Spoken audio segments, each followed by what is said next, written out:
AGGrid's high-performance JavaScript data grid works with Angular, Vue, and React. It easily handles hundreds of thousands of rows. It's available as a free MIT-licensed Community Edition, which you are free to use in commercial applications, and the Enterprise Edition can handle millions of rows when you use our built-in server-side row model, and it even comes with integrated charts.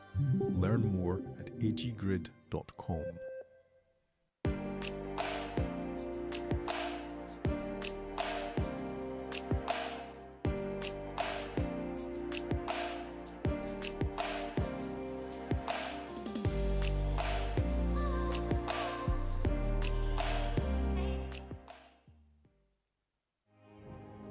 Crypto. A turbulent world full of risks and opportunities.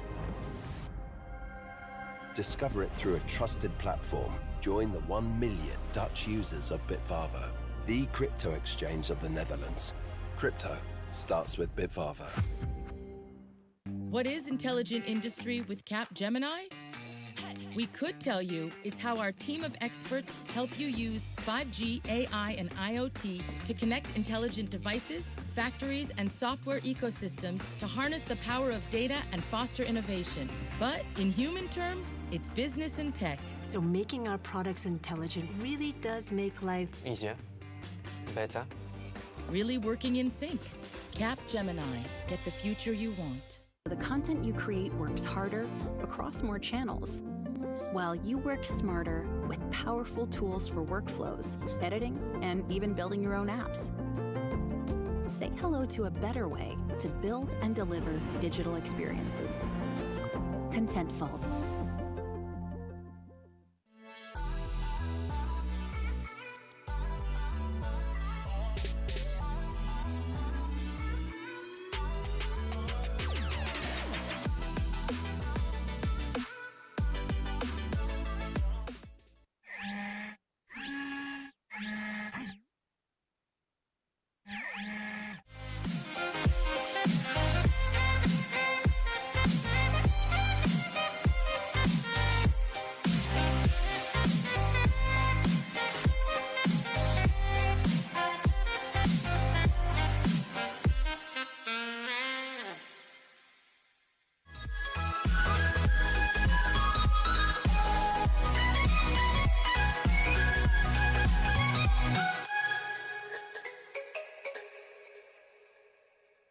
Introducing StackHawk. StackHawk makes it easy to find and fix security vulnerabilities before deploying to production.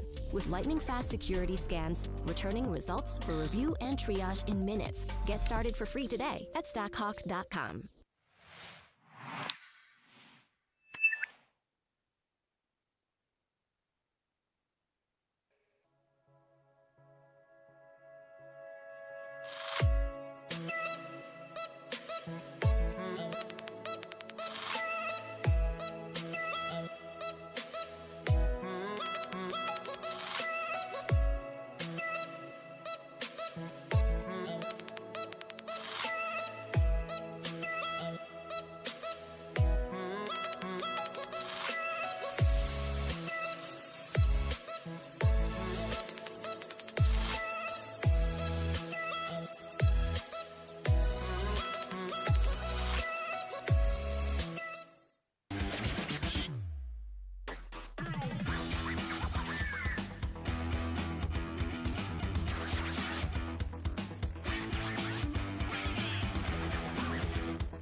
AGGrid's high-performance JavaScript data grid works with Angular, Vue, and React. It easily handles hundreds of thousands of rows. It's available as a free MIT-licensed Community Edition, which you are free to use in commercial applications, and the Enterprise Edition can handle millions of rows when you use our built-in server-side row model, and it even comes with integrated charts.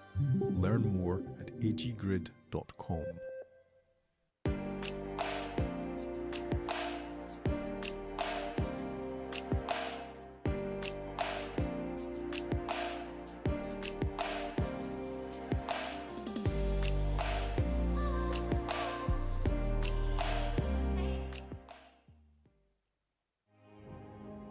Crypto. A turbulent world full of risks and opportunities. Discover it through a trusted platform. Join the 1 million Dutch users of Bitvavo, the crypto exchange of the Netherlands.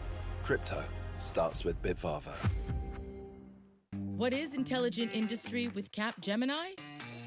We could tell you it's how our team of experts help you use 5G, AI, and IoT to connect intelligent devices, factories, and software ecosystems to harness the power of data and foster innovation. But in human terms, it's business and tech. So making our products intelligent really does make life Easier. Better.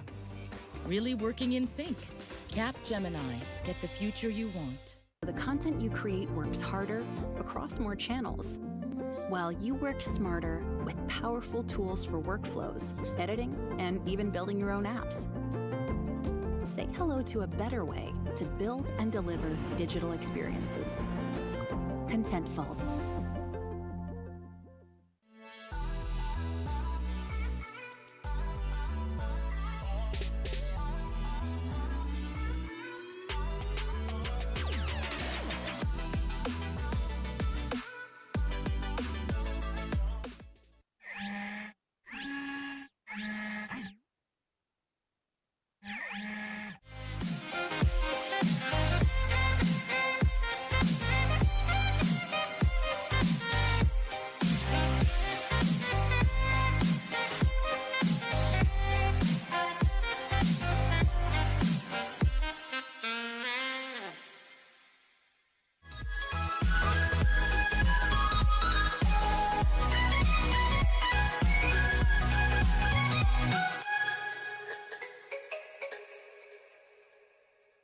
Introducing StackHawk. StackHawk makes it easy to find and fix security vulnerabilities before deploying to production.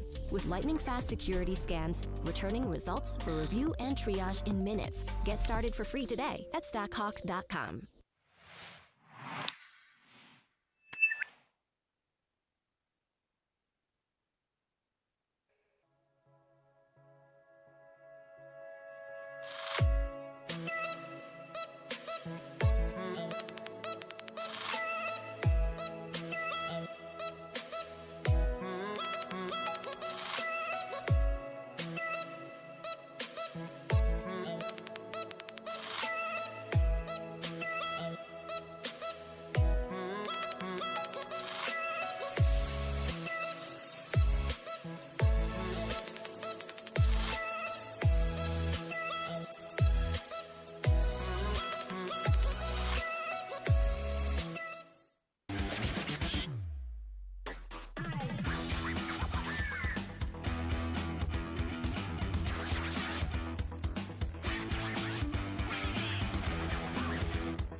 AGGrid's high-performance JavaScript data grid works with Angular, Vue, and React. It easily handles hundreds of thousands of rows. It's available as a free MIT-licensed Community Edition, which you are free to use in commercial applications, and the Enterprise Edition can handle millions of rows when you use our built-in server-side row model, and it even comes with integrated charts.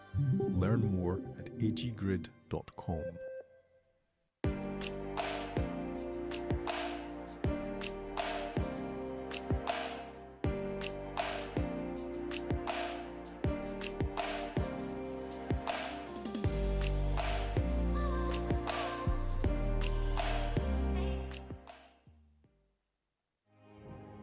Crypto. A turbulent world full of risks and opportunities. Discover it through a trusted platform. Join the 1 million Dutch users of Bitvavo, the crypto exchange of the Netherlands. Crypto starts with Bitvavo. What is intelligent industry with Capgemini? We could tell you it's how our team of experts help you use 5G, AI, and IoT to connect intelligent devices, factories, and software ecosystems to harness the power of data and foster innovation. But in human terms, it's business and tech. So making our products intelligent really does make life Easier. Better. Really working in sync.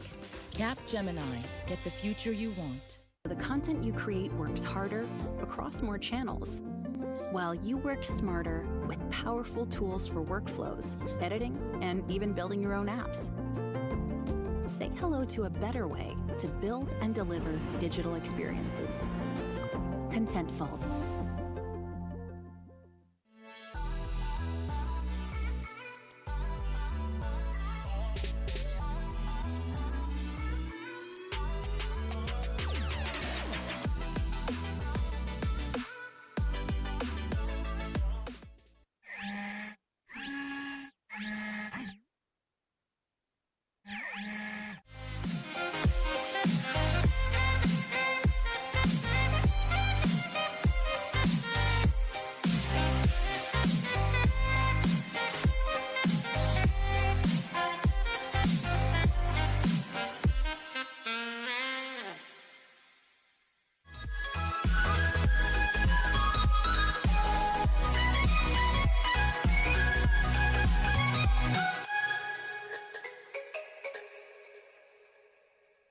Introducing StackHawk. StackHawk makes it easy to find and fix security vulnerabilities before deploying to production.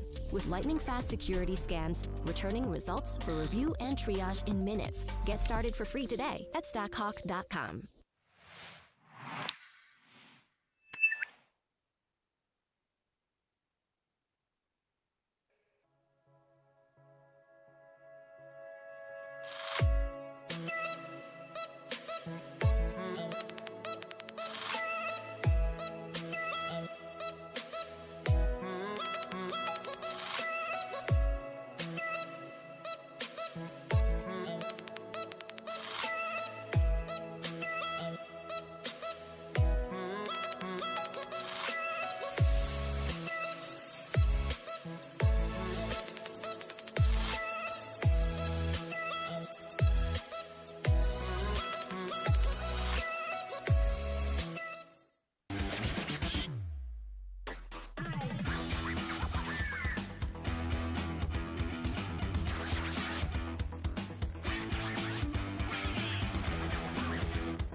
AGGrid's high-performance JavaScript data grid works with Angular, Vue, and React. It easily handles hundreds of thousands of rows. It's available as a free MIT-licensed Community Edition, which you are free to use in commercial applications, and the Enterprise Edition can handle millions of rows when you use our built-in server-side row model, and it even comes with integrated charts. Learn more at aggrid.com.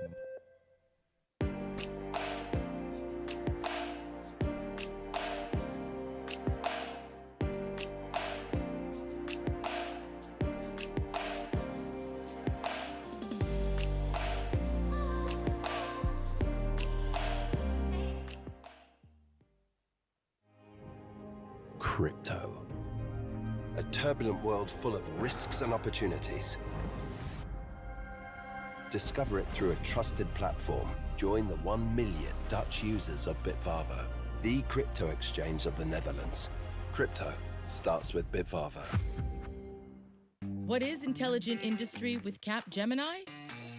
We could tell you it's how our team of experts help you use 5G, AI, and IoT to connect intelligent devices, factories, and software ecosystems to harness the power of data and foster innovation.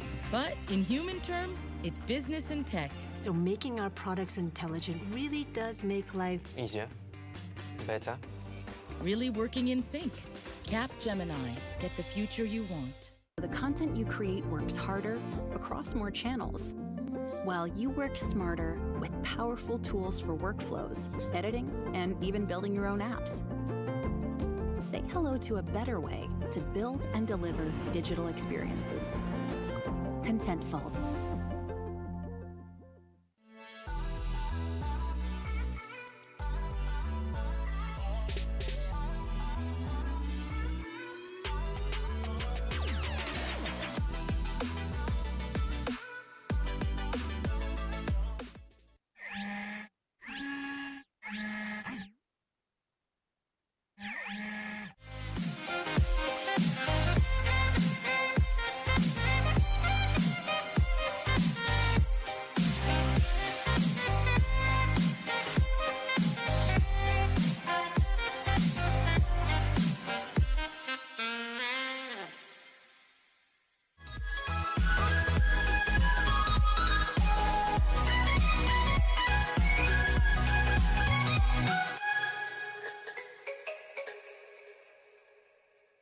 Introducing StackHawk. StackHawk makes it easy to find and fix security vulnerabilities before deploying to production.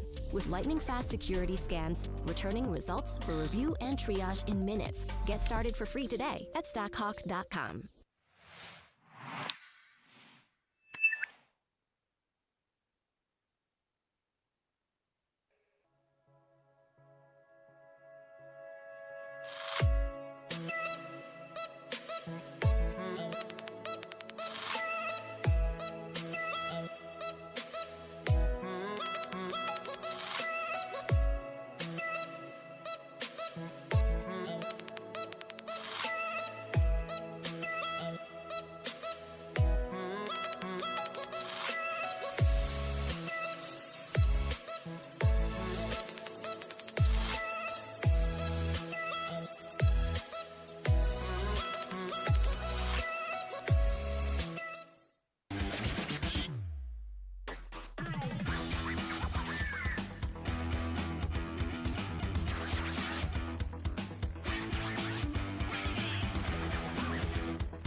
AGGrid's high-performance JavaScript data grid works with Angular, Vue, and React. It easily handles hundreds of thousands of rows. It's available as a free MIT-licensed Community Edition, which you are free to use in commercial applications, and the Enterprise Edition can handle millions of rows when you use our built-in server-side row model, and it even comes with integrated charts.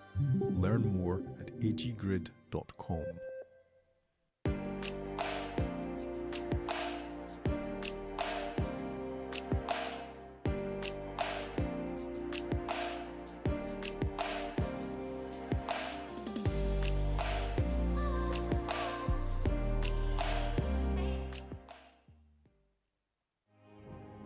Crypto. A turbulent world full of risks and opportunities. Discover it through a trusted platform. Join the 1 million Dutch users of Bitvavo, the crypto exchange of the Netherlands. Crypto starts with Bitvavo. What is intelligent industry with Capgemini? We could tell you it's how our team of experts help you use 5G, AI, and IoT to connect intelligent devices, factories, and software ecosystems to harness the power of data and foster innovation. But in human terms, it's business and tech. So making our products intelligent really does make life Easier. Better. Really working in sync. Capgemini. Get the future you want. The content you create works harder across more channels, while you work smarter with powerful tools for workflows, editing, and even building your own apps. Say hello to a better way to build and deliver digital experiences. Contentful.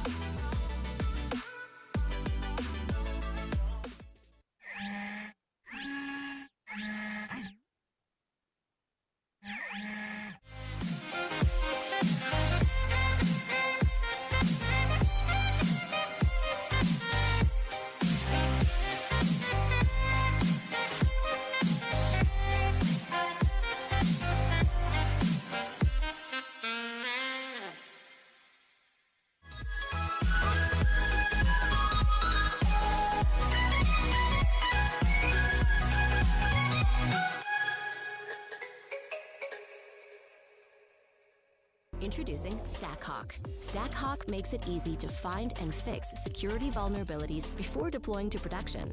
With lightning-fast security scans, returning results for review and triage in minutes. Get started for free today at stackhawk.com.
AGGrid's high-performance JavaScript data grid works with Angular, Vue, and React. It easily handles hundreds of thousands of rows. It's available as a free MIT-licensed Community Edition, which you are free to use in commercial applications, and the Enterprise Edition can handle millions of rows when you use our built-in server-side row model, and it even comes with integrated charts.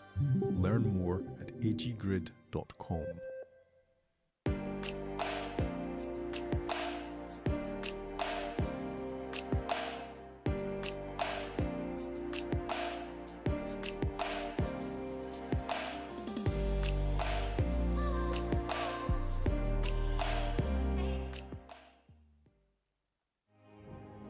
Crypto. A turbulent world full of risks and opportunities. Discover it through a trusted platform. Join the 1 million Dutch users of Bitvavo, the crypto exchange of the Netherlands. Crypto starts with Bitvavo. What is intelligent industry with Capgemini? We could tell you it's how our team of experts help you use 5G, AI, and IoT to connect intelligent devices, factories, and software ecosystems to harness the power of data and foster innovation. But in human terms, it's business and tech. So making our products intelligent really does make life Easier. Better. Really working in sync. Capgemini. Get the future you want. The content you create works harder across more channels, while you work smarter with powerful tools for workflows, editing, and even building your own apps. Say hello to a better way to build and deliver digital experiences. Contentful.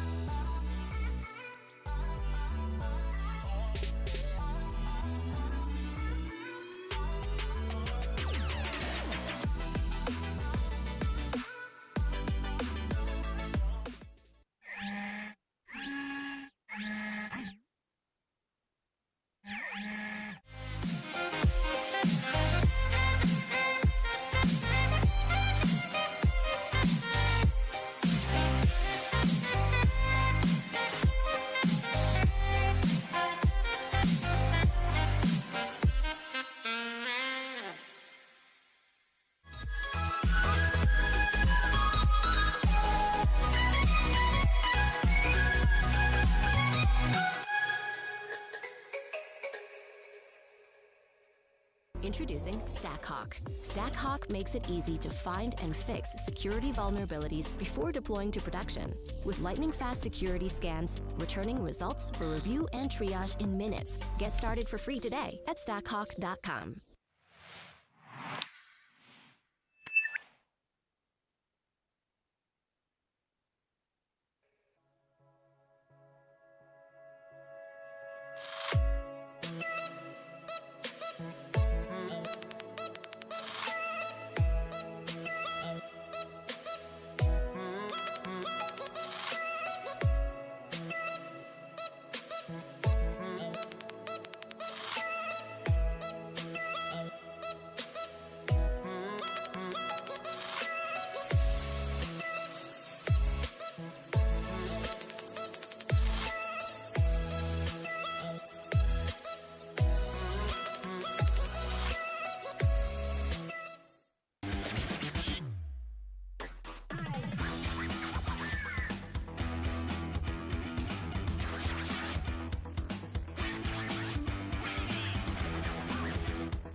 AGGrid's high-performance JavaScript data grid works with Angular, Vue, and React. It easily handles hundreds of thousands of rows. It's available as a free MIT-licensed Community Edition, which you are free to use in commercial applications, and the Enterprise Edition can handle millions of rows when you use our built-in server-side row model, and it even comes with integrated charts.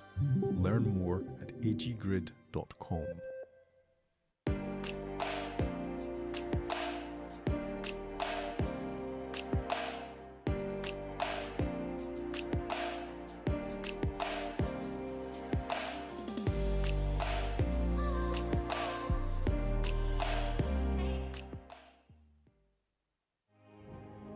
Crypto.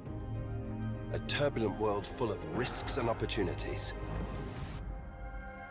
Discover it through a trusted platform. Join the 1 million Dutch users of Bitvavo, the crypto exchange of the Netherlands. Crypto starts with Bitvavo. What is intelligent industry with Capgemini? We could tell you it's how our team of experts help you use 5G, AI, and IoT to connect intelligent devices, factories, and software ecosystems to harness the power of data and foster innovation. But in human terms, it's business and tech. So making our products intelligent really does make life Easier. Better. Really working in sync. Capgemini. Get the future you want. The content you create works harder across more channels, while you work smarter with powerful tools for workflows, editing, and even building your own apps. Say hello to a better way to build and deliver digital experiences. Contentful.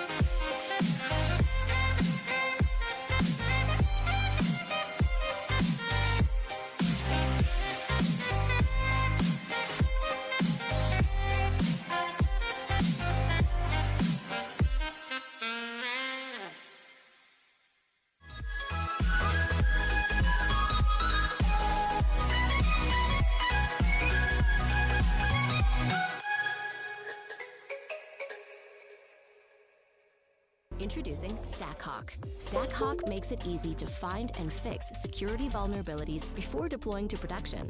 With lightning-fast security scans, returning results for review and triage in minutes. Get started for free today at stackhawk.com.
AGGrid's high-performance JavaScript data grid works with Angular, Vue, and React. It easily handles hundreds of thousands of rows. It's available as a free MIT-licensed Community Edition, which you are free to use in commercial applications, and the Enterprise Edition can handle millions of rows when you use our built-in server-side row model, and it even comes with integrated charts. Learn more at aggrid.com.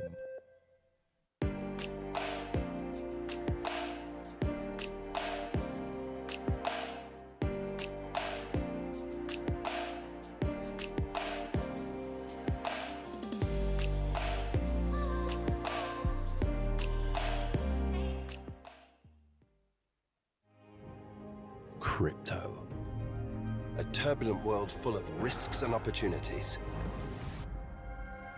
Discover it through a trusted platform. Join the 1 million Dutch users of Bitvavo, the crypto exchange of the Netherlands. Crypto starts with Bitvavo. What is intelligent industry with Capgemini? We could tell you it's how our team of experts help you use 5G, AI, and IoT to connect intelligent devices, factories, and software ecosystems to harness the power of data and foster innovation. But in human terms, it's business and tech. So making our products intelligent really does make life Easier. Better. Really working in sync. Capgemini. Get the future you want. The content you create works harder across more channels, while you work smarter with powerful tools for workflows, editing, and even building your own apps. Say hello to a better way to build and deliver digital experiences. Contentful.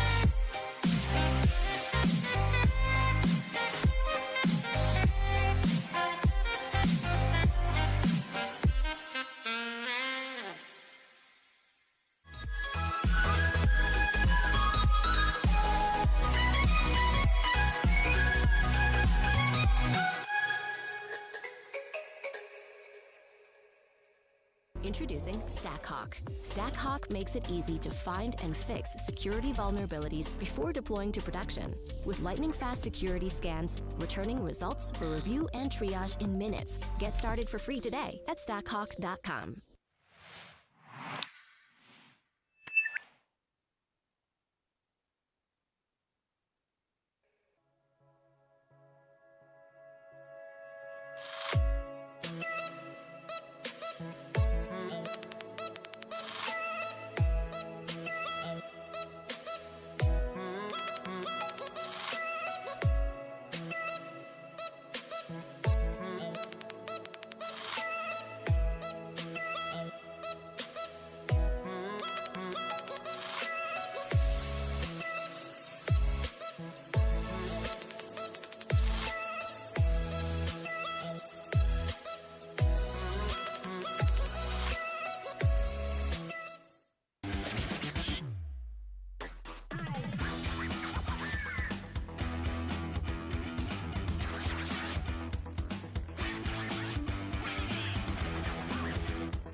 AGGrid's high-performance JavaScript data grid works with Angular, Vue, and React. It easily handles hundreds of thousands of rows. It's available as a free MIT-licensed Community Edition, which you are free to use in commercial applications, and the Enterprise Edition can handle millions of rows when you use our built-in server-side row model, and it even comes with integrated charts. Learn more at aggrid.com.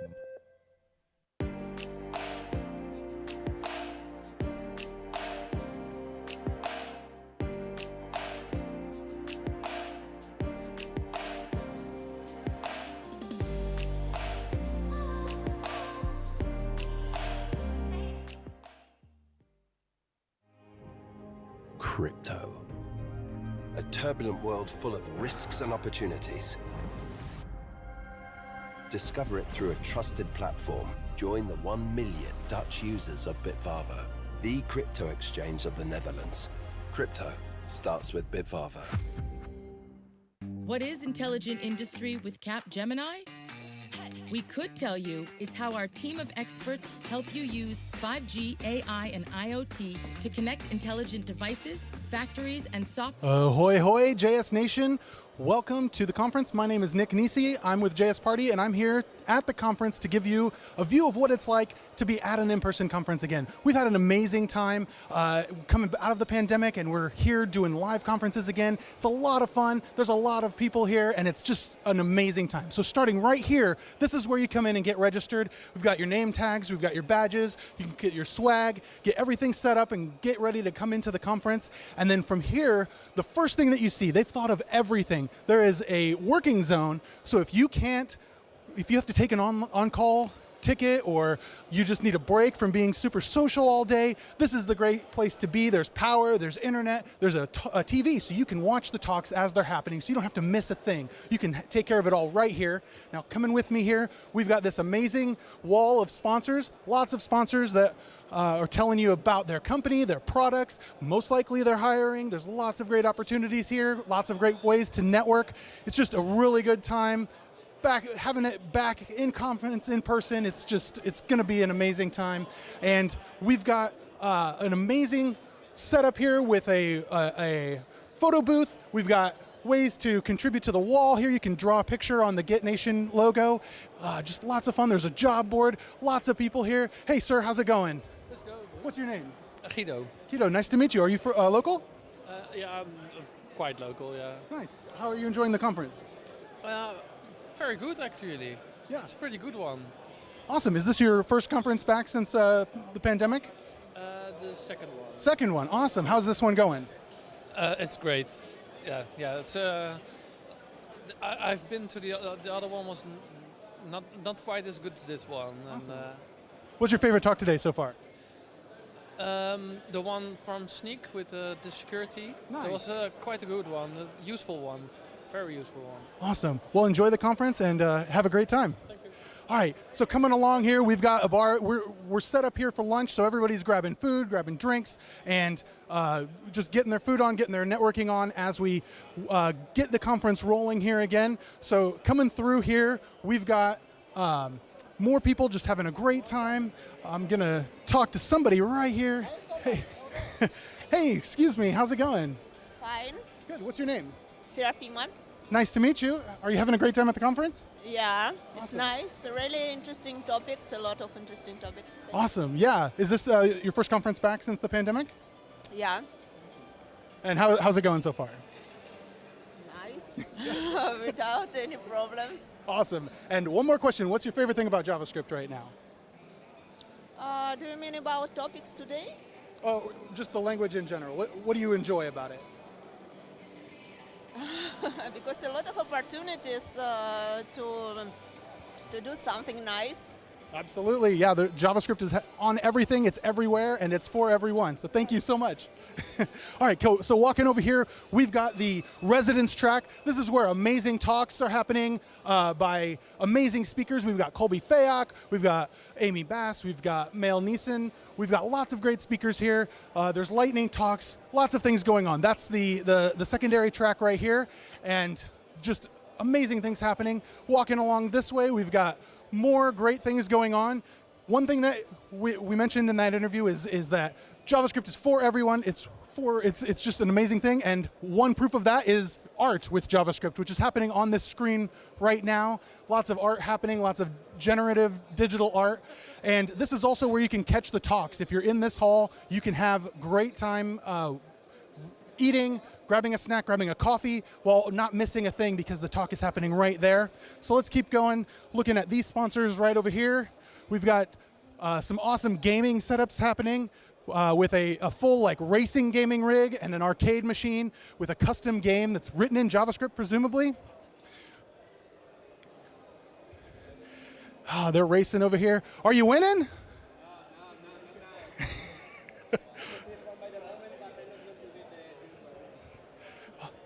That's awesome.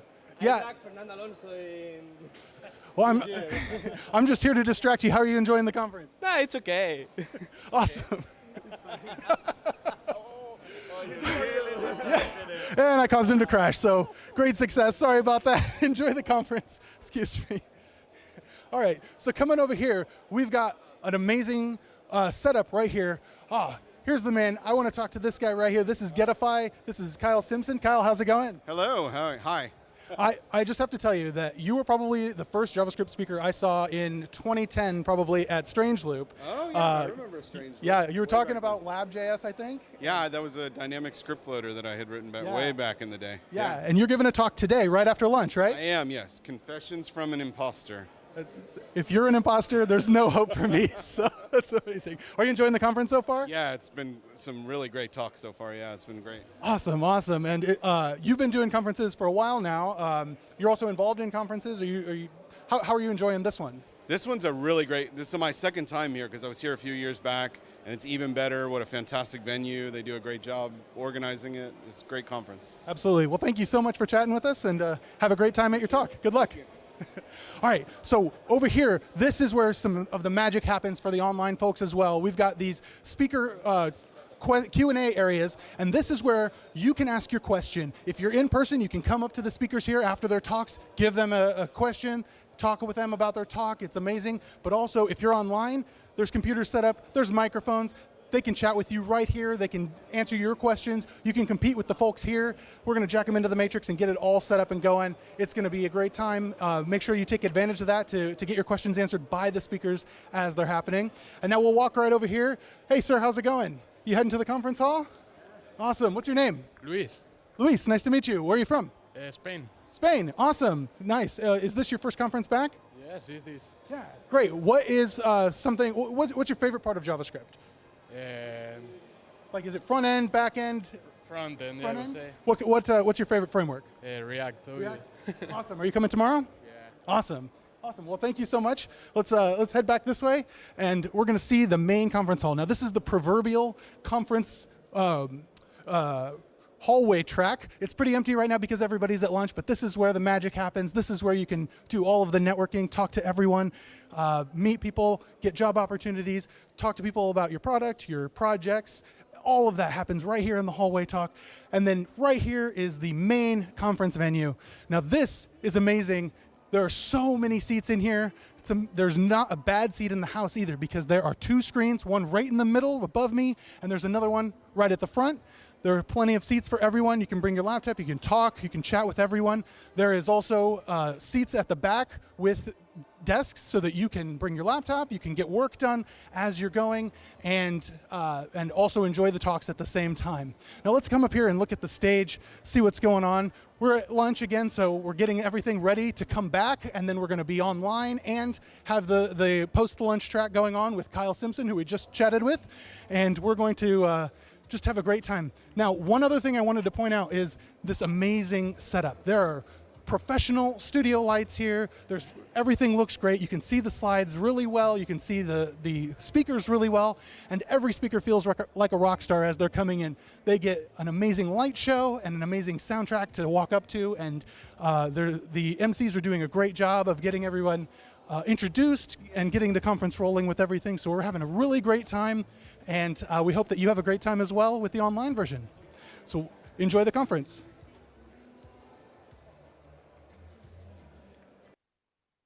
AGGrid's high-performance JavaScript data grid works with Angular, Vue, and React. It easily handles hundreds of thousands of rows. It's available as a free MIT-licensed Community Edition, which you are free to use in commercial applications, and the Enterprise Edition can handle millions of rows when you use our built-in server-side row model, and it even comes with integrated charts. Learn more at aggrid.com.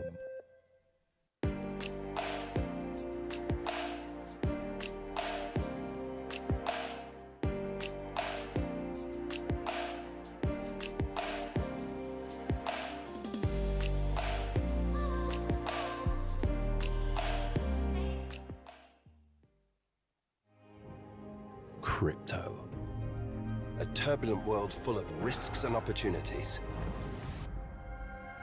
Discover it through a trusted platform. Join the 1 million Dutch users of Bitvavo, the crypto exchange of the Netherlands.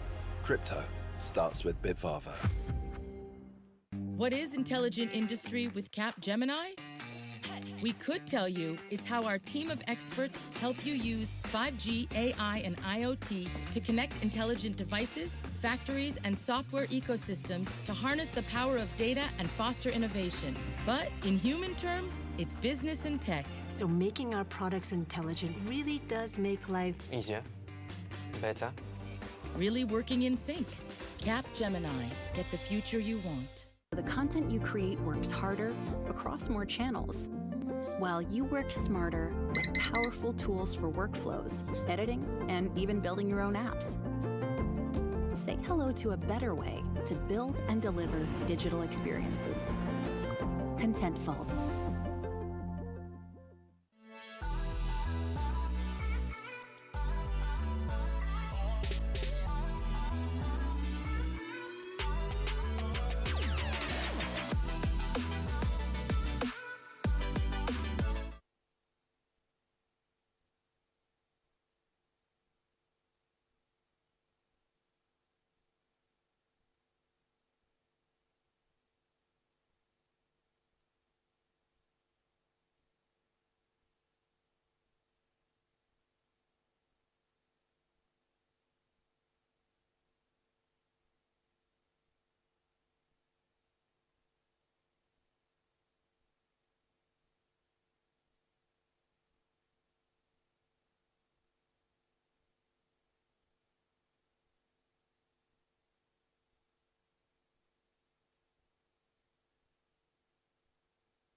Hello, everyone. Had a good lunch? Welcome back. So, everyone, raise your hand if you had a good lunch and spilled the sauce on your shirt. Okay, yeah. Okay, nice, nice. Metin had a little wardrobe change. Yeah, that Was happens. necessary. Yeah, it happens. It's fine. It's fine. So we're gonna redo the intro for the people who have joined us online, and for the people who were not quite awake yet this morning. So I see some applause in the front. So appreciate it. Very cool. We're not let's crazy and do it. just doing the intro again. We're not crazy. Let's go. Let's do this. So just to introduce myself real quick, my name is Floor. Hi. I'm a staff developer. I'm a staff developer advocate at Ivan.io, which is a database as a platform company, and I've been with JSNation for a while now, right? We go way back. Back when we were young, Floor. My name is Metin Parzinski. I am a mediocre developer over at Miro, and I work on the developer enablement team, so I make sure that developers like yourself can make plugins for Miro. So yeah, super excited to do that, but more excited to be here today and hosting all of you. And all of you is all 475 people that have registered to join. So there's a few people here, but you see that camera? Yeah. The white light? Oh, right. Yeah. There's like 18,000 more people watching. So crazy numbers, and super excited to have you here, basically from? Yeah, from all over the world, right? So all these little dots represent where people come from that have registered. And doesn't that look pretty? We're everywhere. How exciting. Yeah, it looks like an infection map, basically. But yeah, JavaScript is everywhere, right? JavaScript is everywhere. It's open source too. Yeah. I want to take a moment to thank our program committee. If you're not familiar with what they do, program committee basically goes over all the people that have signed up to give a talk here at JSNation. They go over the ideas and the presentations and try to make a nice, educative, diverse program. And well, since we have 19,000 people, over 19,000 people that have registered, I think the program committee did a great job. So thank Ujjwal, Alex, Eleftera, Shivai, Sergey, and Anton for doing a great job. Well, thank you. Wonderful. And I don't know if you've noticed, but our speakers got wonderful avatars made for them as a speaker gift. And I just love seeing those pop up on the internet. So, you know, definitely when you see these, you know that they're from JSNation, and they're so incredibly pretty, right? Super cool. So if you have any questions for the speaker that's currently on stage, you can go to slide.do and log in with the code 1620, that's 1620, and just ask your questions. Be sure to change between the residence or community track so that we ask the question to the correct speaker. And at the end of the talk, we will be asking your questions. And also, even if you don't have a question, you can still go there and upvote the question that you think is best, because we will just be asking the top voted questions. Yeah, and as a reminder, if you're not putting in any questions, we will make up the questions, and maybe you don't want that, so definitely ask your questions. We want to thank our sponsors, Capgemini, AG Grid, and AppRite. Wonderful sponsors. Without them, we couldn't put on this conference. So please, a little round of applause. And also our gold sponsors, Focus Reactive, Stackhawk, OLX Group, Decentology, Docker, Modus Create, Sneak, Contentful, and Bitvavo. Thanks a lot. And of course, our silver sponsors. Yeah, no, one more slide is the silver sponsors. So also thanks a big thank to our silver sponsors. Yeah. And our media partners as well. Yeah. Let's combine those in one round. Yeah, all the people that helped spread the word about this conference. Probably some of you have found out about this conference through our media partners, so thanks a lot. If you're watching online, we would love to see how your setup is. So take a photo and post it on Twitter using the JSNation hashtag. And we'll be looking out for your tweets. And the cool thing is that the best photos will be entered in a raffle to win a JSNation conference t-shirt or multi-passes. So that means you can get access to like 8 or 9 conferences, all just by posting one picture. So be sure to check it out. And anything you want to tweet about the conference, use the hashtag JSNation.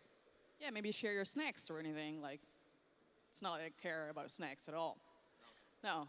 So about that multipass, right, it can give you access to all of these great events that you'll see on the slide behind us. And it's valid for the entire 2022 and 2023 season. So definitely go find out on portal.gitnation.org for more information on these multi-passes. Yeah, great value for money. So for the agenda, you're probably already watching on the website, but let us walk you through how the website works. So if you're logged in, you will see the navigation up top, and you can see two tabs with the two tracks, the video player and the timeline underneath. And the timeline is interactive and it adjusts to your time zone. And you'll also be in the right place to join the Q&A, because yeah, it's just there. Look at it, also like the very cute throwback video or picture of last year, where Tobias was our first speaker of today. He was here, but he was also online last year. It was hilarious. Anyway, yeah. So if you're watching remotely, you can still also hang out with the fellow attendees and some speakers that are joining remotely. You can join the discussion rooms on Spatial Chat. So the speakers will also have some Q&A rooms there. So let us explain how Spatial Chat works a little bit. If you log in there, you can join with your camera and or microphone, and you get a little avatar that you can walk around. And yeah, you just have your avatar and you walk around. But if this avatar moves closer to Tobias, she will hear Tobias's audio more loudly, just like in real life. So it's a super cool tool, so people that are joining remotely, you can watch the conference also on Spatial Chat. Exactly, and because we always need more modes of interaction, we also have discussion rooms going on today. The two ones that are coming up today are on monetization of open source and on WebAssembly. So the way to get to the discussion room here is to go back to registration. There's a balcony and a staircase. You go up the staircase. There's supposedly also a program there. All right, and also for the remote audience, be sure to join our Discord server. You can find the link on the website or in your email with your invitation. And not to miss any announcements, be sure to join the community track. And if you want to comment on this track, go to community track. The other one is residence track. And as always, we want everyone to feel safe and welcome during the event. So we have a code of conduct available for you to check out at jsnation.com/COC. Please go read it now if you haven't before. And if you feel that at any point there is a violation of the code of conduct, make sure to send an email to coc@gitnation.org, and we'll get we'll get on it right away. We really don't tolerate any form of harassment in any of our channels. That includes Twitter, the Spatial Chat, Discord, everywhere. Really important, so be nice. If any of you are maybe secretly, don't tell anyone, looking for a new job, we have great job opportunities lined up for you from our sponsors. So if you're into that or just want to see how the market is, you can go to jsnation.com/jsjobs to see what's out there. Yeah, and your feedback is very important to us. Otherwise, we can't really improve on the event experience for all of you. So please find a form available to you at jsnation.com/feedback. Take your time to fill that out. Compliments are welcome too, just saying. Just compliments on how great the MCs are. Much appreciated, much appreciated. So I want to take a moment to thank one of our gold sponsors, Docker. Millions of developers use Docker to build, share, and run applications with an integrated, reliable, and secure workflow that accelerates app delivery from code to the cloud. You can see how at docker.com. All right, well, Floor. It was a pleasure. I'll leave the stage. And now it's my pleasure to introduce the next speaker. We have Kyle Simpson joining us all the way from the US, and he's going to be talking to us about the imposter syndrome, which is a bad problem. I hope Kyle doesn't have this problem, but we'll see. Kyle, it's a pleasure, and here's the clicker. Thank you. Everyone, give a round of applause for Kyle.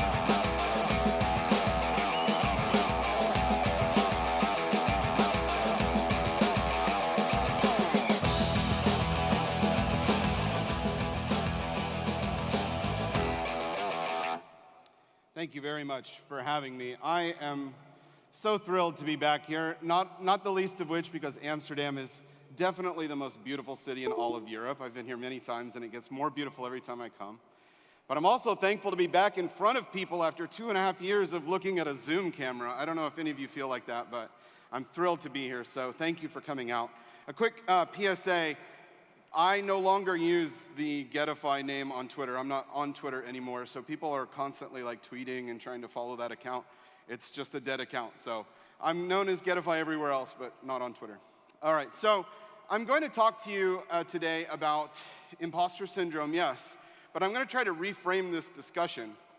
And immediately when you think about imposter, you may be wondering, does he play the game Among Us?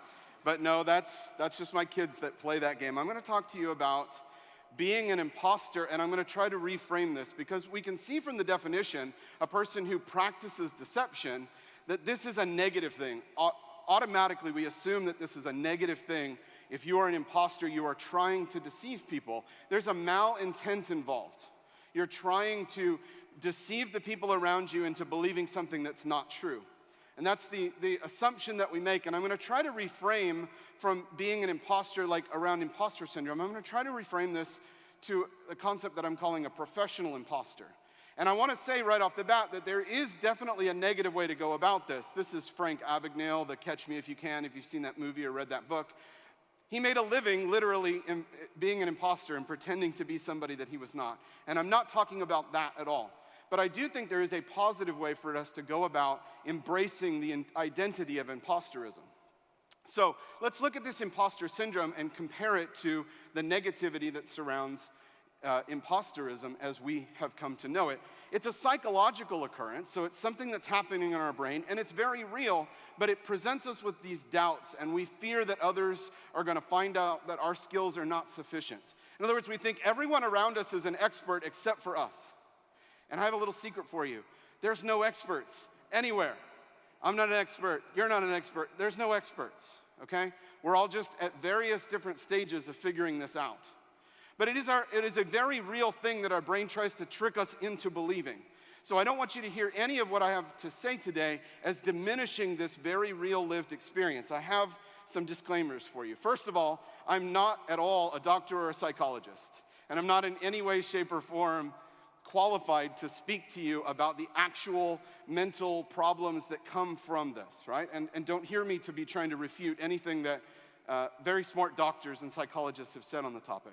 Secondly, I also want to recognize that there are many people, and I see many people out here in this crowd, that are from a people group where you experience this much more disproportionately severely than I would. I definitely have experienced and presently experience imposter syndrome. And as much as I would like to empathize with those of you that are in these different people groups, maybe underrepresented people groups, I can't fully understand that lived experience. And I don't mean to invalidate any of the real problems that you have perhaps dealt with on the topic. Lastly, I also want to say that in the research for this talk, I found that there was tons of fantastic information about imposter syndrome. And I literally started to think, well, maybe I don't even need to say anything about this because there's so much great stuff out there. There's so many fantastic talks and blog posts that have been written, and I was impressed by that research so much that I literally started to doubt maybe I shouldn't just even do the talk. And you might be wondering, well, what does he have to say? So I want to point out one particular resource. This is among many that are out there. One particular resource. This is a blog post by Louise Curtis. It's called, and she identifies this idea called concert imposter syndrome. It's a great metaphor. Like you're at a concert with your favorite band and you're singing along to the lyrics, and then all of a sudden you notice the person to the left or right of you knows more of the lyrics than you do, and all of a sudden you feel like you're not a good enough fan. And she expertly relates that to the experiences that we have in work. And I'm not doing at all justice to it. Read it, go watch the attached TED Talk as well. I strongly recommend that you take it. But I wanted to pull out a couple of quotes here because she turns this into such a positive at the end. When I feel imposter syndrome start to bite, I know this means I'm passionate about something, that I'm surrounded by the right people to help me improve. I love that mindset. If you're feeling like an imposter, you're probably in the best possible position to learn and grow. All you need to do is embrace the experience. And again, after reading this, I thought, maybe I don't have much else to say on the topic other than to point you to that. But I do want to take a different direction. I want to try to add a little bit to our discussion. So I want to take what we traditionally think of as a negative and try to see if we can spin this back into a positive. So I want to go back to this notion of imposter, and we're going to pull out our thesaurus and look at a few words that are synonyms of imposter. In fact, I'm going to weed out all of those ones that are specifically about deceiving people, that have the malintent, that are about trying to create negative for other people. Throw all of those out and see if there's anything positive left over. And a few of these jumped out at me. Specifically, actor and imitator. When we think about an actor or an imitator, we think about that in a positive sense generally. We think of that as entertaining and useful. But it's this third one that I want to call attention to, empiric. That's a word many of you probably don't know specifically, but you'll instantly recognize it as the root of the word empirical. It's a very old and arcane word, and I want to highlight what an empiric is. A person who relies solely on practical experience rather than on scientific principles. Again, as with most things that I'm saying here, there is a positive and a negative to this. If you are an empiric who uses your own observations, and when facts are presented that you don't believe in or you don't agree with, you just completely ignore those and you stay stuck in your own mindset for your entire life or your entire career, that's certainly not the right way to go. But there's another way of thinking about this. Because I think we can think about an empiric, someone who's relying on this practical experience, as unblocking us from feeling like we have to become an expert before we can share what we are doing with others. I hear this a lot. I get somebody will come up to me, and I've even heard it already today. Someone will come up to me and they say, I'm working on this thing, and they fill in the blank. It's a project, it's a talk, it's something. But they say, but it's not quite good enough to show others yet. I don't know if any of you would identify with that, but I certainly have identified with those feelings like, oh, I'm not sure if I'm ready to show this off to the world yet. And I want to give you the same advice that I give everyone when they ask me this question. This is the advice I give them. If you wait until you're a, quote, expert, you waited too long. Why do I say that? It is because it is the journey that is most important.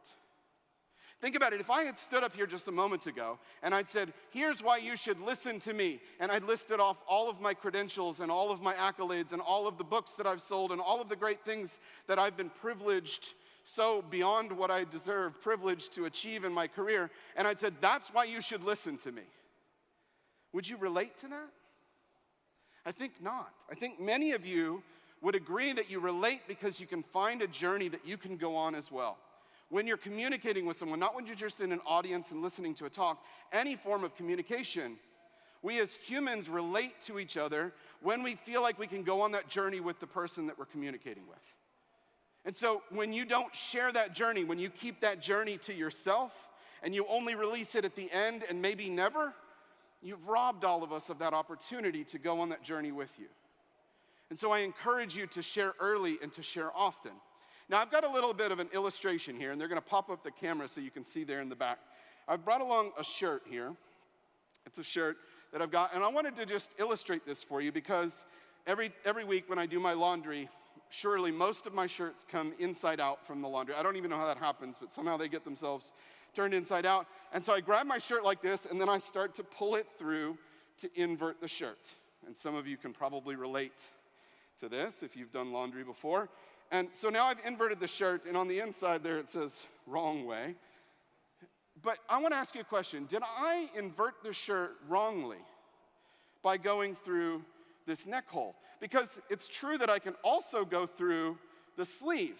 I can pull the entire shirt all the way through the sleeve, and I end up inverting it that way as well. So which one was the right way or the correct way? Is there a right and a wrong way?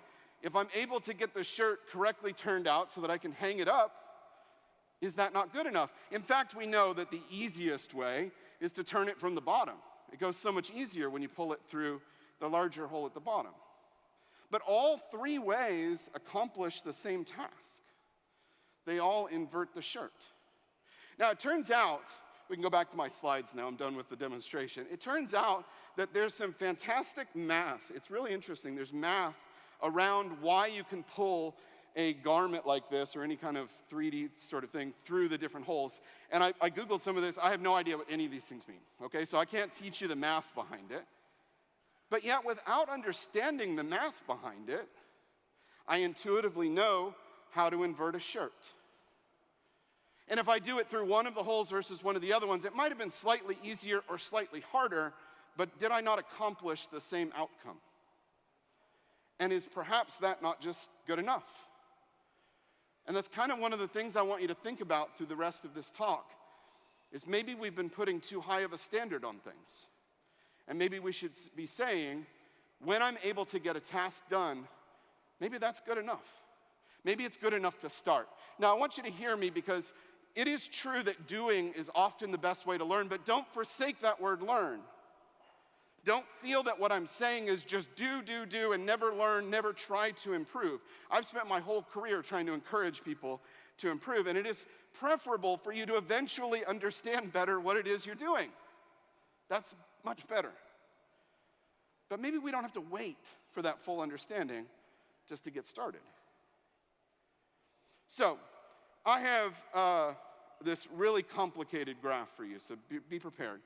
If you do, it leads to learning, and if you learn, it leads to doing. That's it. That's the whole science behind this entire talk, is that we can start with doing, and that can lead to learning, and then the learning can lead to more doing, and so on and so on. It's not actually any more complicated than that. So I want to redefine this notion of imposter. I want to define professional imposter in this positive way that is about us trying to move forwards in our career. And I'm going to suggest to you, this is not just a nice to have, maybe a good thing. This is critical. That nothing would get done in our industry or anywhere in the world if people did not actually inherently do before they have become an expert at it. So a professional imposter I define this way: passionate enough to do early and often, patiently evolving, observed experience into expertise, and always curious and willing to ask how and even why. And I don't know about you, but that is the identity that I want to strive towards. That's what I want somebody to say about me when I'm long gone, is that that's the mark that I left. And so if you're like me and if you believe the same thing that I do, I've launched this little effort that I'm calling Imposter Proud. I'm an imposter, and you too can be an imposter. And if you're interested in reading more about that, this website has the Professional Imposter Manifesto, and you can sign on to that. A little over 200 people have already signed it, and I encourage all of you to go and visit that and read more about what I'm talking about. Also, we'll have the slides from my talk today. All right, so that sets us up then, because you're surely wondering at this point, this is supposed to be about confessions, and it is time for some confessions.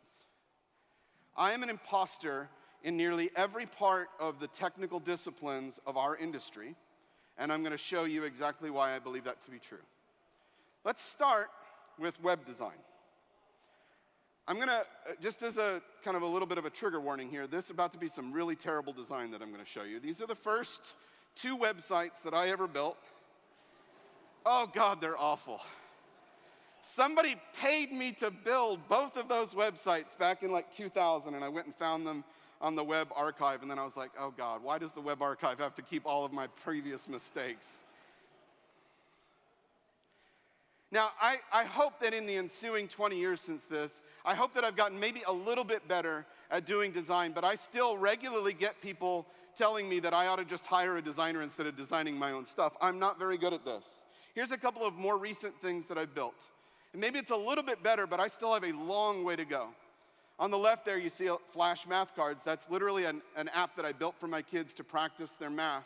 You can go and see that at flashmath.cards. It's a free little app to use. And they practice their math with that. On the right is a game that I recently built. Anybody in here like to play the game Wordle, the word-based games or wordscapes or other games like that? So I hate those games that are based on luck. I do not like luck-based games that also pretend to be about skill. And so I wanted to build this different game, and briefly, Dwordly is the name of the game. You start with a word, and you make a move with one of 3 things. Either you add a letter, remove a letter, or change a letter, and it has to make a new valid word, and the goal is to get down to the shortest word, A or I. That's it.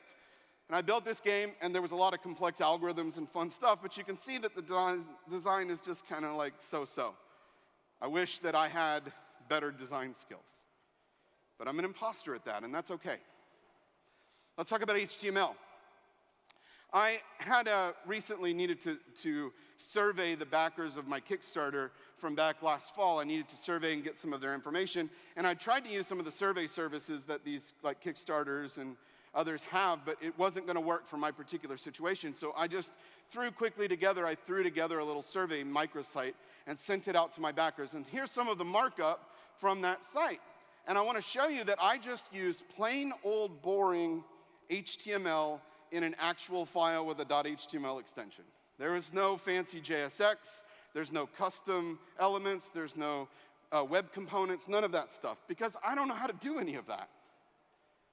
But I did know how to get something done just enough that I could get the information I needed from the backers. So I put some of this markup together. And I'm just using like paragraph tags and the dreaded BR line break tag, because that's the level of sophistication that I have with HTML. It's enough.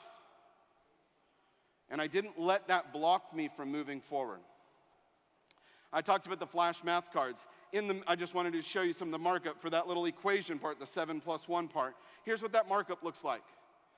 There's no custom element or component here or anything fancy going on. I just did some divs and some spans together. And then I used a little bit of CSS to maybe make it look a little bit nicer. But that's it. That's the sum total of my knowledge of HTML.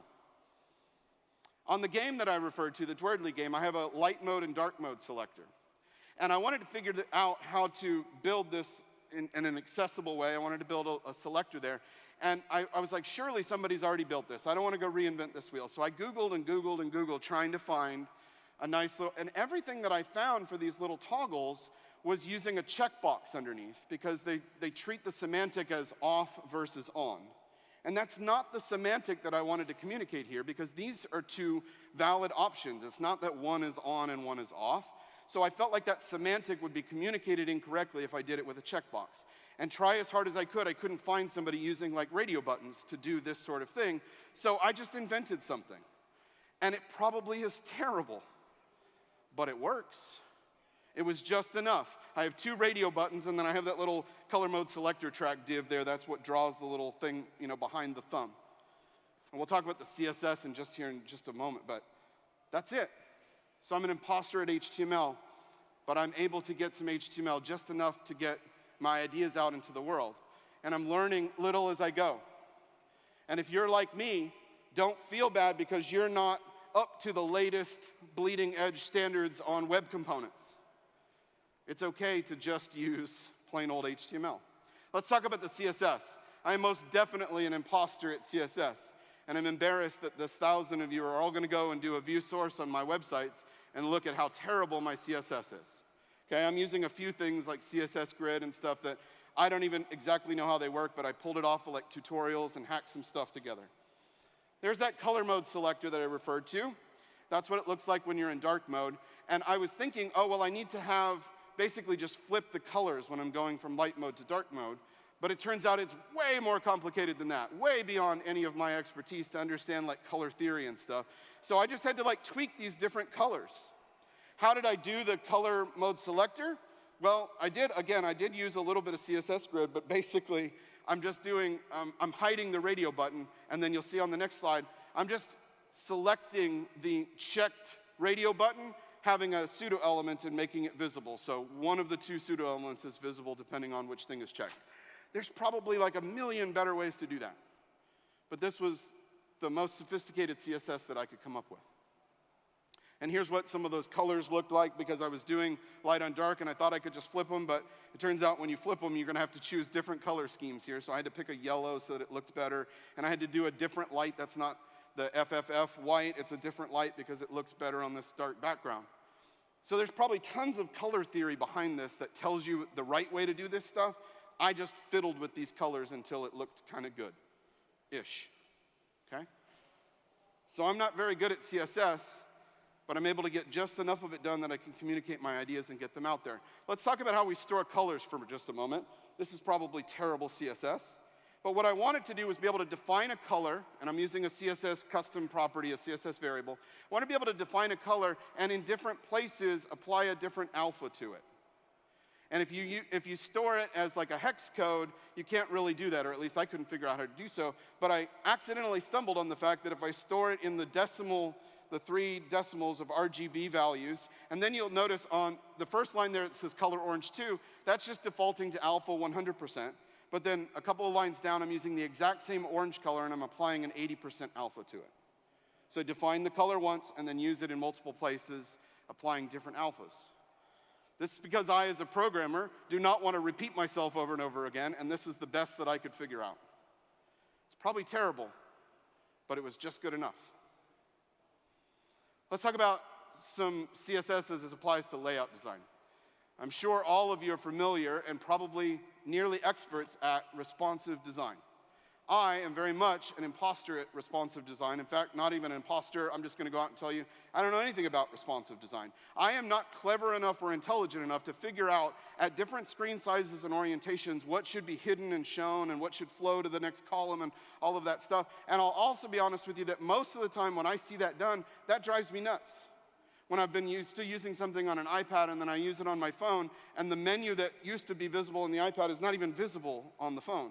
And I can't even figure out how to get to that particular option. So I am not sophisticated enough to figure out design-wise how this should look different at different screen sizes, but I absolutely want the stuff that I'm building to look different enough that it fits into these. So basically I hacked together this idea, which was that I'm just going to scale the entire interface to the size of the viewport. It's the exact same interface. There's a lower and upper bound, but it's the exact same interface depending on orientation and viewport size.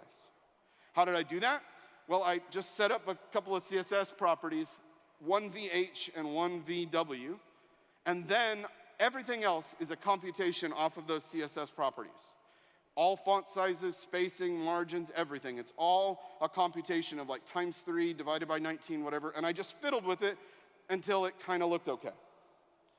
I did need to fix this up because there are some older browsers like Safari and stuff that don't really calculate the VW and VH quite correctly. So in the JavaScript, I'm actually recalculating that and setting those CSS properties, and every time there's a browser orientation change or a browser size change, I'm recomputing and resetting that CSS variable, and then everything else just flows. This might be an absolutely terrible idea. I'm not suggesting that you go and do this, but this was my best effort at trying to do some responsive design. And it was enough that I was able to get something out there and get some ideas in front of people. All right, so we've gone through a whole bunch of things that I've declared to you, and I'm proud to say that I'm an imposter at, that I can just barely get just enough of it done.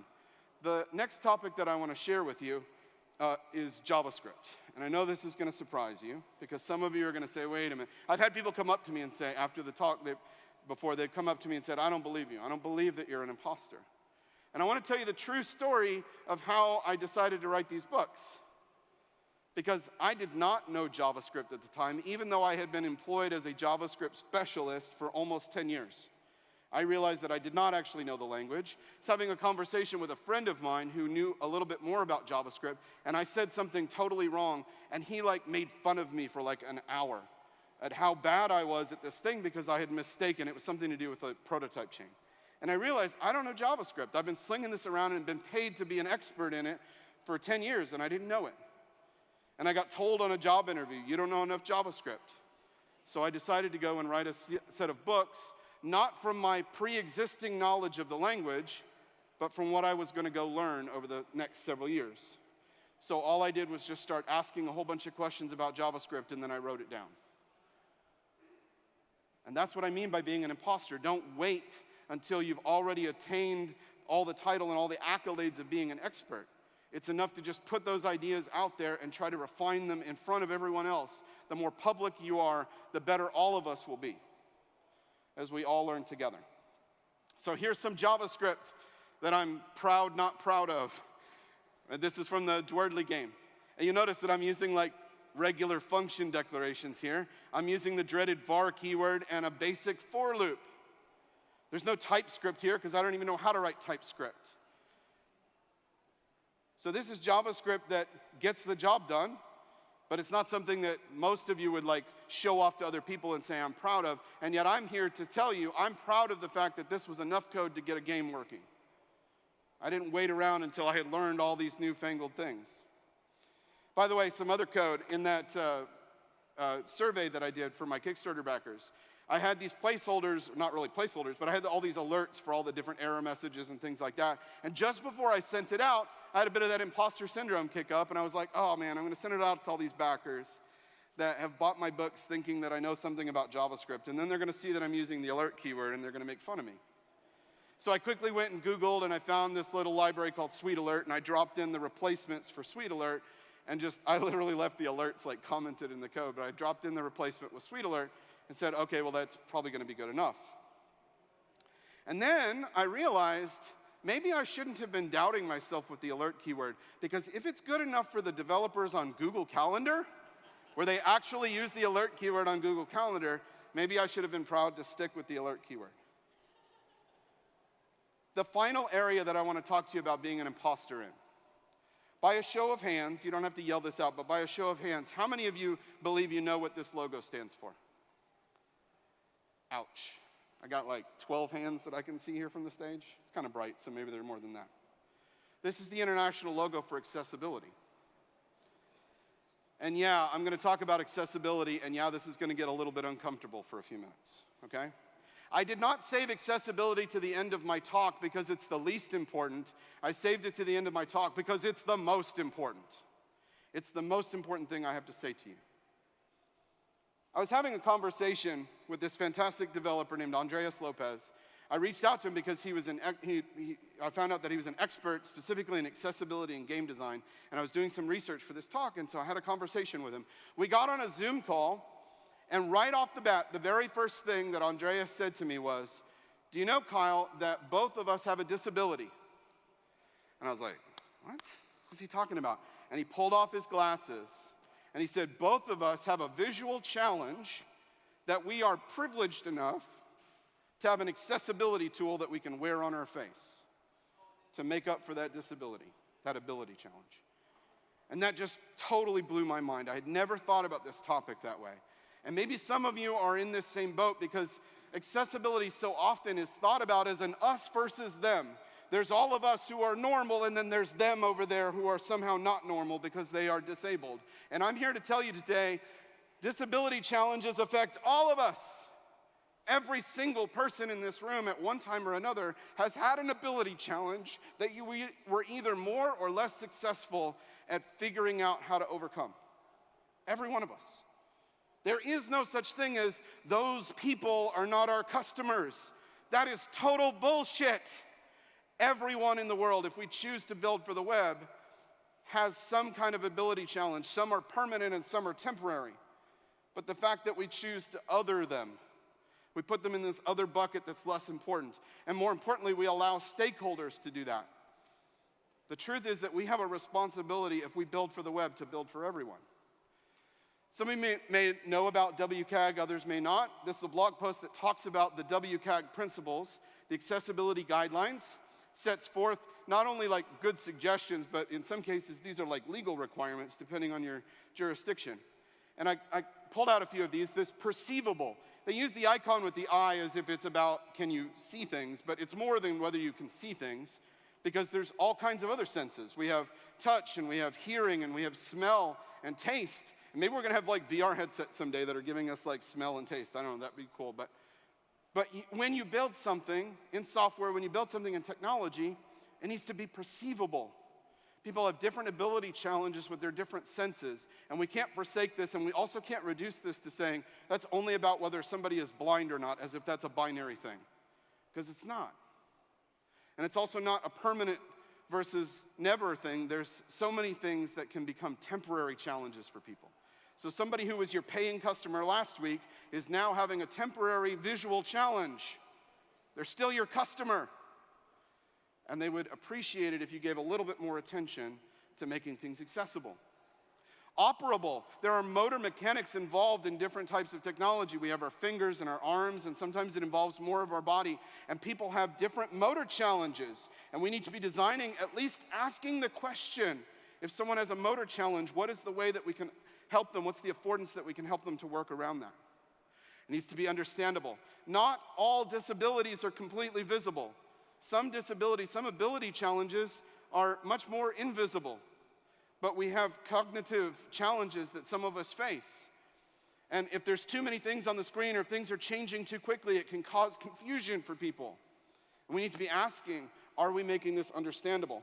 And the last one I love because I already talked about responsive design. Being robust to different screens is not just a nice to have for the designers to be happy. That's a fundamental tenet of being accessible, because I'm privileged enough to choose between a phone and an iPad and a desktop, but some people have to choose a different device based upon their ability challenges.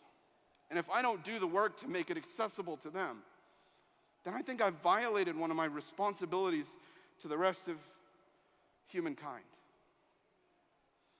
And if you're feeling a little bit seen and a little bit uncomfortable right now, that's okay, that's on purpose.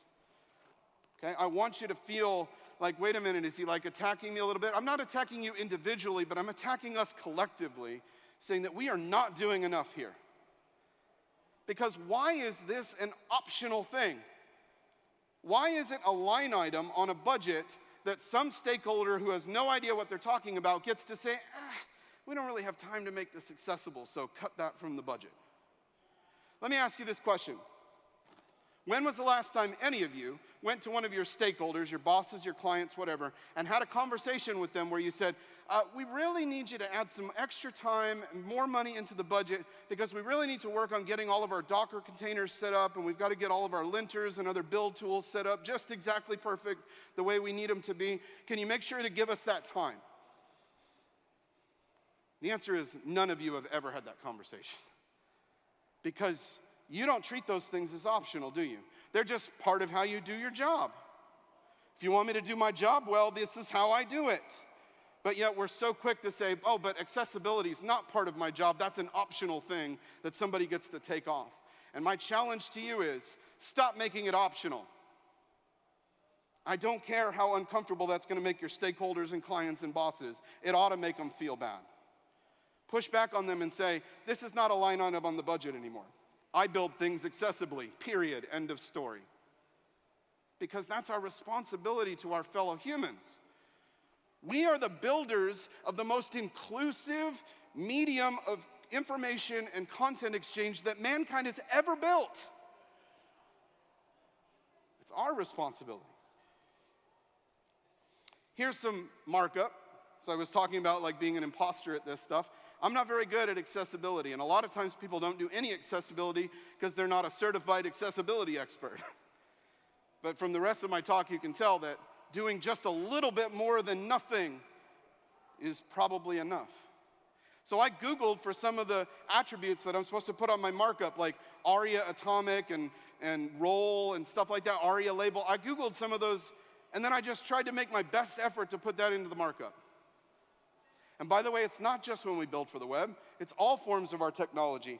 When I made these exact slides that I'm presenting to you, I spent an extra about 2 hours, I would estimate, going through every single one of these images and putting in some alt text. None of you are going to view the alt text. Why did I do all of that work? Maybe someday somebody's going to download a PDF export or something like that of my slides, and maybe they're going to have a visual challenge, and maybe that alt text might help somebody. That's my responsibility, and I feel like it's our responsibility.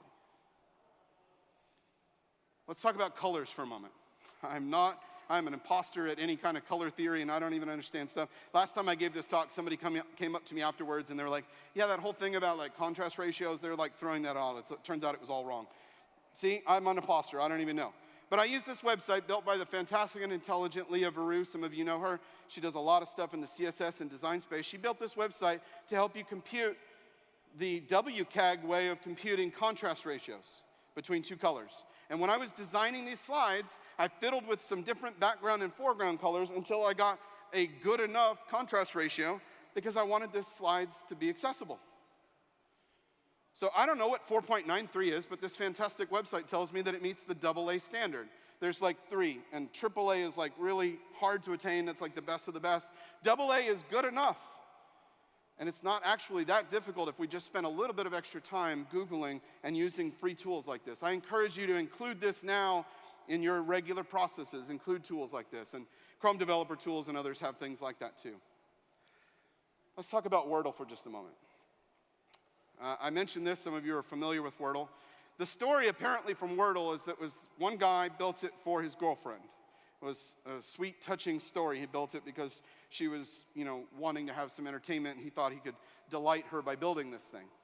And when I have criticized Wordle in the past on social media because it's failing all of these basic things of accessibility, people have been quick to defend this guy Josh and say, hey, you shouldn't be picking on him. He just built it for his girlfriend. Why did he need to worry about any of these things? So maybe we want to give a pass to an individual developer who was building it for his girlfriend, and he was, I guess, I'm inferring, I don't know. Hope he's not in the audience and really offended at me right now. I don't know Josh and his girlfriend, but I'm guessing that he did not consider the fact that maybe his girlfriend might have a temporary visual challenge at some point in the future, or some other kind of ability challenge, because he didn't put any effort into that. And I would guess that if she had, he'd put more effort into this. But let's excuse Josh for just a moment because he's an individual developer. What excuse does the New York Times have? They've owned Wordle for 3 months, almost 4 months now. And they were very quick to put their logo in there and dozens of trackers in there. And yet every day I check Wordle, and every day it's still the same basic failures on accessibility. And they have thousands of smart developers, I know many of them, and millions of dollars of budget. What is their excuse? And my suggestion to you is that the responsibility that I think Josh had is actually the same responsibility that the New York Times has. It's on a spectrum, but it's the same responsibility. If you build for the web, you are automatically saying, I'm going to build this inclusively. And when you don't, you have messed it up. The web is inherently accessible, and then we go and mess it up. And by the way, it's not just color ratios. You dig into their markup, and they've got all these fancy web components and shadow root DOMs and stuff. And I know people love this technology, but there's not a single ARIA attribute anywhere to be found. So how is a screen reader going to make sense of these 15 nested levels of DOM elements and shadow roots and stuff like that? Could we put just a tiny bit more effort? That's all I'm asking is, could we put a little bit more effort? Could we all agree that we can be imposters at this? We don't have to be experts at accessibility, but a little bit more than none is infinitely more than none. And most of us have never spent any time worrying very much about accessibility. I'm going to close with this thought experiment. How many of you do this for me, just in your mind? If I asked you what would be the piece of software, the software that you could write that would be the most nearly impossible or impossible to make accessible? What kind of software do you think is just like impossible to make accessible? And if you're like me, my brain goes to live action video games. Thinking about making those accessible for visual challenges and motor challenges and cognitive challenges and all those other things, that seems like damn near impossible to me. Now, side note, Andreas told me that these platforms like Microsoft and Sony's PlayStation, they actually have a lot of really good stuff, and many of the good game makers try to take advantage of it. But he said, it's better than nothing, but it's not very good. Trying to play one of those live-action, first-person shooters or something when you are reliant upon these accessibility tools. So I have a bit of a challenge for us. I want you to consider this game idea that I have. I call it Empow RPG. I don't know how to pronounce it. But I want this game to exist. I want us to build, collectively as a community, a live-action and RPG game where the players select differently abled characters to tackle different game objectives. And when I stop just right there, that should sound exactly like every other RPG you've ever played, because we know exactly how that works. But what's different with this game is that we're going to put to the forefront different abilities like human abilities, like visual differences, motor differences, things like that. So there are going to be different characters in the game that have to deal with different challenges, and here's where it gets really interesting, is that when you select that character for that part of the game, you have to use that type of accessibility tool to play the game. My thought is, if we could make I do not have the skills to make this. This is just a game that I want to exist. But my thought is, if we could build a game like that, if we could make that come into an existence, then it would remove all the excuses for why we're not making anything else accessible.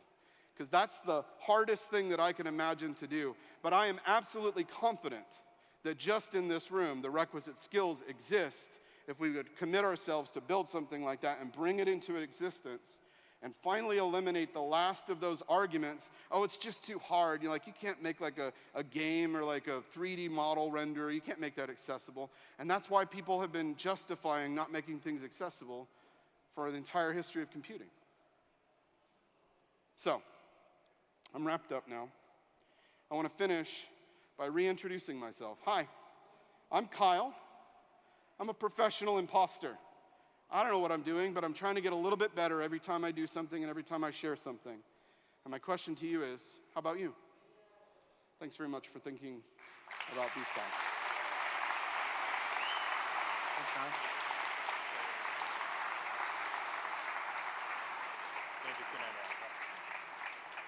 So, who did anything in the last week without checking Stack Overflow? Exactly, I think no hands. Well, oh no, that's taking a picture. So, I guess we're all agreeing with you, Kyle. I have a question from Anonymous. How to distinguish between being an imposter or really not having a progress in improving skills, etc.? The way to distinguish is, for yourself, is what is your intent. If your desire is to try to make things better and to make yourself better, then you're not a negative malintent imposter, you're a professional imposter. But if your intent is like, I'm going on a job interview and they say they want Angular and I've never done any Angular before, but I'm going to pretend that I know Angular, that's different. And I'm not in any way or shape or form endorsing trying to deceive people. AG Grid's high-performance JavaScript data grid works with Angular, Vue, and React. It easily handles hundreds of thousands of rows. It's available as a free MIT-licensed community edition, which you are free to use in commercial applications, and the Enterprise Edition can handle millions of rows when you use our built-in server-side row model, and it even comes with integrated charts. Learn more at aggrid.com.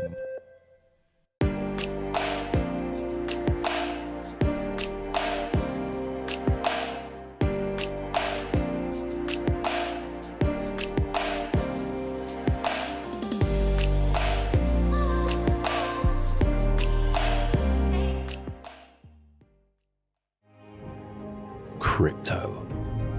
A turbulent world full of risks and opportunities. Discover it through a trusted platform. Join the 1 million Dutch users of Bitvavo, the crypto exchange of the Netherlands. Crypto starts with Bitvavo. What is intelligent industry with Capgemini? We could tell you it's how our team of experts help you use 5G, AI, and IoT to connect intelligent devices, factories, and software ecosystems to harness the power of data and foster innovation. But in human terms, it's business and tech. So making our products intelligent really does make life Easier. Better. Really working in sync. Capgemini. Get the future you want. The content you create works harder across more channels, while you work smarter with powerful tools for workflows, editing, and even building your own apps. Say hello to a better way to build and deliver digital experiences. Contentful.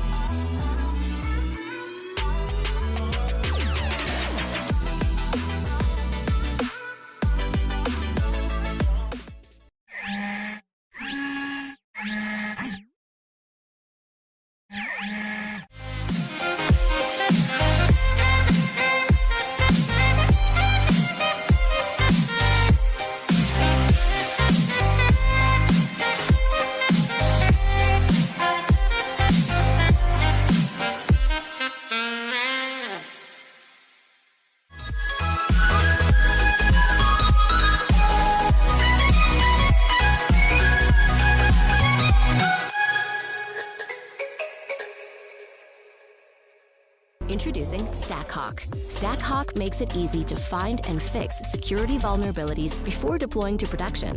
With lightning-fast security scans, returning results for review and triage in minutes. Get started for free today at stackhawk.com.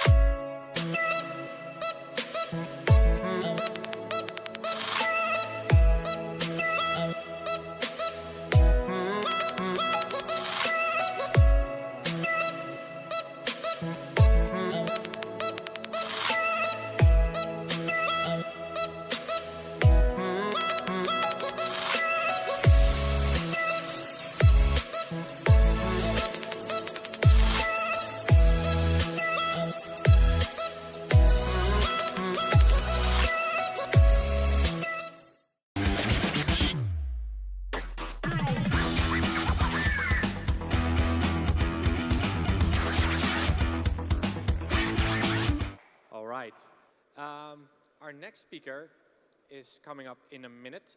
I don't know where he is. There he is. You can come sit up. Yeah. I want to take a moment to thank our sponsor, gold sponsor, Focus Reactive. Focus Reactive is a Next.js, headless CMS, and e-commerce agency, expert agency. They partner with Vercel and Sanity.io. They deliver quality software with a focus on scalability, performance, and of course, a great user experience. Thanks a lot, Focus Reactive, for helping us out. So don't forget, you can take a photo and post it on Twitter using the JSNation hashtag to win this great GitNation multipass or some t-shirts. Also for the people watching remotely, be sure to send us a photo of how you're watching. So send us a photo of your setup. And if you want to, it would be great to have you on it too, but not required, of course. If you have any questions for the current speaker here next to me, you can do so on Slido. You can go to sly.do or scan the QR code here on screen. Enter the code 1620 and then select the community track or the residence track to ask the question to the current speaker. And we will ask your, the most upvoted questions to the speaker after they are done with their talk. Now, we have Rich Harris joining us. Rich is part of the recent acqui-hiring spree from Vercel. And yeah, of course, we know him as the creator, the owner of Svelte. Really super honored to have him here for the first time at JSNation. So I wanted to point out that just 10 days ago, he wrote a tweet that he didn't write this talk yet. So let's see how it goes. I'm excited. It's going to be well prepared. No, of course, I'm kidding. Rich is a really experienced speaker, so no problem here. And he's not ready yet. So,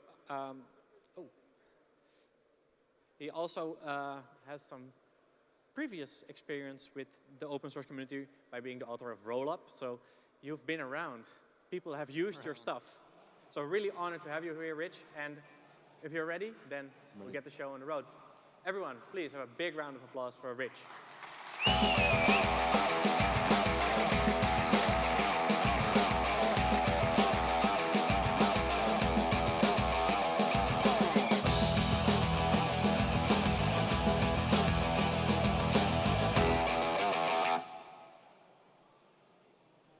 All right. So while I was researching for this talk, I stumbled upon a 19th century sea shanty about the evolving techniques that we use to deliver HTML to our users. It was very ahead of its time. And I thought I would share it with you. It's called The Weberman, and some of you might know the tune. If you do, then I would love for you to join in. If we can get some people singing along in here, it'll make this whole thing so much less awkward for all of us. At the very least, please help me keep time. Come on. There once was a place to run your code in US East 1. Non-containerized node requests came in. Replies were bestowed from the lander far away. Soon may the server respond to bring us markup to look upon. One day when the JavaScript runs, we'll take our page and go. The cold starts held the data back. Ledane said you should use Jamstack. It sounded good, so we gave it a crack for a while anyway. Soon may the server respond to bring us markup to look upon. One day when the JavaScript runs, we'll take our page and go. Static files are great unless you need something from a database. Then you'll need to make a request to chase the spinners away. Soon may the server respond to bring us markup to look upon. One day when the JavaScript runs, we'll take our page and go. If you don't want to fetch your data late, just render your page inside V8. Life on the edge is pretty great. Friends, this is the way. Soon may the server respond to bring us markup to look upon. One day when the JavaScript runs, we'll take our page and go. Once more. Soon may the server respond to bring us markup to look upon. One day when the JavaScript runs, we'll take our page and go. Last time, soon may the server respond to bring us markup to look upon. One day when the JavaScript runs, we'll take our page and go. We did it! You magnificent people, I love you for joining in. That could have gone horribly, horribly wrong. Hi, let me introduce myself. My name's Rich. I work on a user interface framework called Svelte. I'm one of hundreds of contributors, and I work on open source full-time at Vercel. The song that we were singing just describes a really important trend in web development. A lot of computation is moving away from servers and single-origin serverless functions and out to the network edge, thanks to things like Dino, Fastly Edge, Cloudflare workers, Vercel Edge functions, which run on Cloudflare workers, and Netlify Edge functions, which run on Dino. Someone like me, who knows very little about backend stuff, is able to deploy an application that is instantly available within milliseconds to users anywhere on the planet. I think this is a tectonic shift in how we build stuff on the web, even though there are some unsolved problems about where we put our data, for example. Meanwhile, front-end frameworks are also being affected by this trend. When you think about frameworks, you probably think about React or Vue, or if you're a little bit more of a JavaScript hipster, you might think about Svelte or Solid. But increasingly, we don't use these frameworks by themselves. We use meta-frameworks like Next, Nuxt, SvelteKit, and Solid Start. And these are toolkits for building an entire application as opposed to just a few components. They bring a build tool, a dev server, your routing, all of that stuff. And crucially, as well as running in the browser, they run in a server environment as well. We can call them full-stack frameworks at the risk of upsetting the angry nerds who police the use of that kind of terminology. And so there's this interesting convergence happening. Front-end technologies are starting to claim back-end territory, while back-end is becoming more accessible to those of us who are traditionally front-end operators. In many cases, edge functions use the same web APIs that we're used to using in the browser. So I work on SvelteKit, which is the official meta framework, the official full-stack framework for Svelte, and we're pretty proud of what we've built. We think it's very compelling. It runs anywhere JavaScript runs. It runs on Node, it runs on a Lambda, it runs on the edge, it runs in your browser. Soon it'll run in a service worker. And you can deploy it to any platform you like. There's no lock-in. When you create a project, we don't ask you where you're going to deploy. You can figure that out later and change your mind. It's built on top of web standard APIs like request and response. It uses Vite, so it has this world-class developer experience. If you haven't used Vite, I really encourage you to give it a try. It has file system-based nested routing. It has a tiny footprint, both on the client. We all know that we should minimize the amount of JavaScript that we serve to the client, but also on the server. When you're using serverless environments and edge functions, it's important to minimize the amount of JavaScript that needs to boot up in order for that function to start serving responses. It has flexible output. You can do dynamic server-side rendering, you can do static site generation, you can build a single-page app, and you can mix and match all of those things within the same application. It's built on top of Svelte, which I'm biased here, but I think that means that you'll be able to build an application more quickly using SvelteKit than with any other framework or your money back. And of course, the framework itself is fast. As my boss likes to say, the combination of Svelte and Vercel edge functions lets you do dynamic at the speed of static. But there is one big question mark looming over the landscape of full-stack frameworks. And the question is this: how on earth do we do full-stack documentation? No one has really solved this, I don't think, until now. But before we get into that, we need to talk about what we talk about when we talk about documentation. So documentation is one word, but it's many different concepts. I like to think of it as a cake, specifically a Battenberg cake. I don't know if you have Battenberg cakes in mainland Europe, but you should. They're terrific. This Battenberg cake has reference documentation, which is what we tend to think of when we think about documentation. This is your interfaces, your APIs, and so on. We have explanatory material that give you a higher-level overview of some of the concepts in your tool. We have how-tos that teach an experienced user how to do specific things with your tool. And we have tutorials which teach people how to use the thing in the first place. And the reason that these are so often conflated by open source projects is that they all overlap in interesting ways. Tutorials and explanations are both concerned with learning. Explanations and reference material are both about buttressing your theoretical knowledge. Reference and how-tos, these are both for your existing users, while how-tos and tutorials are all about step-by-step guides for achieving some goal. And in fact, we can plot these as a quadrant, as a series of quadrants, with learning and application on opposite ends of one axis, and theoretical knowledge and practical steps on opposite ends of the other axis. I didn't come up with this. It's by a chap named Daniele Presida. And if you're involved in documentation efforts, and you should be, because I believe that documentation is at least 50% of working on any software project, then I encourage you to check out his talk, What No One Tells You About Documentation, and the accompanying website, diataxis.framework. There's an oft-mangled quote that I really like. Tell me and I'll forget. Show me and I may remember. But involve me and I'll understand. Your reference docs are good at telling you what to do. Your explanatory material and your how-tos are good at showing you how to achieve some specific task. But if you want people to actually learn the thing that you're offering them, you need to involve them. And that is where interactive tutorials come in. Tutorials are the hardest form of documentation to write, and they're the most frequently overlooked, but I believe they are the most important. Obviously, you need to have reference documentation, but you can have the best reference docs in the world. It won't matter if no one is using your thing. Reference docs are how you serve your existing users, but tutorials are how you create new users. I was first awakened to the power of interactive tutorials a decade ago when I started learning Knockout, one of the OG front-end frameworks. Show of hands if you remember Knockout. All right, all the geriatrics just outed themselves. Knockout was a real milestone in web development. It's been kind of overshadowed in recent years by more modern frameworks, but in its time, it was a huge deal. And I and many other people learned Knockout through this incredible tutorial. Steve Sanderson, if by some miracle you're watching this talk, thank you for everything that you've done for my career and so many other people's. It was truly a milestone. So when we created Svelte a few years ago, we knew that we wanted to bring this idea back to the modern age. The Wi-Fi is working, great. Okay, this is Svelte's tutorial.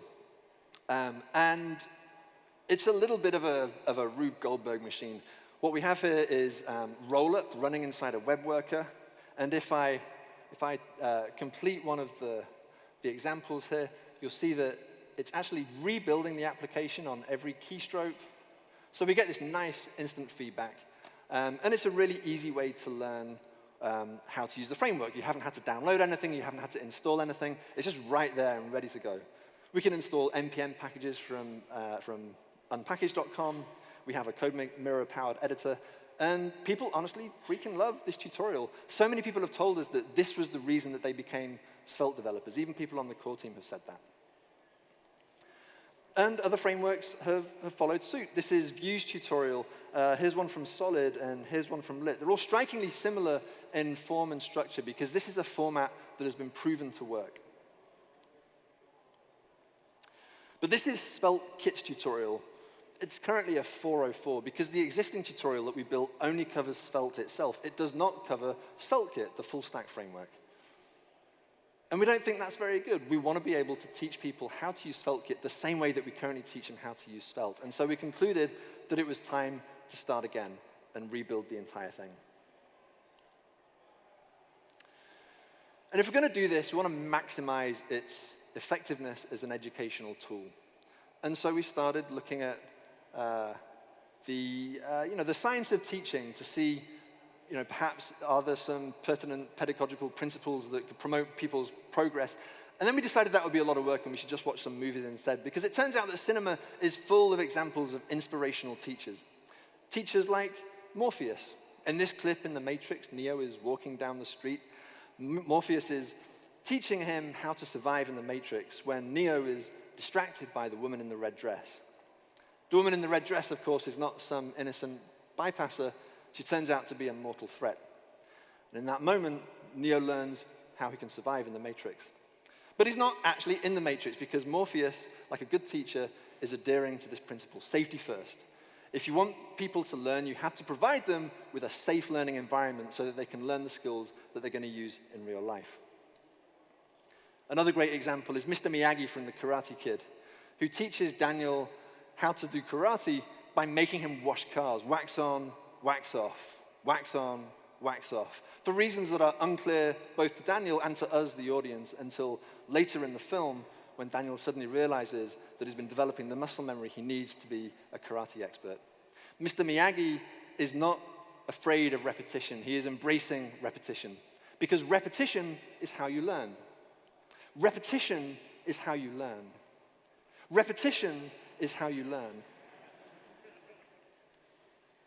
In The Empire Strikes Back, right after Yoda's inspiring "do or do not, there is no try" speech, Luke, having failed to recover his crashed X-Wing from the swamp, drops off and sulks in the forest like a whiny teenager. And Yoda realizes that if he's to teach Luke about the power of the Force, he is going to have to demonstrate it himself. And so that's what he does. He shuts his eyes and he stretches out his arm and he lifts the spaceship out of the swamp, to Luke's astonishment. Sometimes when people are learning, they get stuck on stuff, and it's fine. Our job as teachers is to make sure that that isn't the end of their learning journey. And so Yoda, like any good teacher, recognizes that bail them out sometimes you must.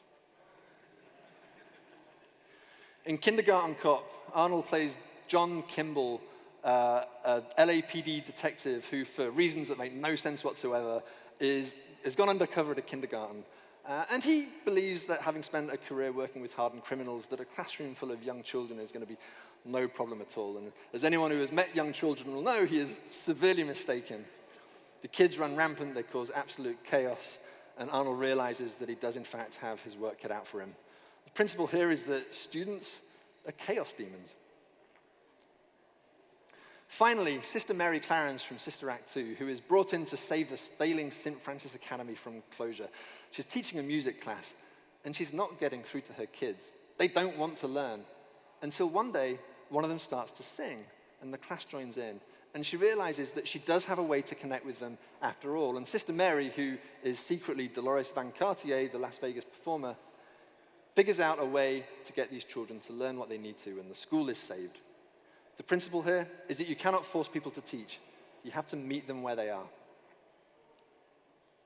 So without further ado, I would like to share a little bit of what we've been working on with our new documentation and how we've been applying some of these principles. I'm going to move over to a different example here. Oops, if I can type, it would help. I'm going to see if the Wi-Fi is going to be kind to us today. Let's try that once more. All right, here we go. So your job in each of these tutorial sections is to follow the instructions on the left-hand side to complete some exercise and learn some new concept about how to use Svelte. And these are all short, self-contained sections deliberately, because when you're working on something like this, it's easy to make a mistake. You could introduce a syntax error that completely breaks everything. And we want you to be able to reload the page and get back to what you were doing without worrying about losing your progress. So we're deliberately not introducing complex topics over a series of tasks. Everything is self-contained. Also, this file editor here, the file tree editor, we have a single component, app.svelte, and we don't give you the ability to create new components or delete components because that doesn't serve the learning objectives. We give you a controlled environment in which it is safe to make mistakes because we're obeying the Morpheus principle, safety first.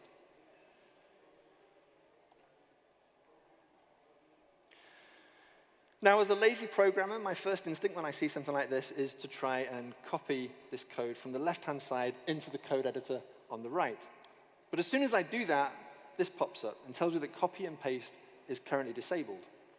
This might seem like a bit of a hostile move, but it is because this is how we learn. Repetition is how you learn. Repetition is, I'm not going to do it again.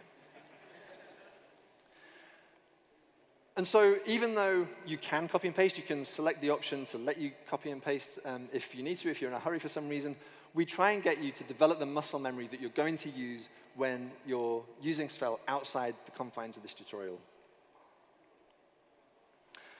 Just like Yoda, we know that occasionally students will get frustrated, and that shouldn't be the end of their learning journey.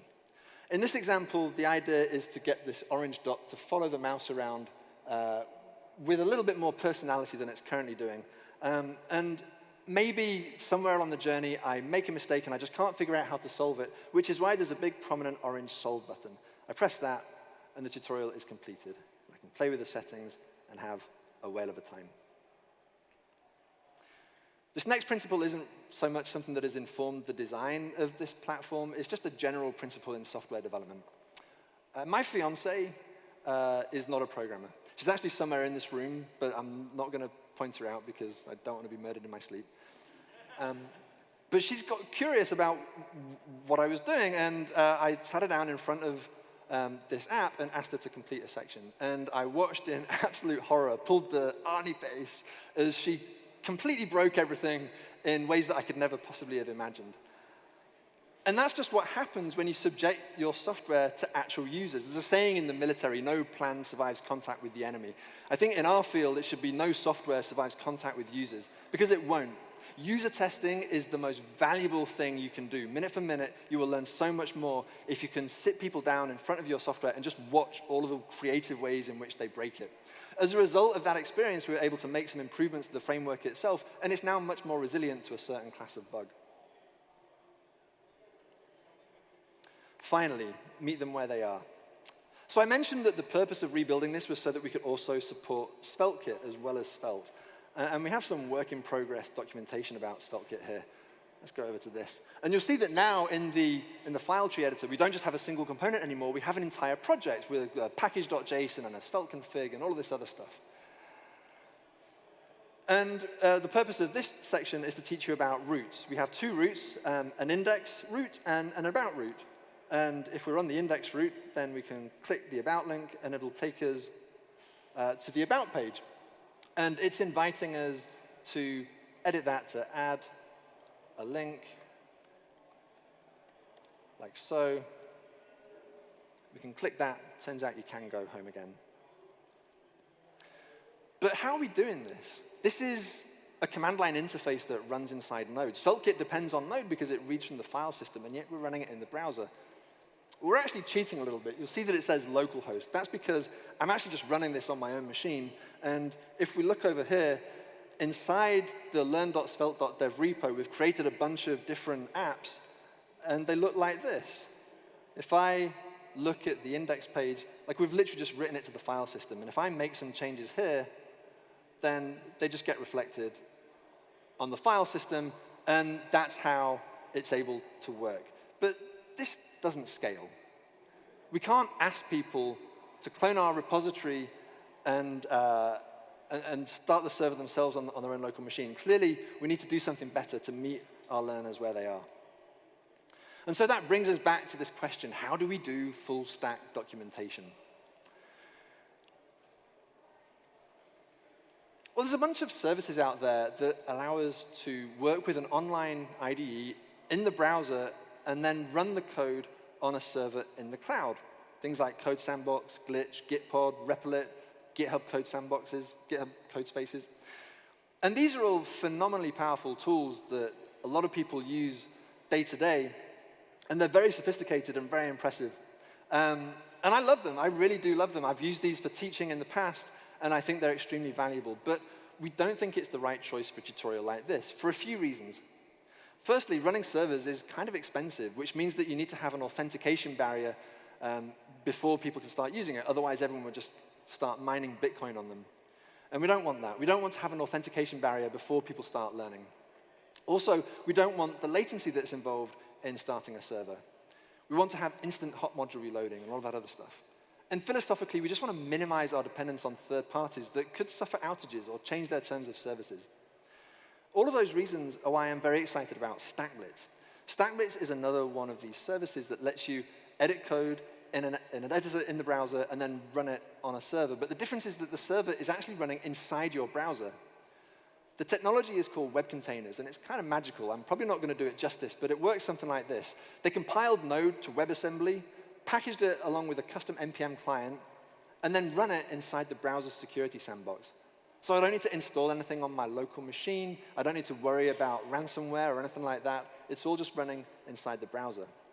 A few months ago, they added support for SvelteKit, which was tricky because it uses native JavaScript modules. And that means that you can now go to sveltekit.new and instantly create an entire SvelteKit application without having to install anything at all. And this has been an absolute game changer for getting things like bug reports and also for producing examples.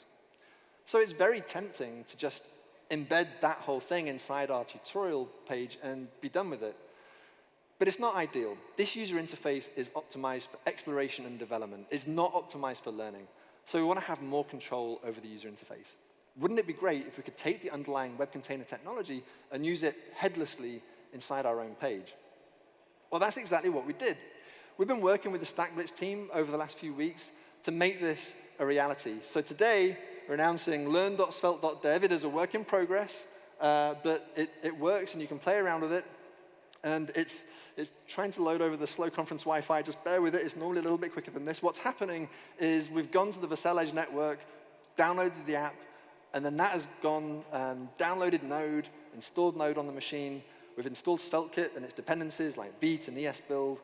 We've written our application to the file system, and we've started a Vite dev server. And this normally happens in the space of a few seconds, but in conference conditions, it might take a little bit longer. So let's assume that that's not going to work, and I'll quickly wrap up. I think it's a phenomenally exciting time to be a web developer. We have so much power at our fingertips now. Since we started building this, I know of at least 2 other frameworks who have started working on something very similar. So I would expect this to become the norm of how we learn full-stack tools very soon. And it doesn't just apply to frameworks. It applies to anything that runs in Node, command-line interfaces like build tools and testing tools and so on. So I want to thank the StackBlitz people for being such phenomenal partners as we've built this. And I also want to thank everyone who was involved in the development of learn.svelte.dev on things like accessibility, UX, design, testing, and so on. And I want to thank you lot. Thank you.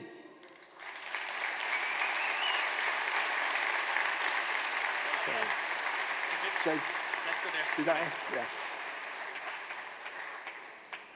All right. Well, looked really promising. Thank you. And looking forward to playing around with myself. And I think it's great to see how low the barrier is to try it out. And I think it's going to give you a lot of new users. I hope so. Well, at least me. That yet, but it is very much the intention that SvelteKit should be able to target environments like that. So I would say once we get SvelteKit 1 out the door, that's the kind of thing that we're going to be looking to do. Yeah. All right, so it's not there yet, but not there yet. No. On the roadmap. Yeah. And the roadmap is very empty. Yeah.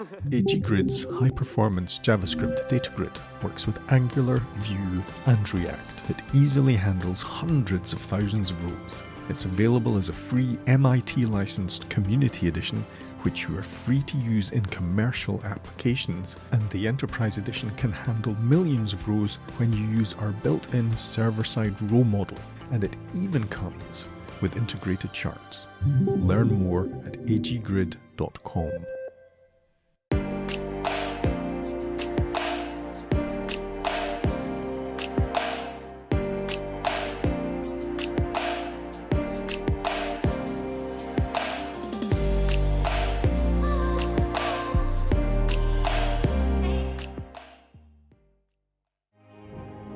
Crypto. A turbulent world full of risks and opportunities. Discover it through a trusted platform. Join the 1 million Dutch users of Bitvavo, the crypto exchange of the Netherlands. Crypto starts with Bitvavo. What is intelligent industry with Capgemini? We could tell you it's how our team of experts help you use 5G, AI, and IoT to connect intelligent devices, factories, and software ecosystems to harness the power of data and foster innovation. But in human terms, it's business and tech. So making our products intelligent really does make life easier, better, really working in sync. Capgemini. Get the future you want. The content you create works harder across more channels, while you work smarter with powerful tools for workflows, editing, and even building your own apps. Say hello to a better way to build and deliver digital experiences. Contentful.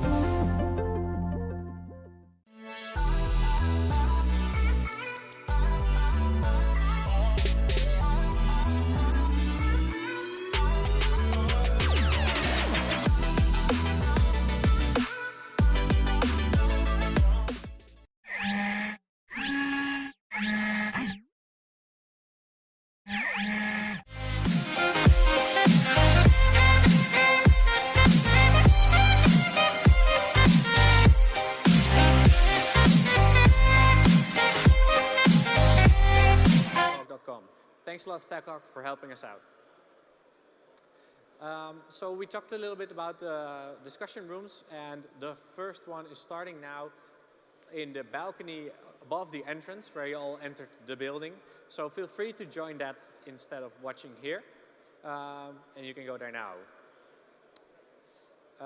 And now we have reached the lightning talks. We have 4 lightning talks coming back to back.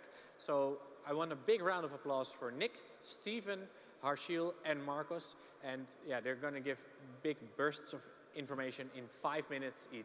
So big round of applause, everyone.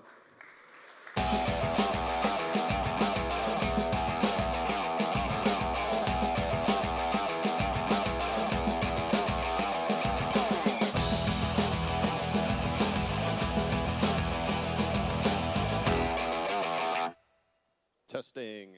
Hey, JSNation. I am reacting to Web3 here today, and I am your token Web3 guy, pun intended, and because I'm not unique, I'm just like all of you. And just like my booth mates, if a bad joke has to be explained, it's like bad code, it's not good. Anyway, enough of the dad jokes. So I'm Jonathan Shealy. I'm a software architect for Decentology. We build Web3 apps so that you don't have to. So our goal is to bring developer tools to the Web2 community. And we do that through our smart modules, all open source. So again, we're trying to bring Web2 to the Web3 community.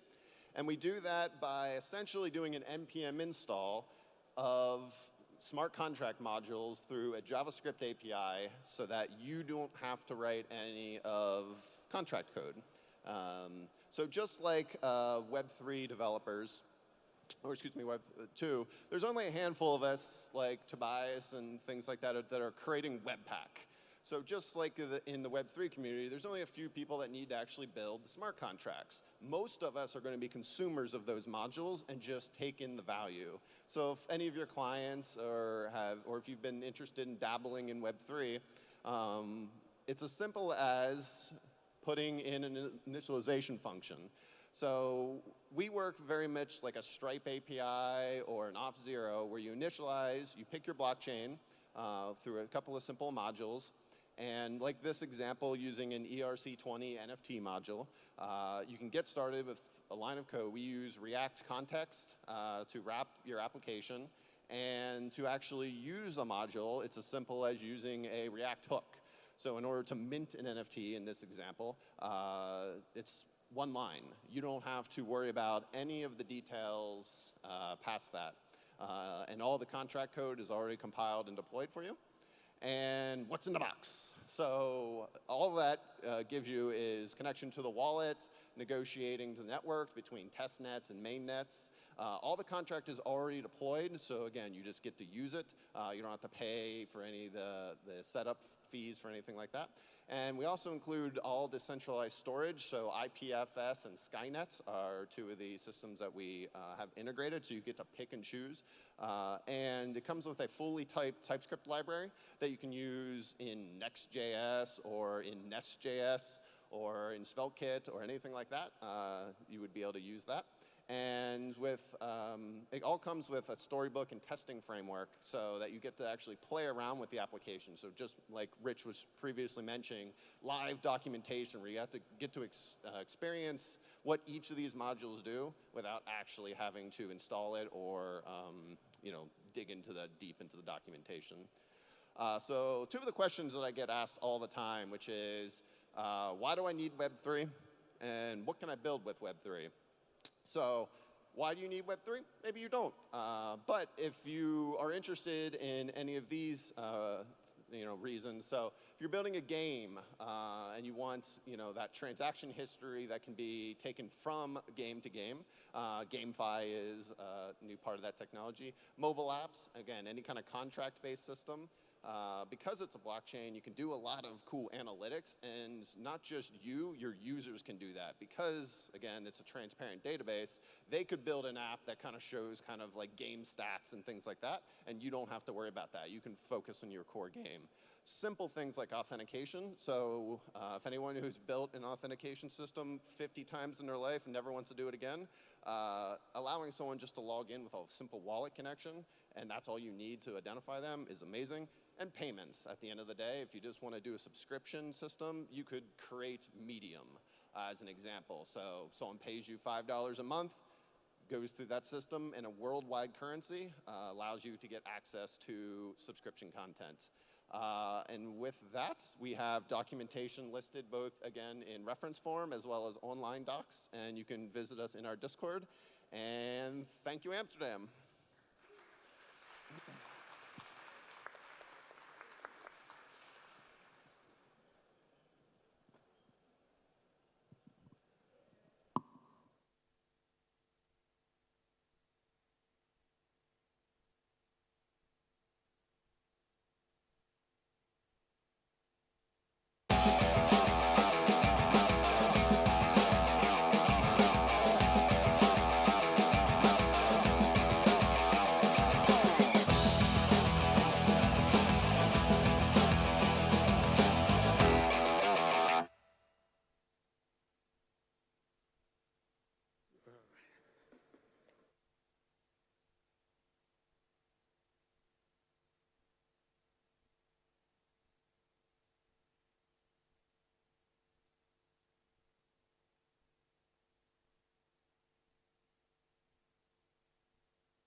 Hey, hello everyone.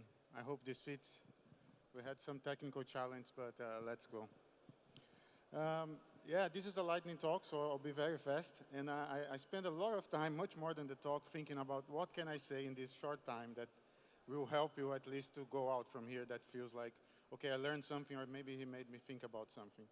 So my background is distributed computing, so I work with scaling companies usually, and helping systems to really scale. Big data, I worked a lot. Streaming platforms, it's my bread and bread and butter for the past like 7 years. And currently, I live in the Netherlands for 7 years, from Brazil, and I write technical blog posts. Currently, this one, I had another 3 or 4 different places where I used to write, but you can find my most recent articles there, usually talking about Kafka, about Kubernetes, mostly backend in my case. I work for vivo. It's the biggest crypto exchange in the Netherlands. So if you are into crypto or want to be into crypto, it's as easy as clicking a button like you see there. And that's the goal from the company. It's really to bring the opportunity to trade crypto for everyone. And that's what we're doing. That's our mission. So what I'm going to try to talk in this short time, I'm going to talk a bit about this world where we live, that we use. Many of us, I'm sure a lot of you, use Kafka to share events between systems. And this is a requirement, of course, because in the current world that we go global with our platforms and your applications, we cannot be reliant on a database. So we really need to separate our services, right? And I'm going to talk a bit about a few challenges, the common mistakes and patterns that we use, and solutions for that. So this is a normal services architecture. You can call it microservices. It really depends where you are, how you do it. It doesn't matter. The important thing here is that you have multiple databases, multiple data sources. You are integrating things through Kafka. And that's a common pattern, more and more. I bet many of you have this. And a common way to do it, and I've seen this especially on the TypeScript, JavaScript world, is that you send events using JSON. That's very easy because everything is JSON, but the problem is you don't have really a contract, right? If you send events to a JSON, the producers, the sending side, might send something that's actually broken, or other producers might send it, and the consumer starts processing that and breaks up. And the way Kafka works is a queue of events. If it cannot process a message, it doesn't go forward in processing the messages.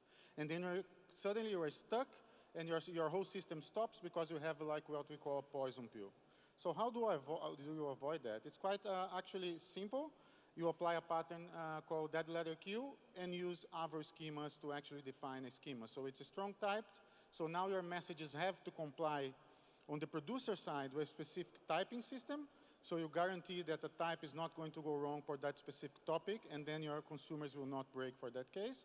And you can use a dead letter queue approach that if you start consuming a message and it's broken, instead of getting that cycle forever, you try a couple of times. If it doesn't work, you push that to a different queue and you go to the next message. And for that, you might need to use offset committing manually. And I'm going to go through that and show some code because there is a timer here. It's really scary. I have to go fast. So think about this standard producer and consumer if you just use Kafka.js or any client that you decide to use. The normal producer and normal consumers, they don't have strong guarantees. What I mean by that, it doesn't guarantee to you that you're going to send a single message on the producer side. It might have duplicates. It's what we call at least once. That's the guarantee, which means you can have duplicates. And in some systems, you cannot do that. If you're depositing money, you should not do that. Especially withdrawing money from a customer, you should not do that. And on the client side, you can also have duplicate processing. So the defaults, if you use, that's what you can get. There are solutions for that. So Kafka offers exactly one semantics, that's the EOS there, and transaction boundaries. And it's very common that you have a pattern like that you have a processor, a message that initiates as a process. You want to consume the message, do some processing with the message, and produce the message to another topic in a single transaction. So you want to make sure when you consume, do processing, something goes wrong, you don't, if you reprocess or restart your system, that you process that message again because you didn't finalize those 3 steps, which is sending that message to the next step. And for this, you have to do some configuration in Kafka. And from the producer side, you have to set idempotency to true. That guarantees that it's not going to be duplicated and sent.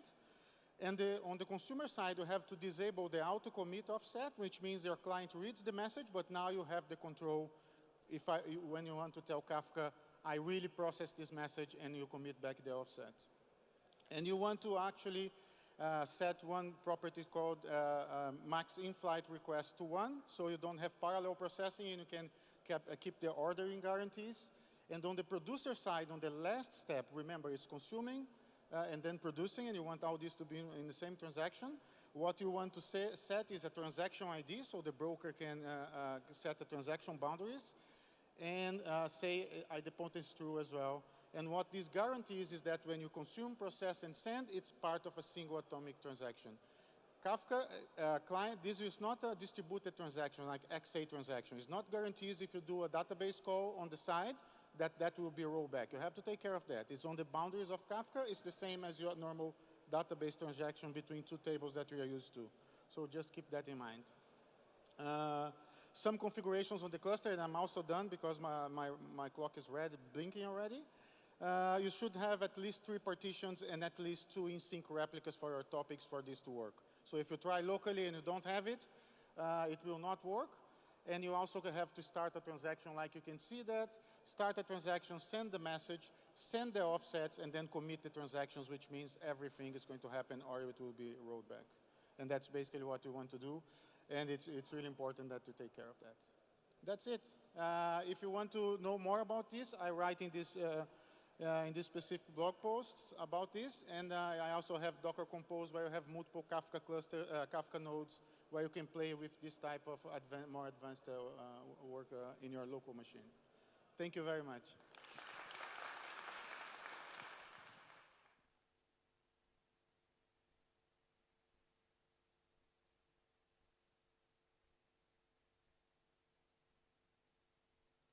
So, as a reminder, for those of you who are participating in the treasure hunt with the little coins, you have to give back your coins before the end of the coffee break at the registration where you got your badge. So if you want to do that, participate, you have to do it, well, right after the lightning talks.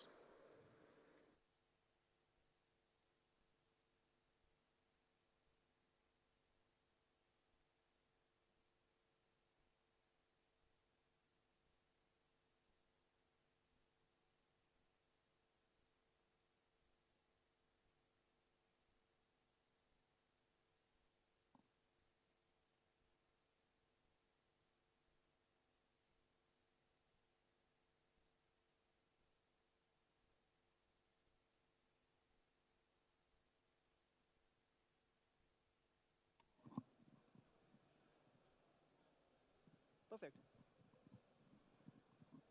Hello. Yeah, perfect.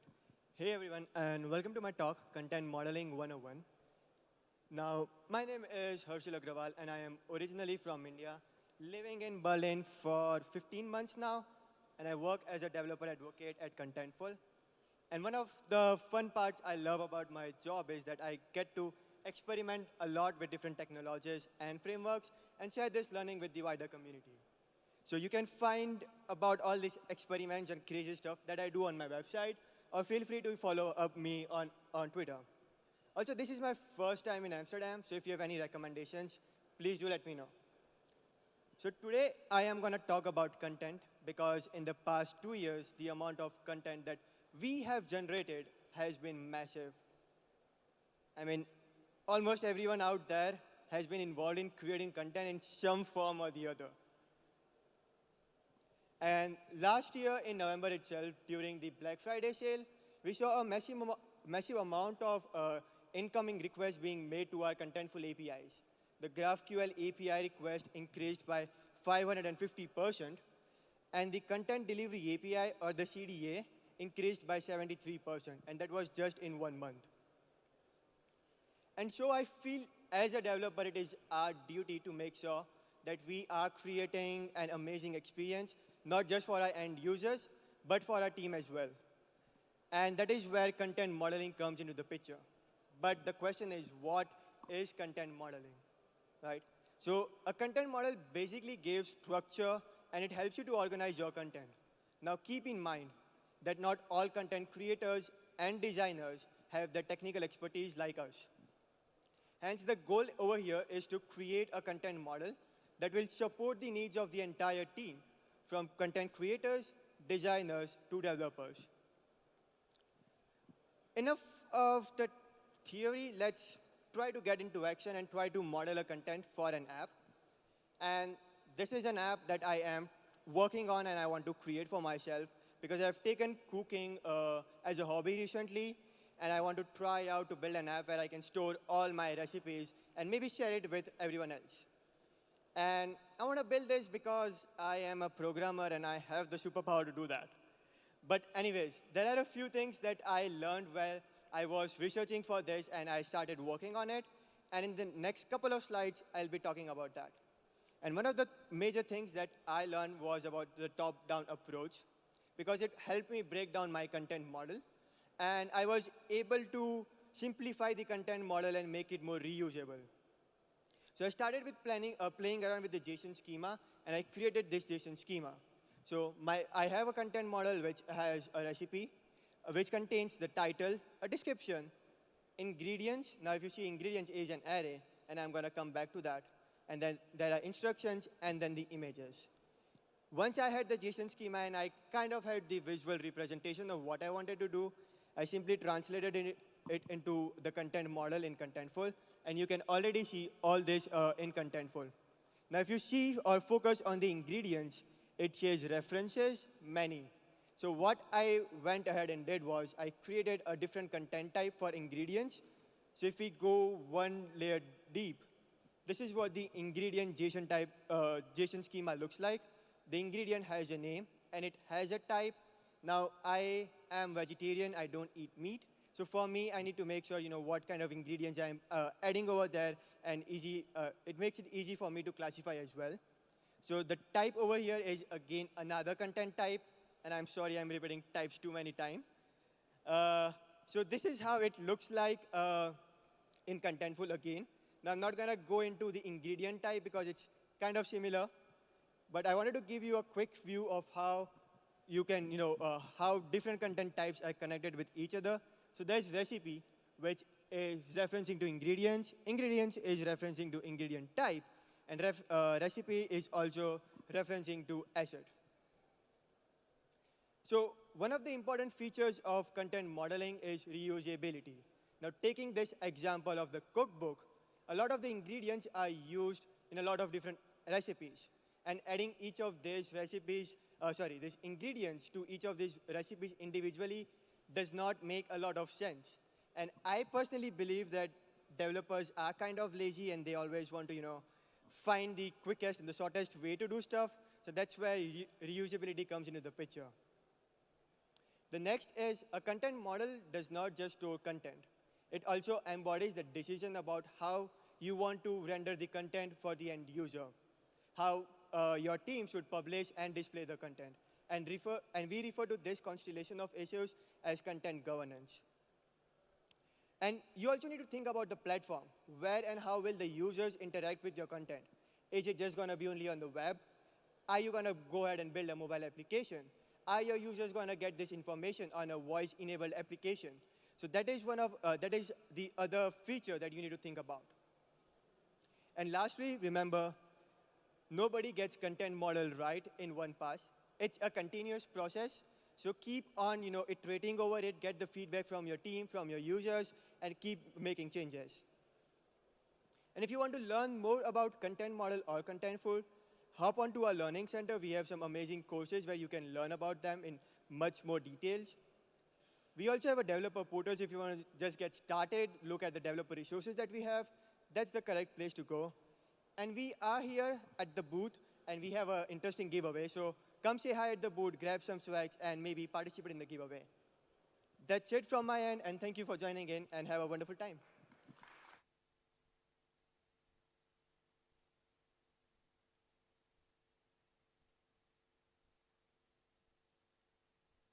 Yay, it worked this time. Can I ask you a question before I start? How many of you would be happy at your job if they asked you to maintain thousands of code demos? For me, oh, you are happy. That's probably a good job for you in writing docs. But for me, that's not what I want to do. And that's a situation I found ourselves in at AG Grid. Now, our aim is to make the best JavaScript data grid in the world. But we understand, as Rich was talking about earlier, that our grid is only going to be as good as what our users can do with it. And the way we can show them what they can do is via our docs. So we are determined for every feature that we have to have a live code demo. So you'll see what the grid does, and you'll also see the code that is powering that demo. So if we just start adding in all these examples for our features, we've actually got up to about 500 demos now. And you think that's bad enough? Wait till you realize that AG Grid is agnostic. So we support JavaScript, TypeScript, Angular, React. You can use hooks and classes. You can write it in Vue 2, Vue 3. And we want you, when you're using our docs, to be able to see the code in the framework that you're using. So you times all these numbers together, and we end up with about 8,000 demos. So there's no way, even if you do want to do it, that you're going to be able to keep up and not make mistakes with copy and paste. And it's just going to be quite boring, to be honest. So in an ideal world, what we want to do is write a single example. And we're going to do this in TypeScript, because for Angular, we need types. If you want React with TSX, you need types. For our JavaScript example, we just strip the types out and we're done. And then we can use that as a starting point for our Vue and React with just plain JavaScript. Now, the first step to be able to achieve this is to categorize your code. So here we've got some example AG Grid code. We've got some static config, we've got a callback, and also an external event. And the reason we need to categorize this is so that we can apply framework-specific converters to each of these specific areas. Because we know that Angular uses different syntax to React, and it's different depending on what you're trying to achieve. But then the challenge and the question is, how do we programmatically categorize our code example? And that's where abstract syntax trees come in, because we can represent any piece of code as a tree. So for example, the highlighted function here is size to fit. And that's represented as a function definition with a property of name, parameters, and the body. And any code file that you've got, you can break it down and represent it in this tree structure. So for example, if you're using TypeScript to parse it, you give it the source text of the example, and it will give you this AST. And then we're going to traverse this tree and use pattern matches to pull out all of these different sections. So we'll find what's a property, what's an instant method, and what's an event handler. So this is an example of what one of these pattern matches might look like. So we've got, is this a function call? So we run through all the nodes in the tree, and if it's a function call, then we pull it out into this external event handlers, where we've got the name, the parameters, and the body. So we build up this memory model of what the code example actually looks like. And then we use our framework-specific converters. So here we can see Angular and Vue. You've got the different syntax for trying to achieve a similar thing. And so we use these framework-specific converters against each category. And once you've done that, you can spit that code out into a base template, and you find you've got your Angular, React, and Vue examples. And we have only written the TypeScript one along with these converters. Just to make sure we haven't made a mistake, we validate it with TypeScript. We hit every single one of these examples with Cypress to make sure there's no errors. A bit of snapshotting for visual regressions. And if we're feeling really keen and careful, we can git diff the entire repo to make sure we haven't done anything silly. And the result for us is that we're able to update all our framework examples in one place. For example, we added support for React and TypeScript, and it only took a day, but there's 500 examples there. If we want to add a new framework support, we'll just add one converter. And we're happy developers because we're not maintaining all of these examples, and there's more time for us to work on features. And I believe our users are happier because they can go to our docs, say what framework they're using, what variation they're using, and they get to see the code that matches that to copy and paste into their application. So for you as takeaways, I want you to realize this point that we can use TypeScript abstract syntax trees to generate and reason about our code. And a great way to get started with this is astexplorer.net. Just drop your code into that, and it will show you what the abstract syntax tree looks like. And finally, don't manually maintain something that you can generate. If you do take inspiration from this talk, I'd love to hear what you end up building with it. Thank you.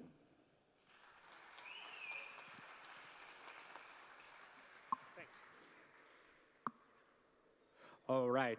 Well, that was it for our lightning talk round and for this slot. So it's now time for a little coffee break. If you're participating in the treasure hunt, don't forget to go to the entrance booth to give your coins and have them counted. And we'll see after the break who is the lucky winner of our amazing prizes. Have a nice break, everyone. AGGrid's high-performance JavaScript data grid works with Angular, Vue, and React. It easily handles hundreds of thousands of rows. It's available as a free MIT-licensed Community Edition, which you are free to use in commercial applications, and the Enterprise Edition can handle millions of rows when you use our built-in server-side row model, and it even comes with integrated charts. Learn more at aggrid.com.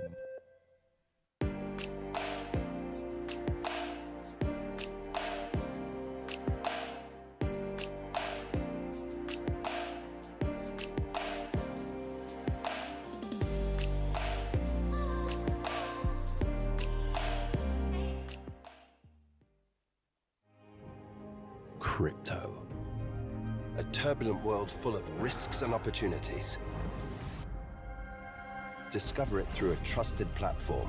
Join the 1 million Dutch users of Bitvavo, the crypto exchange of the Netherlands. Crypto starts with Bitvavo. What is intelligent industry with Capgemini? We could tell you it's how our team of experts help you use 5G, AI, and IoT to connect intelligent devices, factories, and software ecosystems to harness the power of data and foster innovation. But in human terms, it's business and tech. So making our products intelligent really does make life easier, better, really working in sync. Capgemini. Get the future you want. The content you create works harder across more channels, while you work smarter with powerful tools for workflows, editing, and even building your own apps. Say hello to a better way to build and deliver digital experiences. Contentful.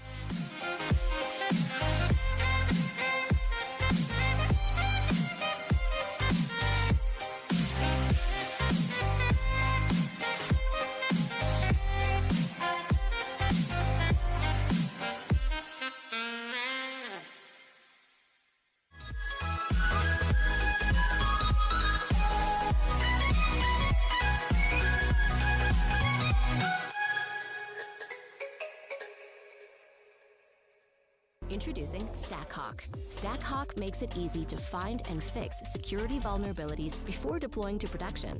With lightning-fast security scans, returning results for review and triage in minutes. Get started for free today at stackhawk.com.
AGGrid's high-performance JavaScript data grid works with Angular, Vue, and React. It easily handles hundreds of thousands of rows. It's available as a free MIT licensed community edition, which you are free to use in commercial applications, and the Enterprise Edition can handle millions of rows when you use our built-in server-side row model, and it even comes with integrated charts.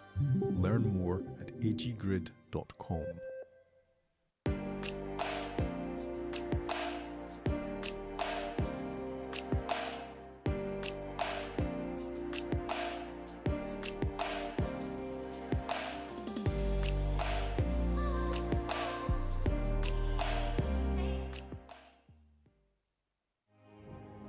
Crypto.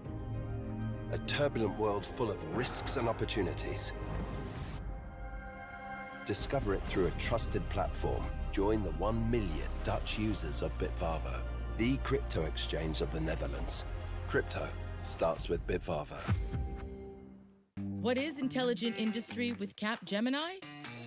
We could tell you it's how our team of experts help you use 5G, AI, and IoT to connect intelligent devices, factories, and software ecosystems to harness the power of data and foster innovation. But in human terms, it's business and tech. So making our products intelligent really does make life easier, better, really working in sync. Capgemini. Get the future you want. The content you create works harder across more channels, while you work smarter with powerful tools for workflows, editing, and even building your own apps. Say hello to a better way to build and deliver digital experiences. Contentful.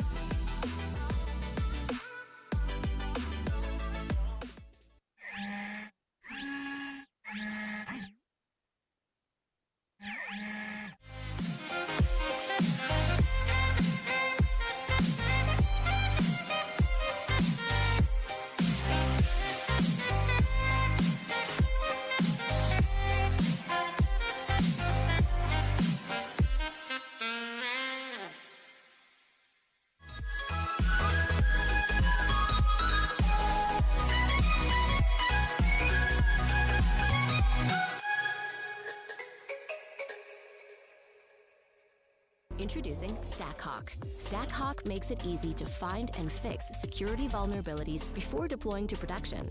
With lightning-fast security scans, returning results for review and triage in minutes. Get started for free today at stackhawk.com.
AGGrid's high-performance JavaScript data grid works with Angular, Vue, and React. It easily handles hundreds of thousands of rows. It's available as a free MIT licensed community edition, which you are free to use in commercial applications, and the Enterprise Edition can handle millions of rows when you use our built-in server-side row model, and it even comes with integrated charts.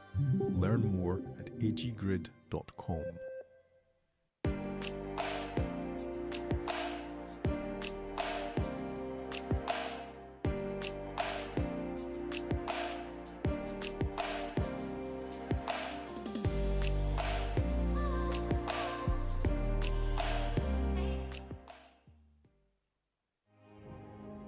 Crypto.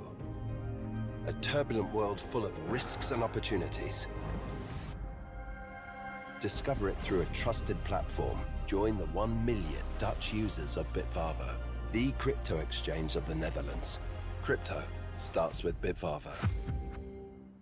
What is intelligent industry with Capgemini? We could tell you it's how our team of experts help you use 5G, AI, and IoT to connect intelligent devices, factories, and software ecosystems to harness the power of data and foster innovation.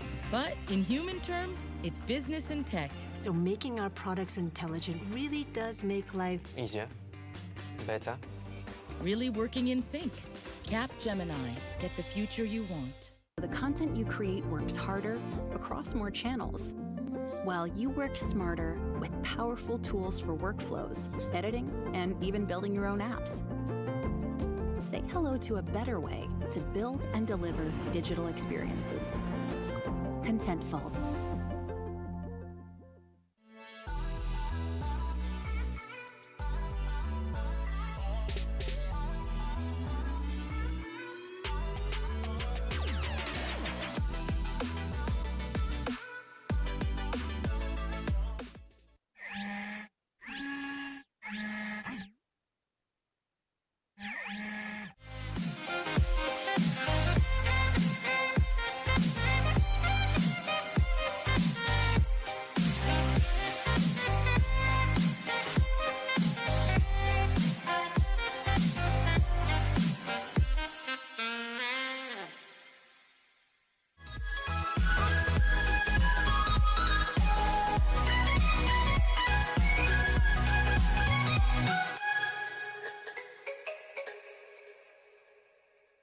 Introducing StackHawk. StackHawk makes it easy to find and fix security vulnerabilities before deploying to production. With lightning-fast security scans, returning results for review and triage in minutes. Get started for free today at stackhawk.com.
AGGrid's high-performance JavaScript data grid works with Angular, Vue, and React. It easily handles hundreds of thousands of rows. It's available as a free MIT-licensed Community Edition, which you are free to use in commercial applications, and the Enterprise Edition can handle millions of rows when you use our built-in server-side row model, and it even comes with integrated charts. Learn more at aggrid.com.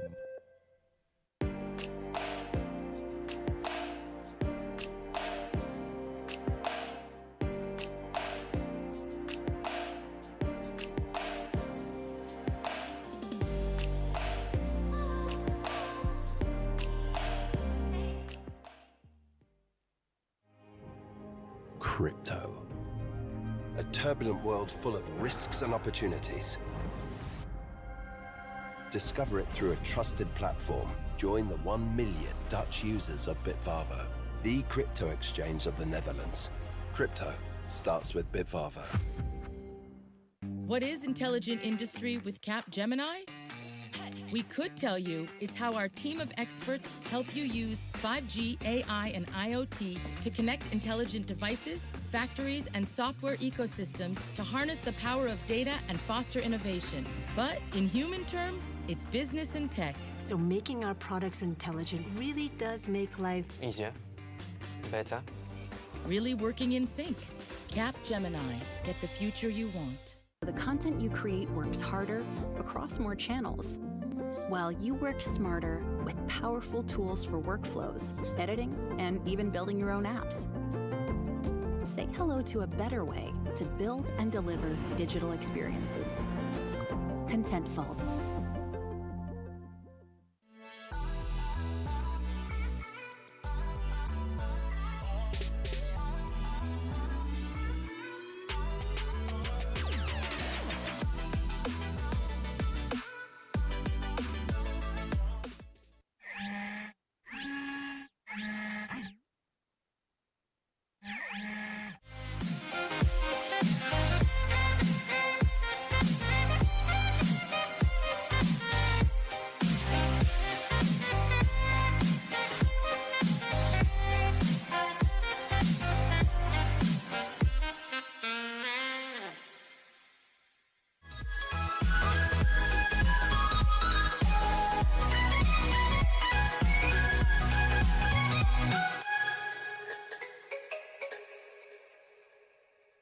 Introducing StackHawk. StackHawk makes it easy to find and fix security vulnerabilities before deploying to production. With lightning-fast security scans, returning results for review and triage in minutes. Get started for free today at stackhawk.com.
AGGrid's high-performance JavaScript data grid works with Angular, Vue, and React. It easily handles hundreds of thousands of rows. It's available as a free MIT-licensed Community Edition, which you are free to use in commercial applications, and the Enterprise Edition. Of course, it's super important to get Nice. not only knowledge today, but some calories. It's true. It takes a lot of energy, really, extroverting at a conference.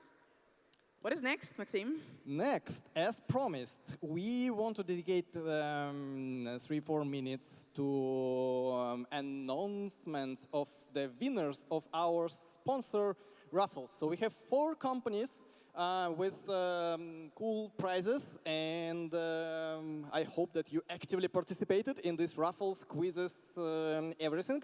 And now I want to invite representative of the first of the companies on the stage, Contentful. Woo! Yes, the microphone is yours. Please tell us the names of the winners. Yes, so we have 2 winners for the 2 different Lego First, sets. announce the prizes. Yes, the prizes are 2 Star Wars Lego sets. So we have 2 winners, and the 2 winners are Pranshu Khanna. Raise your hand if you are here. If you want this set, please go to the Contentful booth and we'll give you a prize. And then the second winner is Veronika Beltuikova. Woo! Yes, yes, yes. Veronika. And yeah, folks, let's be good friends. If these folks are not here, but you know them, please inform them that they are winners and they have to just go to contentful area to grab their prizes. Yes, Pranshu and Veronica, I'll see you there. Thank you, thank you, thank you. And now I invite folks from Upright. Are you here? Huh? I wonder if you need to bring your identification when you pick up your prize.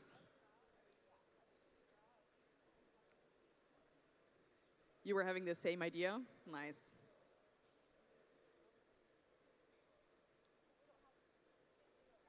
There's a little conversation going on in the background. I don't know what's happening. Then we'll announce winners on okay? You do raffle. I don't have any names though. There's no names. Okay, then just ask organizers. Okay, yes, let's keep Upright for now. And OLX, do we have a representative here? Yes. Come to us. Do you need me to hold something? Do I need to hold something? Yeah, okay. Tell us Hi. about the prize. Okay, I think it's working. Hi everyone, so we are doing a raffle activity to win this drone, and I hope that the winner is here to receive at the moment. And basically the winner is a front-end engineer with 2 years of experience, and is Paulina that take the photo with our socks, the most original one. It's here, no? So, yeah, we can deliver at our booth, and the other ones can always pass by there too. Sounds like a great plan. Thank you very much. And the next company I want to run on the stage is Capgemini. Folks, come to us. Wow, that's a big prize. So hello everybody, I hope you enjoyed racing with Capgemini, and eventually we have our winner. We found our fastest one, and I hope he's in the audience here to get his prize. And the name is, I want to have a drum roll from the audience on your knees. Yeah, like that, here you go. The name is Lovro Gunovic. What's in the room? Yes.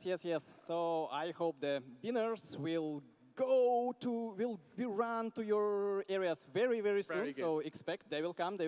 And about Upright, I think we'll announce winner on Discord. They are trying to do the raffle right here, right now. What's next? Do you know what's next? I do know what's next. It's my favorite part of the day. Tell us. I've just been waiting for this part. The Open Source Awards. Yeah! More prizes!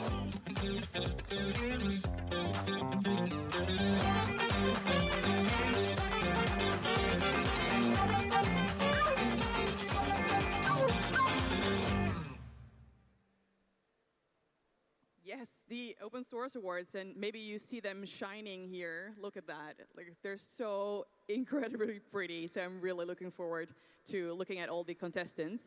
So let's look at our first award category, which is Breakthrough of the Year.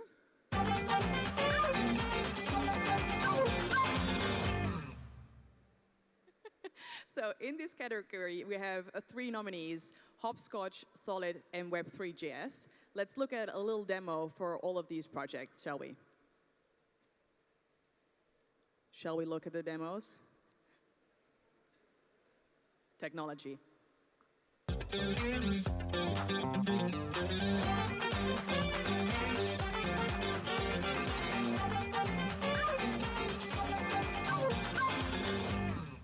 Hopscotch is an open-source API development ecosystem. It's lightweight, blazingly fast, and highly customizable not only with custom themes, but also by typing in your custom requests. It was built with the tremendous help from the Hopscotch community. To join us, visit the GitHub repo or hopscotch.io to test it out.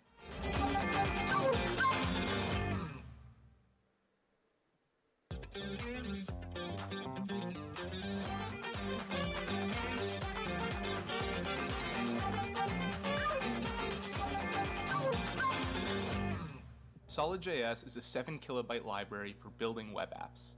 It uses a compiler to convert JSX into performant DOM updates, reducing abstraction and keeping you close to the DOM.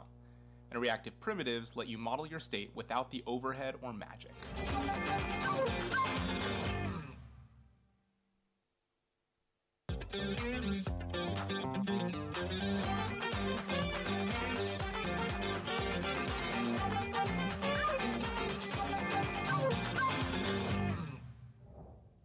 Decentralized web applications are just getting traction, and Web3.js is your portal to the Ethereum blockchain. This collection of libraries allows you to interact with local or remote Ethereum nodes. To start, use Yarn, NPM, or CDN to import it to your project. The API gives you a ton of utilities to manage smart contracts, accounts, or interact with the file store. Learn more on web3js.readthedocs.io.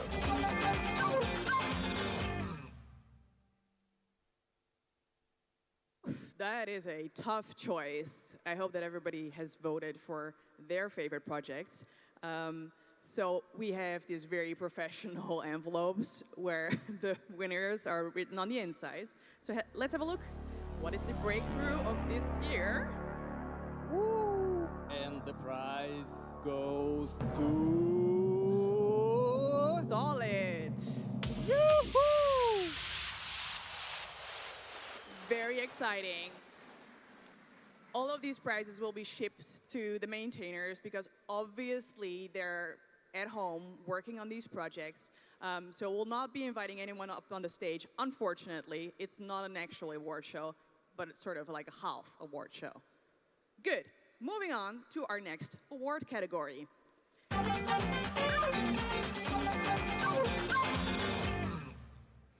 The fun side project of the year. I had a couple of fun side projects, but they're not listed here, unfortunately. So our side projects of the year are Yoha, Gaze Detection, Big Heads, and OSART. Let's have a look at what all of these projects do for us.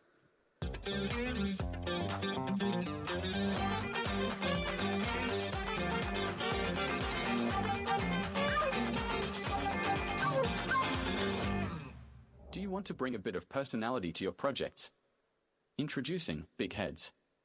Big Heads helps you easily generate avatars for various purposes.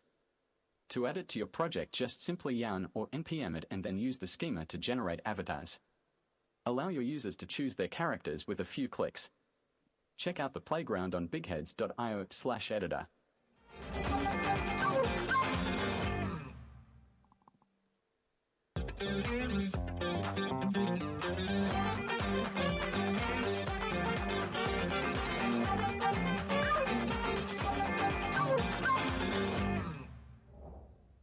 Gaze detection is a JavaScript library that predicts the direction of a user's gaze using iris tracking. It uses TensorFlow's face landmark detection model. To demo how it would work, you can see this prototype of a keyboard interface in the browser, controllable with eye movements. To try it on your own, check the GitHub repository or go to gazekeyboard.netlify.app and gaze hello.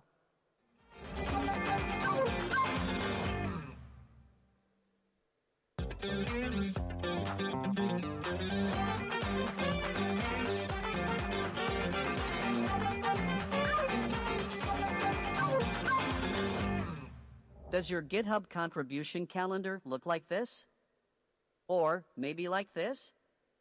Even if it looks like that, we can consider it art. OSS Art is a tool to generate your GitHub activity as an artwork. Now that some of us gradually return back to the office, don't miss the chance to showcase how productive you've been in the form of art. Head over to getoss.art and generate your artwork.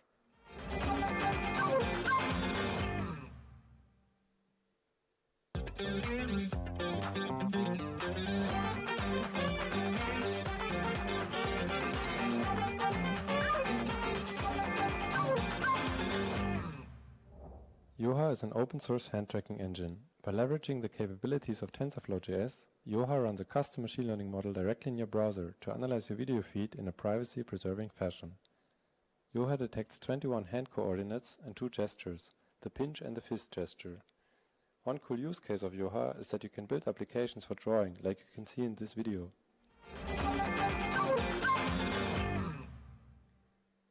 I would love to see a show of hands if there's any fun project in those 4 that you have used, are gonna use now that you've seen the videos. Yeah, that's more like it. Okay, really cool. I'm opening my very official envelope. And this prize, Fun Side Project of the Year, goes to gaze detection. Yoo-hoo! Very cool. Again, the award will be shipped, and we're moving on to the next category because, you know, we're on a tight schedule here.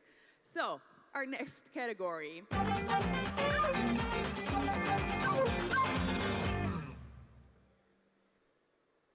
Our next category is Productivity Booster, and we have a couple of nominees in this category again. One of them is Amplification, we have Zod, we have Hardhat, and we have Omni. Let's look at what these projects do for us.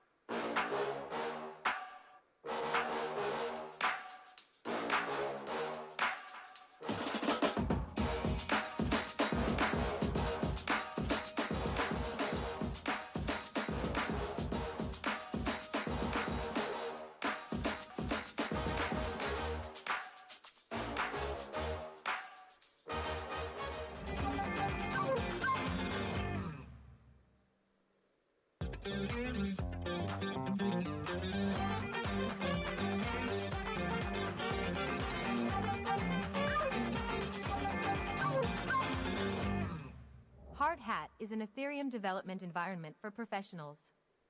It facilitates performing frequent tasks, such as running tests, automatically checking code for mistakes, or interacting with a smart contract. Hardhat is the best choice for debugging Solidity as it allows you to deploy locally and run tests without dealing with live environments. Use Hardhat's ecosystem of plugins and tools or bring your own to build a smooth workflow. Get started on hardhat.org.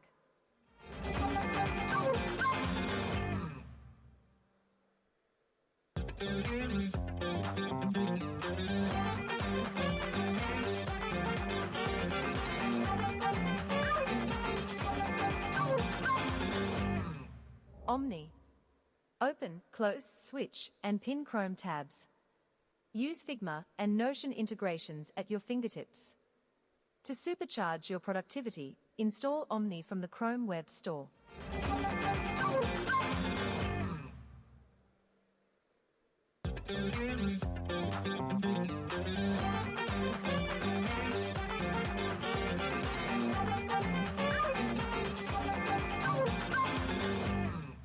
Zod is a tiny, zero-dependency, TypeScript-first, schema declaration, and validation library. The term schema broadly refers to any data type, from a simple string to a complex nested object. With Zod, you declare a validator once and Zod will automatically infer the static TypeScript type. Use your favorite package manager to add Zod to your projects. For more information, check the docs at zod.dev. So many great productivity tools. I mean, I just use Coffee, but I guess you can use one of those tools as well. So let's have a look at the winner in this category. Who is boosting our productivity to the maximum? You decide. The winner is Omni. Well deserved. Any Omni users in the room? Or those are at home working? Could be too. All right. Congratulations, Omni. Let's move on to the next award category, which is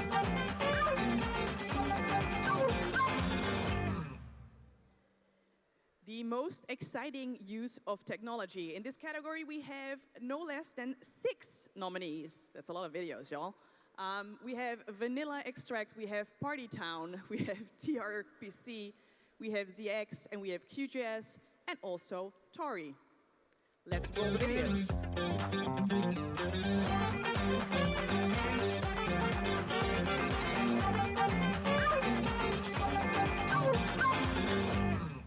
Here's a quick look at Party Town. It aims to solve this problem. Lots of third-party scripts blocking your main thread, causing your site to perform poorly.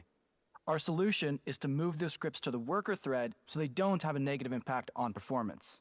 We do this by using some clever tricks to make the code run in the worker by default and access the main thread only as needed. Integration can be just a few lines of code and work on any tech stack. And that's the gist. Thanks for taking a moment to learn about our project.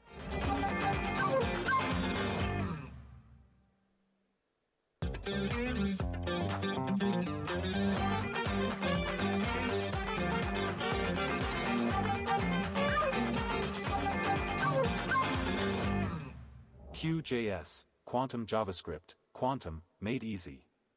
Q is a quantum circuit simulator, drag-and-drop circuit editor, and powerful JavaScript library that runs right here in your web browser. There's nothing to install and nothing to configure, so jump right in and experiment. Fire up the Q editor, then tap and drag the pieces around to get a feel for how it works. It's easy to use on both desktop and mobile devices. Visit quantumjavascript.app to check it out.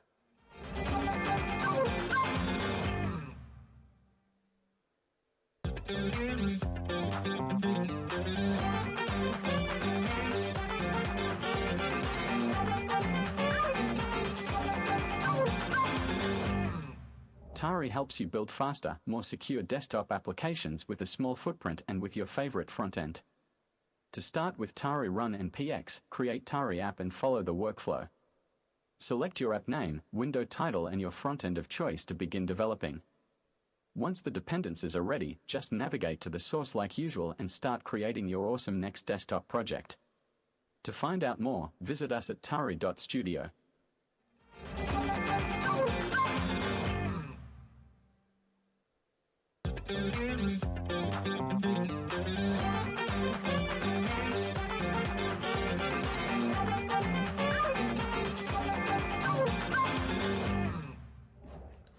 TRPC removes the need of creating API schemas for internal services. You get automatic type safety and auto-completion that is inferred automatically from your backend functions. The client doesn't import anything from the backend, only its type declarations. And it doesn't have any dependencies, doesn't rely on code generation or a build pipeline, and can be incrementally adopted with adapters for React and Next.js included. Visit trpc.io to learn more.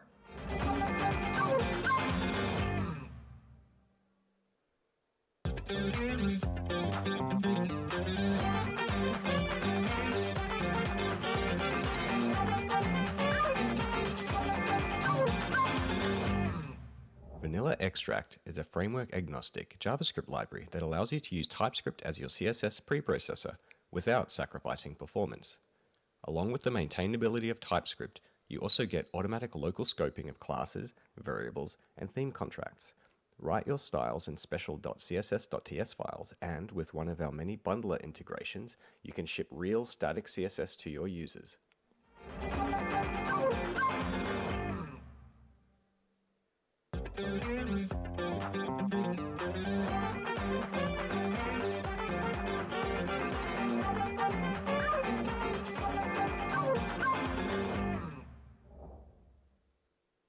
Bash is great, but when it comes to writing scripts, people usually choose a more convenient programming language. JavaScript is a perfect choice, but standard Node.js library requires additional hassle before using. The ZX package provides useful wrappers around child process, sets sensible defaults, and takes care of properly escaping arguments, so you don't need to worry about it.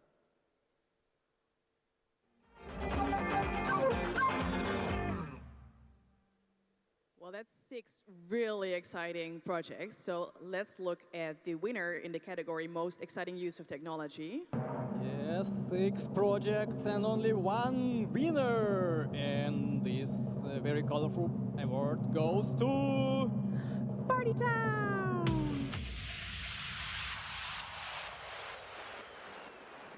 congratulations, Party Town. The award will be coming your way.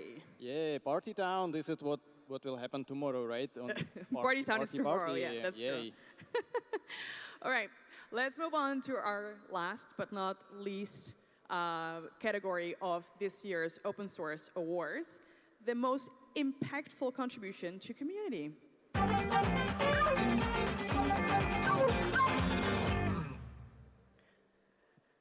5 contestants, very interesting. Let's have a look at them.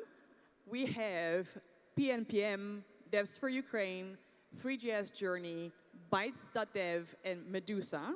So let's roll the videos and figure out what these projects do.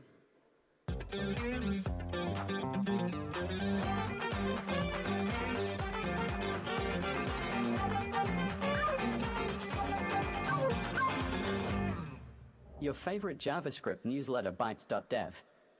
Are you tired of constantly having to keep an eye on Twitter, release notes, or blog posts just to keep up with the industry? The Bytes newsletter mixes a week worth of updates with a pinch of humor to brighten your Monday and get your work week started. Subscribe at Bytes.dev, made with lots of love from the UI.dev team.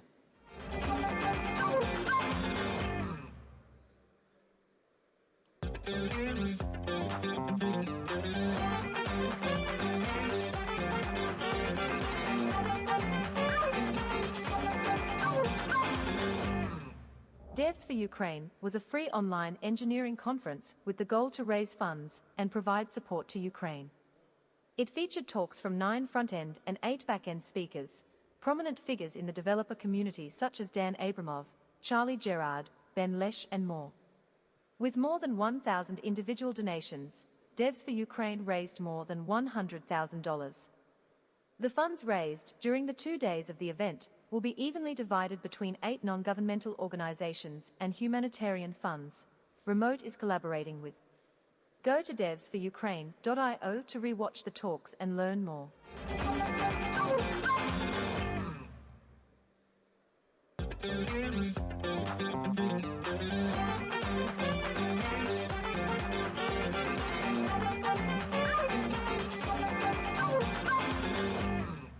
Medusa is the open-source Shopify alternative, or in other words, a powerful headless commerce engine that enables developers to create amazing digital experiences.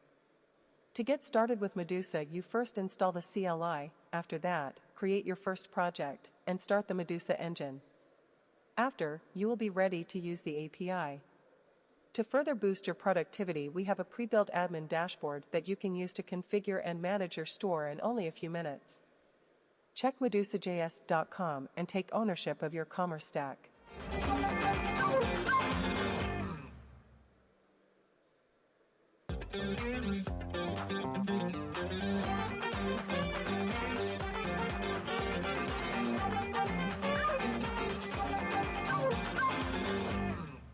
PNPM or Performant NPM saves you disk space and has faster install times.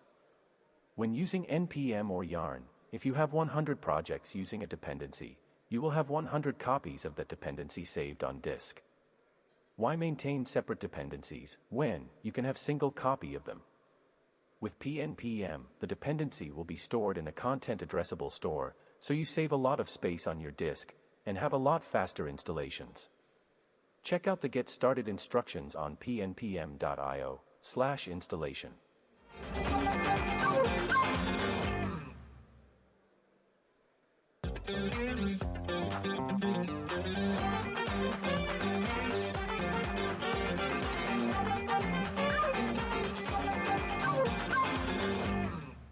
Hey, it's Bruno Simon. 3GS is such a great library and simplifies WebGL development so much.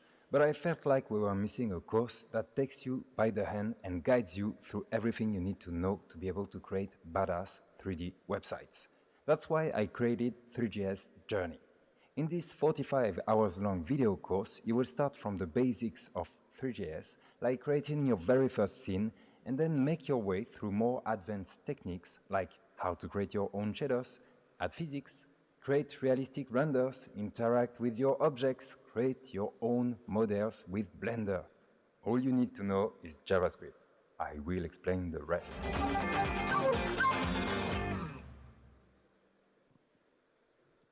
beautiful project, and we really want to know who the winner is, right? So I'm not gonna leave you hanging Ready? for much longer. Ready?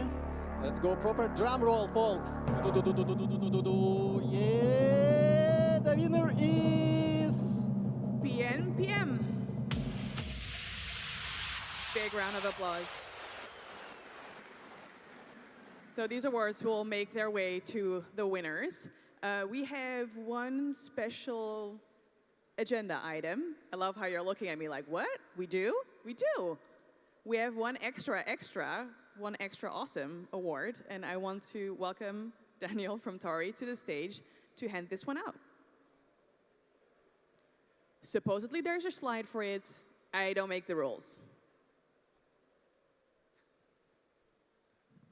Well, we don't need a slide, but at Towery we wanted to find the best framework that makes the smallest and safest apps. And, you know, at this time, I'd like to welcome Rich up here to grab his award for Svelte.js, because it is the best thing that we know of right now.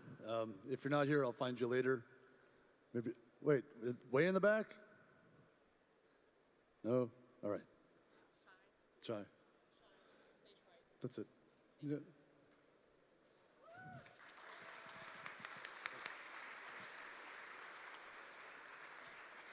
Too bad we didn't have the slide, because it's actually a gorgeous award, so you should anyway have a look at it, for sure. Right? Yes. Okay, so what do we do next? I think we have another talk, like wild stuff at a conference. A talk. Let's find our clicker. Where is the clicker? Oh, we're missing the clicker. The award show was great, right? I know. I feel like next we should do Eurovision, Maxime. Yes, I secretly hope that next most impactful contribution award goes to me for my emceeing. No. If you have been in the other track also, there's this fan, and Maxime has been, you know, practicing his Eurovision move of being in a fan and like the hair is flowing back. It was a thing to observe.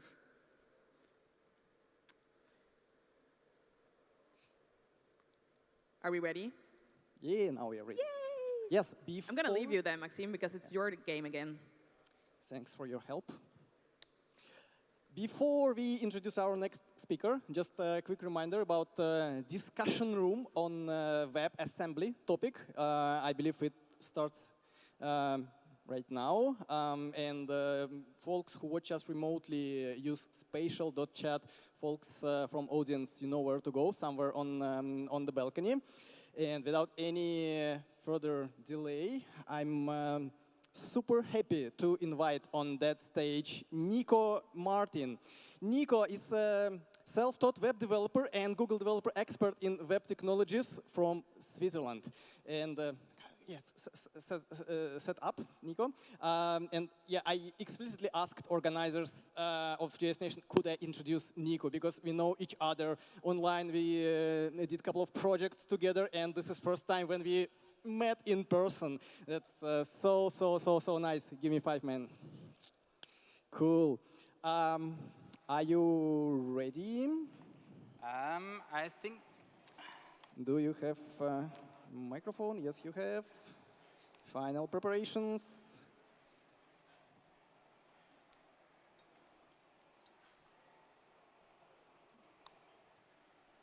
Yes. Wow, that's quite complex setup you have.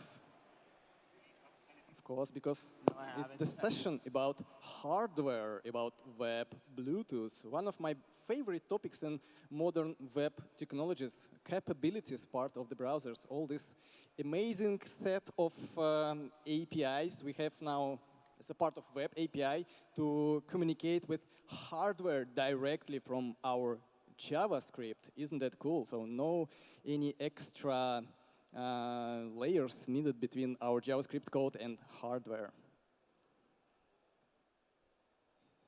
You ready now?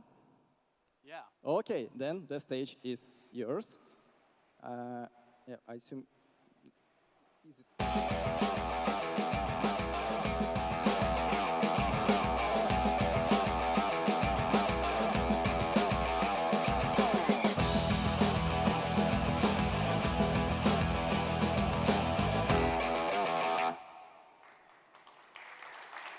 so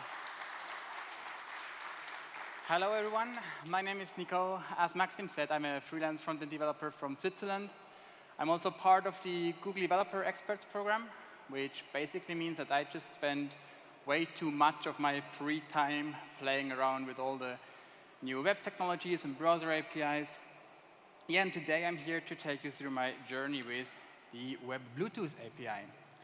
So browsers have been built around this idea that they would request data from a server and they would render that data.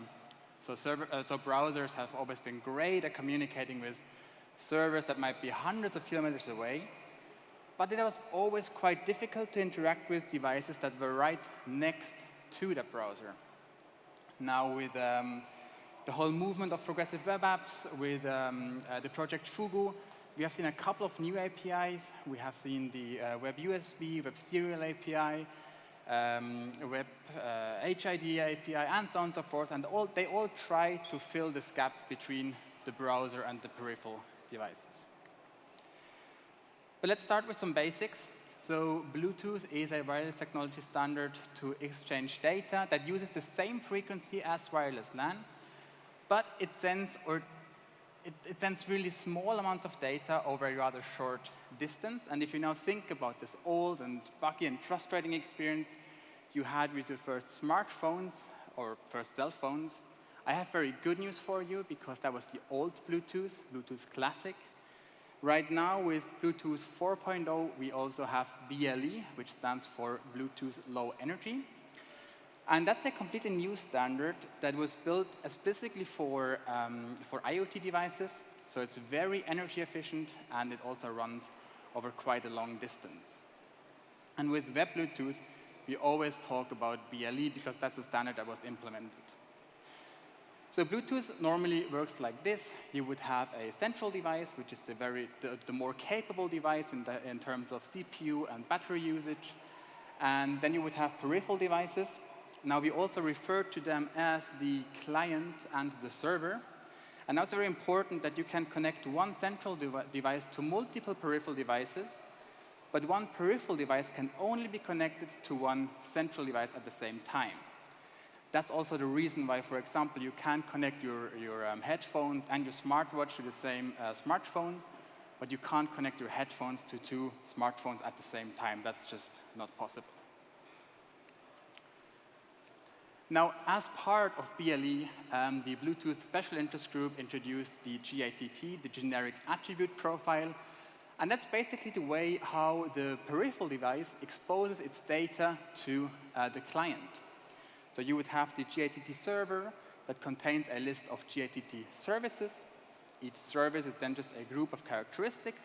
And now one characteristic identifies a value, and it also defines what operations can be performed on that value. For example, if you have a battery level, there it makes sense that you can read the battery level, and you also want to be notified when the battery level changes on the device. But it doesn't make sense to make that writable, because you can't just override the battery level and then expect it to be magically at 100%. If that would be the case, all our energy problems, climate change problems would be solved, but that's not. But if you have the flight direction of a drone, for example, there it does make sense, or let's say it's crucial that you can control the direction, that you can control your drone, that it needs to be writable. Now, a GATT value is then a very low-level data structure, so it's just an array of bytes. And if you now look at the right side, here I have the implementation of a GATT server from the Play Bulb Sphere, which is a BLE light bulb. And we have the services, we have the characteristics, and now it's very important to mention that services and characteristics are not really identified by their names, but by UUIDs. So there's a list of standard UUIDs maintained by the Bluetooth Special Interest Group that cover common use cases, like information about the device, or battery level, so we do know that on each device, the characteristic, or let's say the service 180F would be the battery service. But then we also have non-standard services, like in that example, the light service and the light characteristic. And there we can reach for either 128 bits, so long, unique UUIDs, or we can choose 16-bit UUIDs that are not yet specified. In that case, we have FF0F for the light service and FFFC for the characteristic. The tricky part is now, how are those values structured? The first two are pretty basic. That's basically just a UTF-8 encoded string. The battery level is just the decimal representation of our byte, so 5A would be 90%. And now for the custom characteristics, there we need to reach out for the documentation, and in most cases there is no documentation. But in our case, we have documentation, so we do know that the playbulb sphere has 4 bytes, 4 LEDs inside the light bulb. And now, with the value of each byte, you can control the intensity of one of those LED. And the cool thing is now, with red, green, and blue, we can basically create any color that we have in the RGB color space. But now that we have the basics, let's have a look at the Web API. So the Web API is pretty straightforward. First, we have to request the device. We can pass a set of filters, and we also need to specify the services that we will use later on. And when that code is executed, the user will see this prompt. There we can select one of all the devices that match the filters we define. So in our case, we want to filter by the name playbulb sphere, and therefore we can then select the playbulb sphere. Once the user connects to that, we can call device.gatt.connect to connect to the server. To read the value, we can first get the service using the UUID and also the characteristic using the UUID. Now, on the characteristic, we can call characteristic.readValue to read the value. And in that case, we will receive a data view. And we are now interested in the first byte of that data view in a decimal format. So right now, we just want to console log the battery level of the characteristic or of that device. Since the battery characteristic also allows the notify operation, we can add an event listener characteristic value changed, and that will be fired whenever the battery level changes on the device. It's very important here as well that we need to call .start notifications, because in the sake of, or for the sake of battery efficiency, those events are not sent by default. To write values, again, we need to request the service, the characteristic, this time for the light service. Now we can read the value as before, but now we're interested in the RGB value, so the second, the third, and the fourth value. And now to write a value, we can call the write value without a response or with response. That depends on the device you're using. But both functions, they accept a new data view. So in that case, we will just overwrite the current data view, and that will change the characteristic on the device. Now, let's start with a little demo. First of all, my slides are browser, or they run in the browser. So what I can do is I can just open up the console. And those are exactly the commands you have seen before.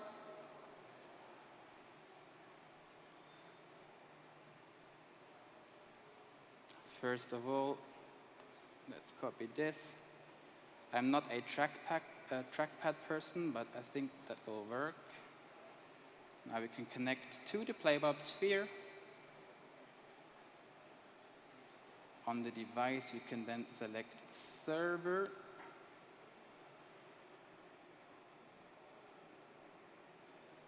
On the server, we can then select the light service. And on the light service, we can now write a new value. So in our case, we want to overwrite that value, and we expect the light bulb to turn. Yeah, okay. I forgot to get the characteristic. Let's try again. Here we go. No, sorry. Wait.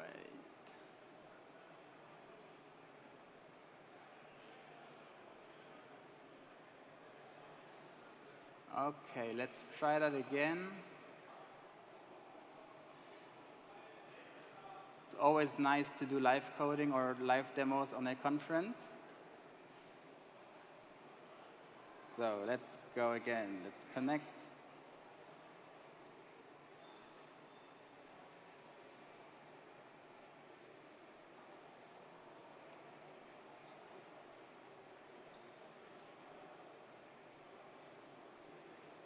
Service. Now characteristic. And now the moment of truth. Will it be blue? Yes, it will. Okay. So, in the end, with Web Bluetooth, we are basically now able to control any BLE device that we have around us. But there's one problem. Reverse engineering Bluetooth devices is a huge pain. Before I found the Play Bulb Sphere, I tried a couple of different RGB light bulbs. And the problem is, since there is no standard for light, each manufacturer has their own set of characteristics, their own UUIDs. And I was just there trying to make sense of this, and that was just a huge waste of time and energy. And on the other hand, there is this whole new world right outside the window, the world of Arduinos, Raspberry Pis, Picos, hardware. And I'm a front-end developer. I never came in touch with hardware at any point in my career, but I thought, well, let's just go on an adventure. And the adventure turned out to be a pretty deep rabbit hole, and I'm still somewhere down there. But I managed to create this BLE buzzer, which is an Arduino Nano RP2040, which is the latest Arduino chip, or module, I need to say, and there's also a Bluetooth chip on the board.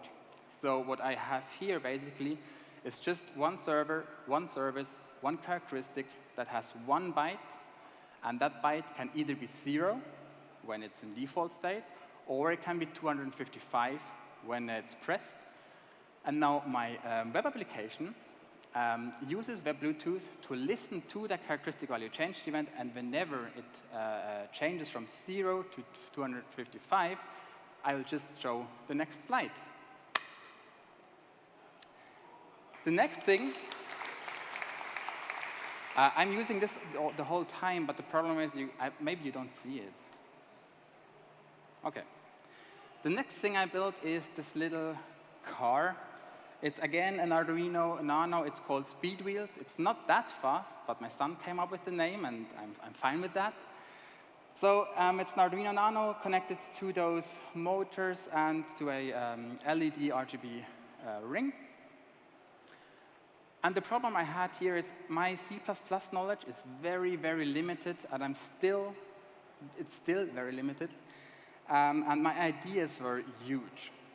So what I had to do is I wanted to keep the device part very, very small, very easy, and move all the heavy logic to the client, to JavaScript, where I feel comfortable. So what I did is I have basically one function that accepts 2 values, one for the left wheel, one for the right wheel, between 0, which would be full speed backward, 100, which would be stop, and 200, full speed forward. And since those values are in the range of 1 byte, we can now use one characteristic with 2 bytes, one for the left wheel, one for the right wheel. I also have a demo, and let's hope that this time it will work as expected. I'm also, I have my stage here, so everyone can see it.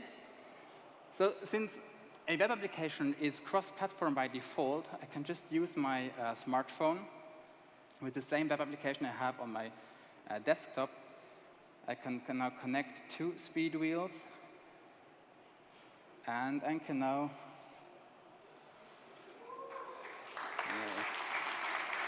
okay, that works. But the problem is, I mean, it's cool, arrow keys work, but they're very, very boring.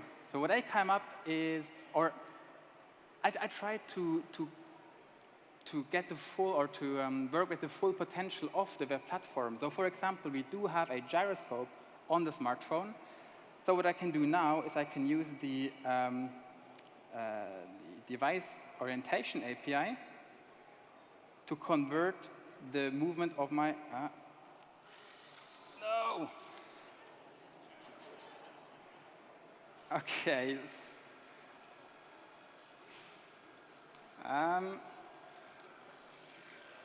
It's still running, so it does work. But I mean, the device orientation is great, but we do have some fancy stuff in the web. For example, we have machine learning. And as you might know, we can use TensorFlow.js inside the browser. And what I did is I have a I've took a hand gesture model. Here we go. And now I really hope that the light is right, but what I do is basically I analyze the given video input, and I try to convert the hand gestures into characteristic right events. And it has some delay, but it does work. So, to sum it all up, we have these very powerful new APIs. We can connect them to the full potential of the web platform. And I asked myself, how far can we go? I mean, we do have, or I said in the beginning that we can connect multiple peripheral devices to one central device, but can we also connect multiple devices to one web application? If so, where are the limits? And I didn't find any limits. So me and my little friends here, we created a little demo where I'm using the Web Audio API to analyze a given audio input. And there I can now interact with the audio. And for example, I can get the volume of a given frequency or the beat and everything. And let's hope the audio is on as well. That should be it.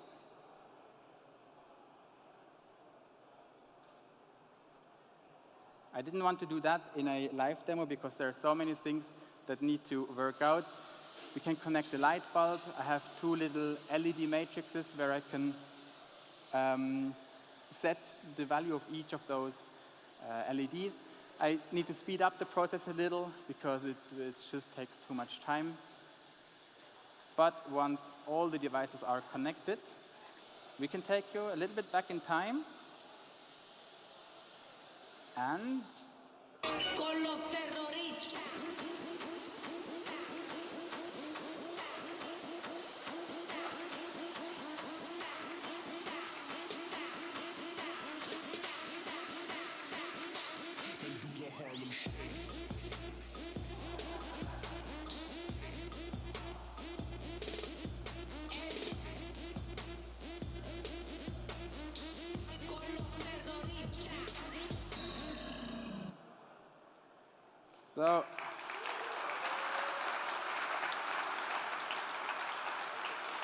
so in the end, all you have seen in the video is the web application that analyzes the audio input and that sends a lot of small commands to my devices.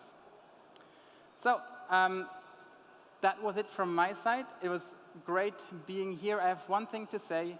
If you are a web developer, if you are a front-end developer, and I think most of you are, and you ever wanted to dip your toes into hardware development, now it is the perfect time. Thank you very much My slides are all online, so you will have all the links to the threads and to Twitter threads and the GitHub profiles as well. And if there are any questions, I think we do have a couple of minutes. Yes, yes, yes. There are some questions. Let's just take our places here. MC, speaker, clearly marked. And I kindly ask our AV team to put questions on the big screen. Yay! Yes, so actually, how do you control two devices, if that's ever possible at all? Well, it is possible. Maybe you have seen the two LED matrices. They do have the same name, and you can just connect to those, and you have then two instances of that device. So in the end, that's perfectly fine, no problem. Great. Well, that's a very interesting question. Can you use Bluetooth to control your device if you're far away from it? Well, of course, it needs to be in the range, in the Bluetooth range, because you can't connect otherwise. But I think this is not a very simple question. I mean, yeah, of course, it's not possible by Bluetooth, right? So the whole point of Bluetooth is being in proximity. AGGrid's high-performance JavaScript data grid works with Angular, Vue, and React. It easily handles hundreds of thousands of rows. It's available as a free MIT-licensed community edition, which you are free to use in commercial applications, and the Enterprise Edition can handle millions of rows when you use our built-in server-side row model, and it even comes with integrated charts. Learn more at aggrid.com.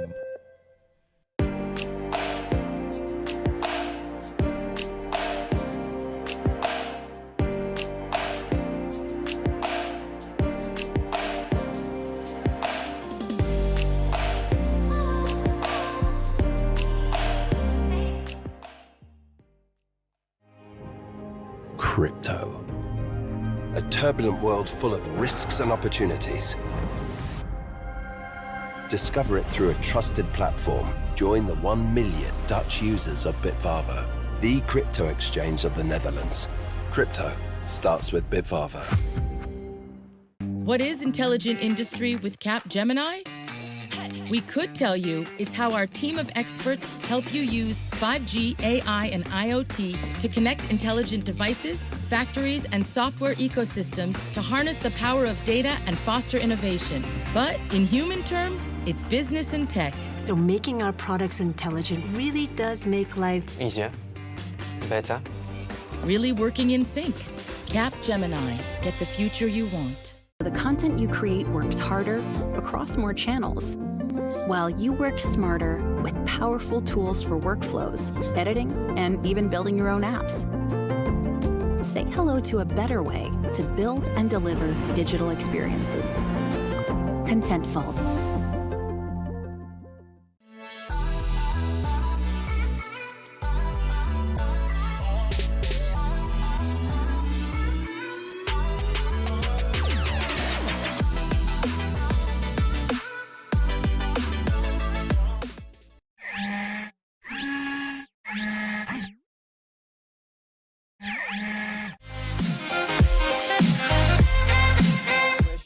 Just follow Nico, and folks who watch us remotely, Nico will be available in a spatial chat in a few minutes.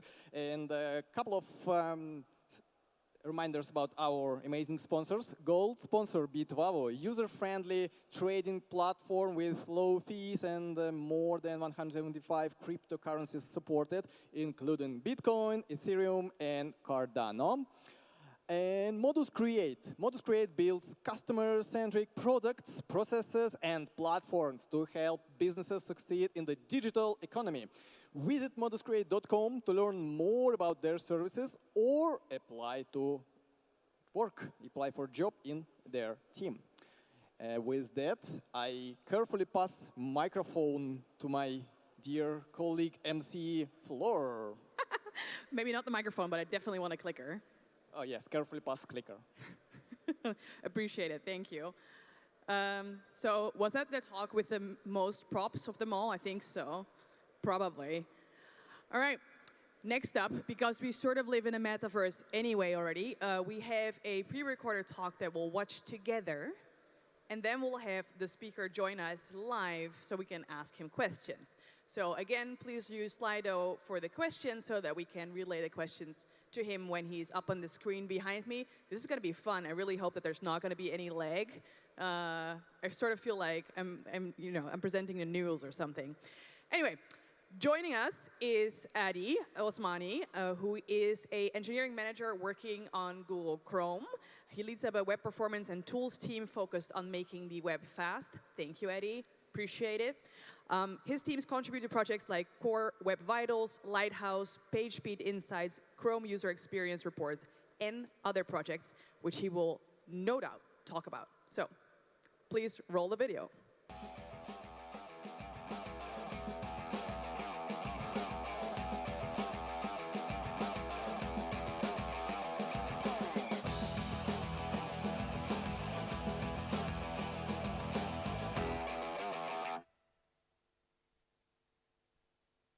Hey folks, my name is Adi Osmani. I'm an engineering manager working on the Chrome team at Google.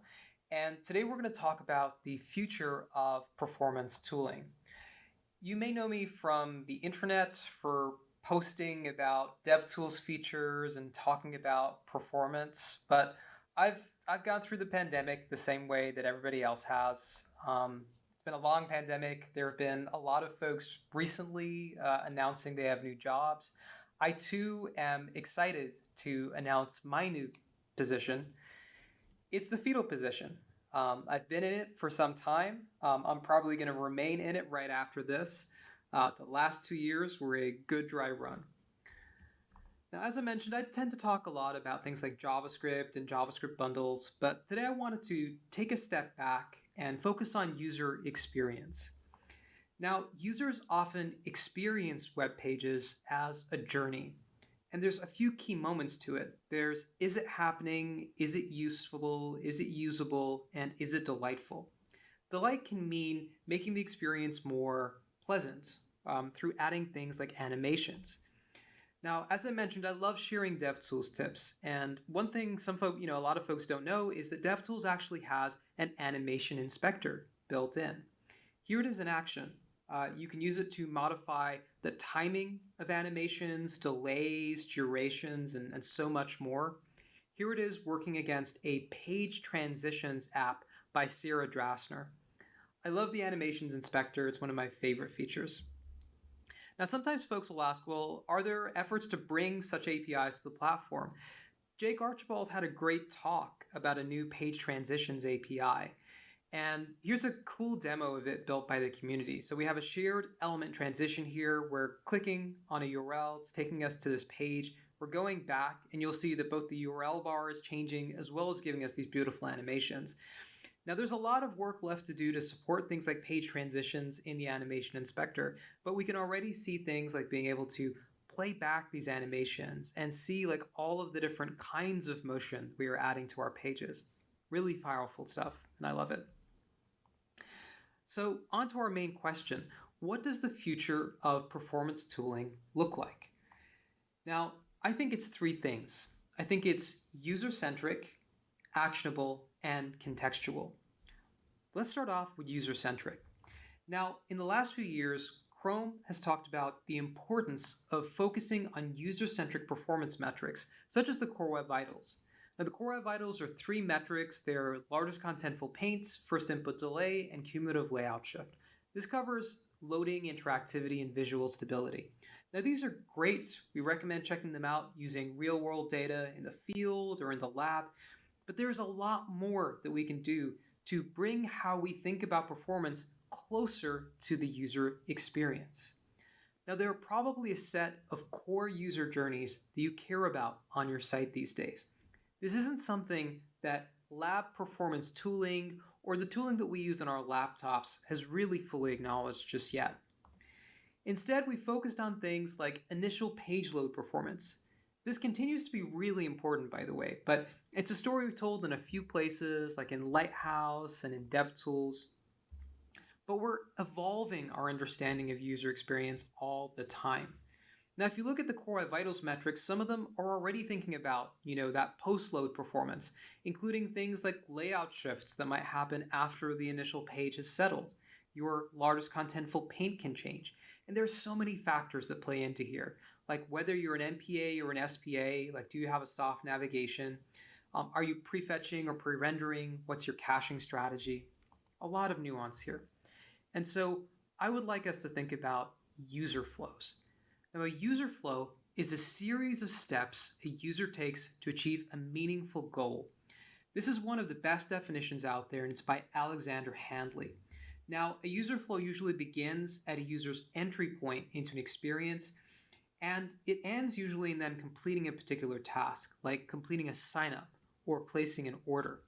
Here are a bunch of different examples of flows.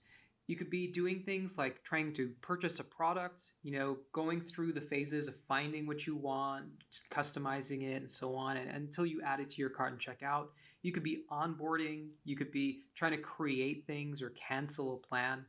Now, the way we've thought about measuring the performance of these types of experiences is usually by slicing them into URLs. So we'll say, well, what's the page load performance of step 1, of step 2, of step 3, rather than reasoning about them in the aggregate or in the whole, the way that a user experiences them.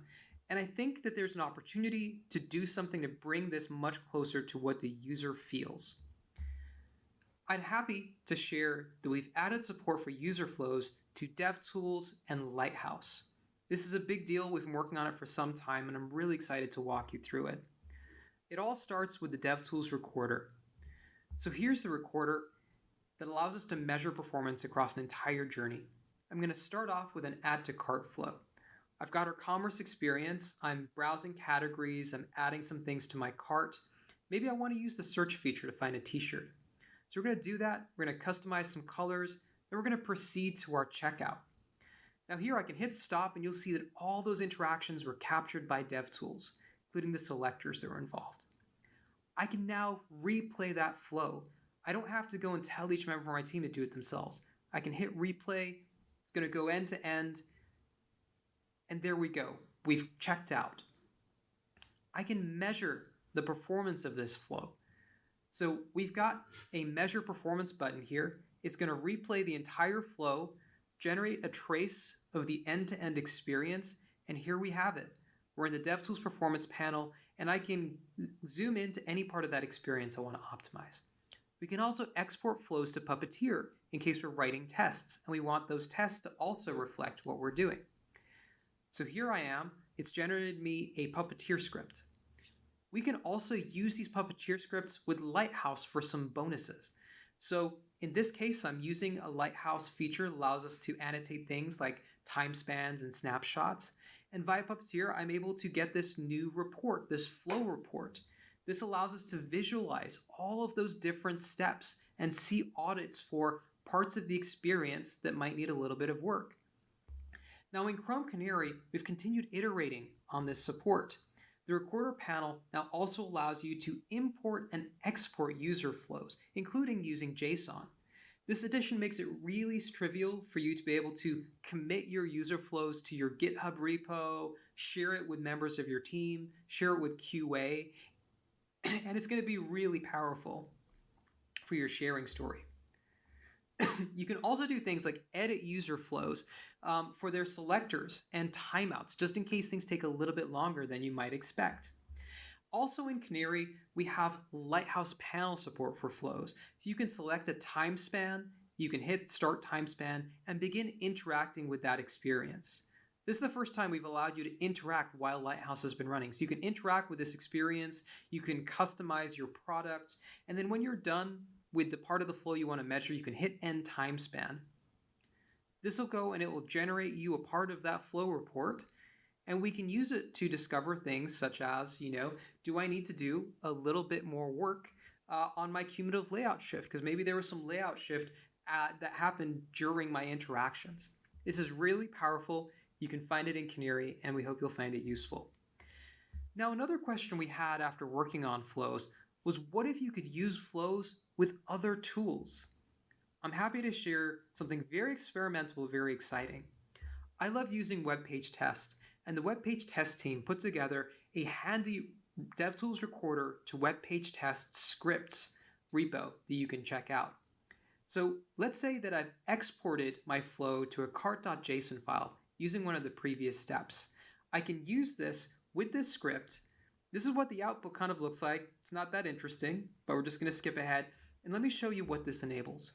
We can paste this into our web page test run, and now I can reason about my entire user flow. I get performance insights for my navigations, for my clicks. I get film strips. I can see the visual page load process for any of my steps. I'm able to scroll down. I'm able to use any of the great web page test waterfall features for understanding bottlenecks. All of this is really, really great and gives us a step towards tooling interop, which I'm really excited about. Here, for example, we can see, we've also got features like the web page test videos, which I love using. Now, another question that we asked ourselves is, what about cross-browser testing of flows? Maybe you know where we're going with this. So Cypress.io is a user-friendly test automation tool for end-to-end testing. It's great for things like UI testing, regression suites, integration, and unit testing. Now, the Cypress team has a special new package that can export Cypress tests from Google Chrome DevTools recordings. Let's say we take our cart.json once again, and I want to run it with Cypress. I'm going to use the recorder conversion package on my cart.json. Let's go ahead and say we've got that done. We're going to now run Cypress. Let's see what happens. So npx Cypress open, it's going to open up a Cypress window. I can select a browser here. So I'm going to select Firefox. Our users.spec.js is the converted Cypress script.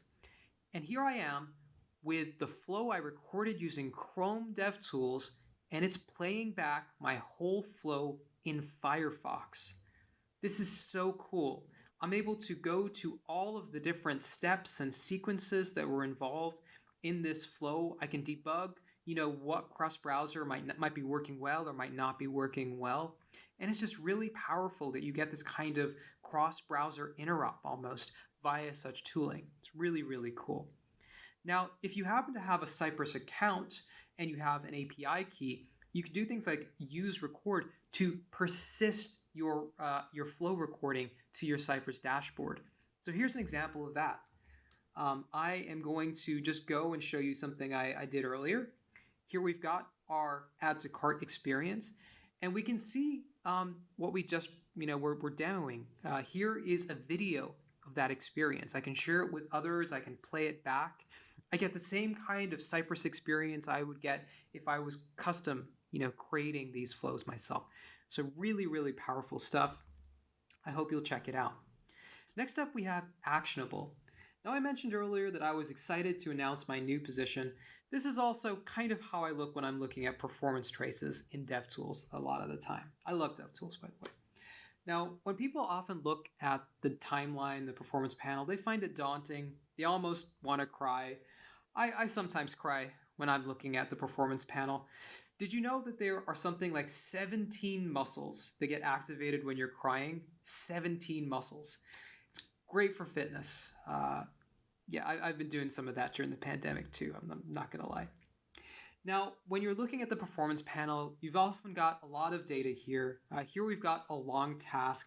And if you've ever wondered why time to interactive isn't great, it's often because long JavaScript tasks are keeping the main thread busy. Now, a good piece of life advice is if JavaScript doesn't bring users joy, thank it and throw it away. I'm pretty sure this is from a Marie Kondo special. She didn't say it, in fact, say JavaScript. But I think this is good kind of evergreen advice. Now, we've been doing work to try making sure that tools like Lighthouse are as actionable as possible for the Web Vitals. And if you haven't checked out Lighthouse recently, we've got all sorts of audits that can help you do things like identify your long main thread tasks or what your large layout shifts are. And we try to make this experience quite visual and try to pinpoint exactly what DOM nodes you might want to pay attention to. Now, we talk about interaction readiness quite a lot, and I wanted to talk to you about input responsiveness for a moment. So what is responsiveness? Responsiveness means understanding how quickly web pages respond to user input. Now, this can mean things like when I try to open the menu on a website, how long does it take before anything actually happens? Or if I'm trying to add something to my cart, how long does it take before I can actually see that my item has been added? These are all important steps in a user flow. Now, we've been working on a new interaction readiness metric, and we call it interaction to next paint. This is a new experimental responsiveness metric. It measures runtime responsiveness, full interaction latency, and includes things like taps, drags, and keyboard input events as well. The way this differs to first input delay is that it measures the whole input latency from when a user interacts until they actually see a visual response, not just the initial delay on the main thread. In the lab, total blocking time is a pretty good proxy metric to be looking at. We find it correlates pretty well with interaction to next paint. One of the nice things about this is that it's automatic and out of the box. Interaction to next paint is a field metric primarily and can vary depending on what interactions a user is making. This is one of those reasons it's great to use things like user flows, because it lets you know like what the key interactions are. Now, what we find is that 70% of users have an experience that's terrible where responsiveness is concerned at least once a week. This is really, a big opportunity for us to do better, especially given that UX research says that ideally it's 100 milliseconds you should be looking at for expected input latency. And we find that on desktop, users load twice as many pages if they experience good responsiveness there. So lots of reasons to be optimizing for these metrics.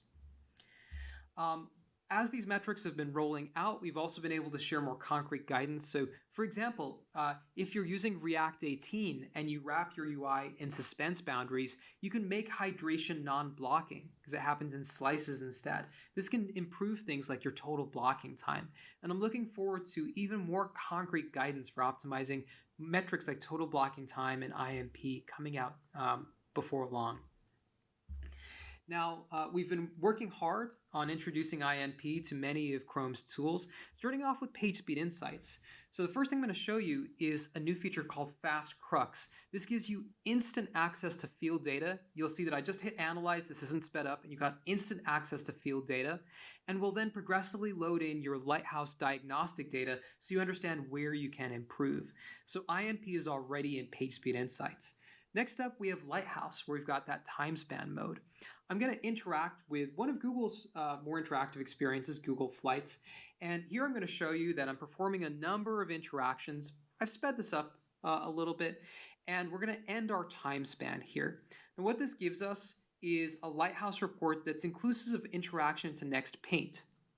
We can scroll down and we can see that we have a brand new audit called Minimize Work During Key Interaction. This includes our input delay, processing delay, presentation delay, as well as all the other audits the Lighthouse typically gives you for reasoning about long tasks and JavaScript performance. Finally, we've worked on tools like the Web Vitals extension, which I know a number of folks like. This also now has interaction to next paint. Now, on the debugging performance side of things, people have been using the performance panel for years and years, and it actually started out in a place where it was a little bit simpler. Over time, we added flame graphs and the ability to reason about, call stack depth, but it trended a little bit towards tools that browser engineers used for performance debugging. Could this be better? We've got a preview of something we've been thinking about. So I'd like to introduce you to the Performance Insights experiment. This is available as a preview. We hope you'll check it out and feel free to share feedback. And finally, we have Contextual. Now, we introduced a feature called Stack Packs, which allows Lighthouse to display stack-specific suggestions. We know that a lot of people are often using frameworks or CMSs when they're building things out. And so we've been hard at work making sure that Lighthouse can start to give you slightly better context if you're using a modern stack. Here's an example. So in an application that's using Next.js, rather than just saying you should be using a modern image format, we'll tell you that you should be using the Next.js image optimization API to serve modern formats like AVIF. Rather than telling you to just lazy load your images, we'll tell you to use the next image component, which defaults to loading equals lazy. Really powerful stuff, really great contextual stuff. We'll also do things like tell you when you should maybe be considering splitting your JavaScript bundles using React.lazy, or using a third-party library like loadable components. Now, a parting thought is that improving performance is a journey. There are lots of small changes that can lead to really big gains. Step 1 might be an outline. Step 2 is definitely not this. You're not going to, suddenly solve all the world's problems.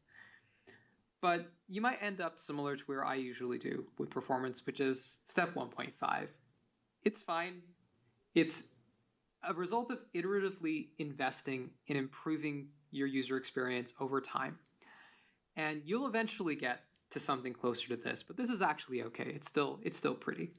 Users are going to thank you for an improved performance experience at the end of the day. So I hope you got some value out of this talk. I think that the future of performance tooling is user-centric, actionable, and contextual. I've been Adi Osmani. Thank you so much.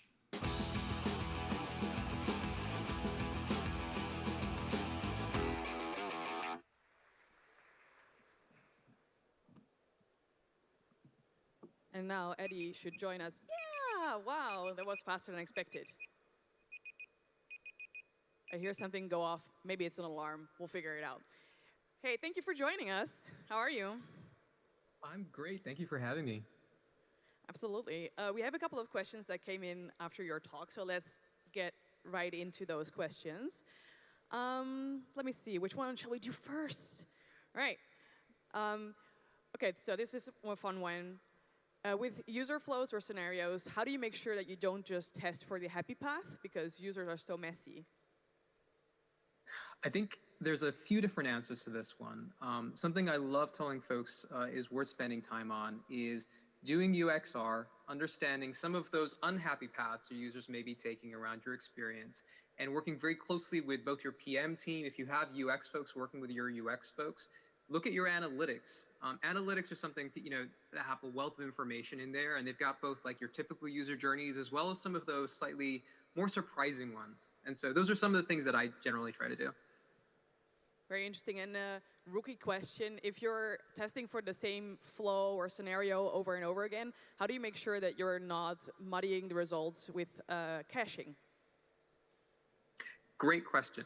I think both from a perspective of dev tools as well as automated scripting, Puppeteer, things like that, we do have the ability to disable your cache if you want. And so you can mitigate or minimize how much caching is playing a role there. At the same time, with user flows, one of the things we want to encourage is people actually starting to factor in. If I'm entering in a site on like a category page, and then it takes me a few hops to finally get to a product page, you are going to benefit from a level of caching there. And so it's not the worst thing to have caching, speed up some of those page loads. Thank you. Very interesting. All right. How do the flows interact with human checks? So the ones that you have to prove that you're not a robot, do they bypass those? And if so, could this open up a vulnerability to bots? That's a great question. My own biased perspective, and this is not a complete answer, my own biased perspective is that there are many things that a production site does, including potentially loading ads, third parties, things like reCAPTCHA, bot tests, where you may for automated testing. AG Grid's high-performance JavaScript data grid works with Angular, Vue, and React. It easily handles hundreds of thousands of rows. It's available as a free MIT-licensed community edition, which you are free to use in commercial applications, and the Enterprise Edition can handle millions of rows when you use our built-in server-side row model, and it even comes with integrated charts. Learn more at aggrid.com.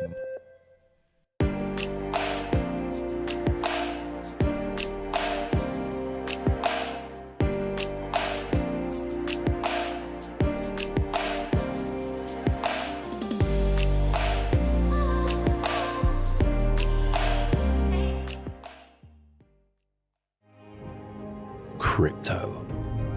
A turbulent world full of risks and opportunities. Discover it through a trusted platform. Join the 1 million Dutch users of Bitvavo, the crypto exchange of the Netherlands. Crypto starts with Bitvavo. What is intelligent industry with Capgemini?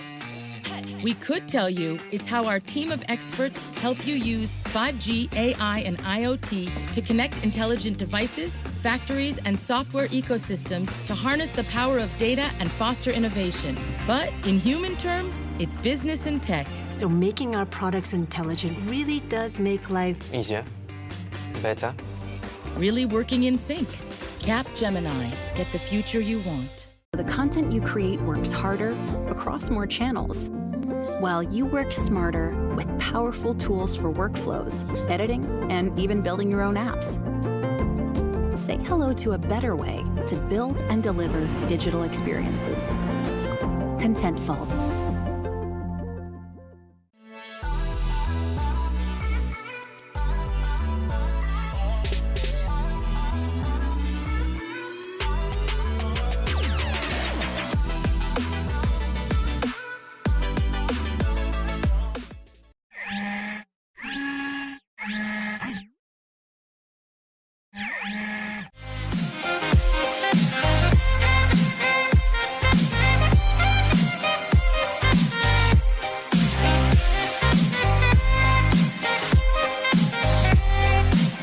Hundreds of thousands of rows. It's available as a free MIT licensed community edition, which you are free to use in commercial applications, and the Enterprise Edition can handle millions of rows when you use our built-in server-side row model, and it even comes with integrated charts. Learn more at aggrid.com.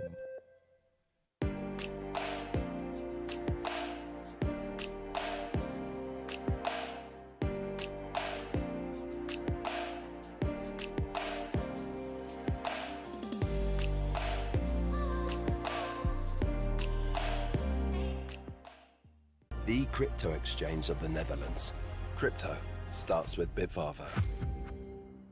What is intelligent industry with Cap Gemini? We could tell you it's how our team of experts help you use 5G, AI, and IoT to connect intelligent devices, factories, and software ecosystems to harness the power of data and foster innovation. But in human terms, it's business and tech. So making our products intelligent really does make life easier, better, really working in sync. Cap Gemini. Get the future you want. The content you create works harder across more channels, while you work smarter with powerful tools for workflows, editing, and even building your own apps. Say hello to a better way to build and deliver digital experiences. Contentful.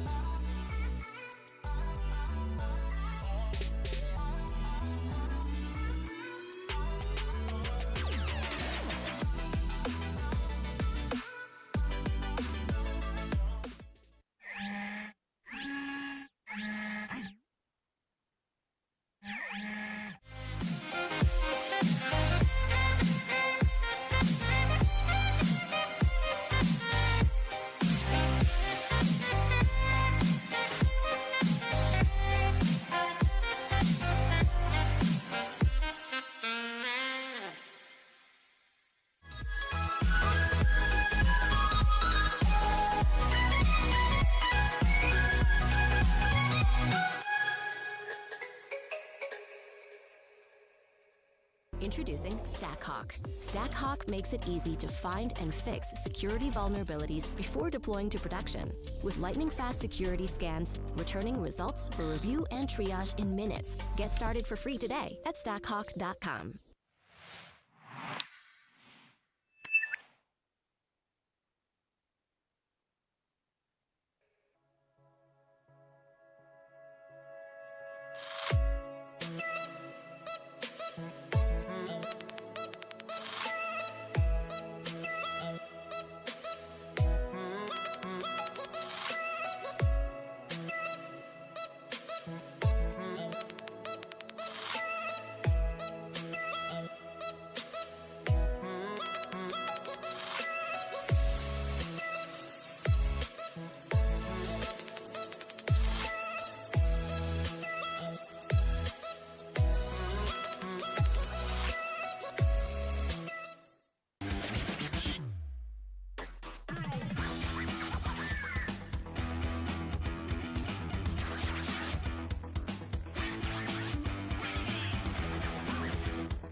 AGGrid's high-performance JavaScript data grid works with Angular, Vue, and React. It easily handles hundreds of thousands of rows. It's available as a free MIT-licensed Community Edition, which you are free to use in commercial applications, and the Enterprise Edition can handle millions of rows when you use our built-in server-side row model, and it even comes with integrated charts. Learn more at aggrid.com.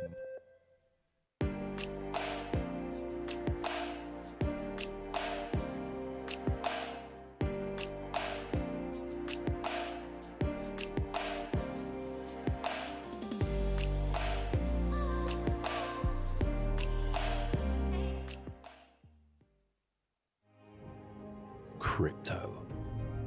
A turbulent world full of risks and opportunities. Discover it through a trusted platform. Join the 1 million Dutch users of Bitfavo, the crypto exchange of the Netherlands. Crypto starts with Bitfavo. What is intelligent industry with Capgemini?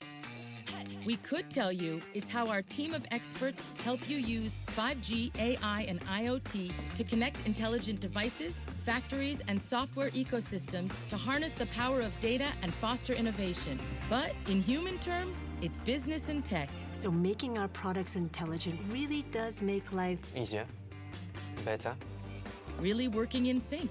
Capgemini. Get the future you want. The content you create works harder across more channels, while you work smarter with powerful tools for workflows, editing, and even building your own apps.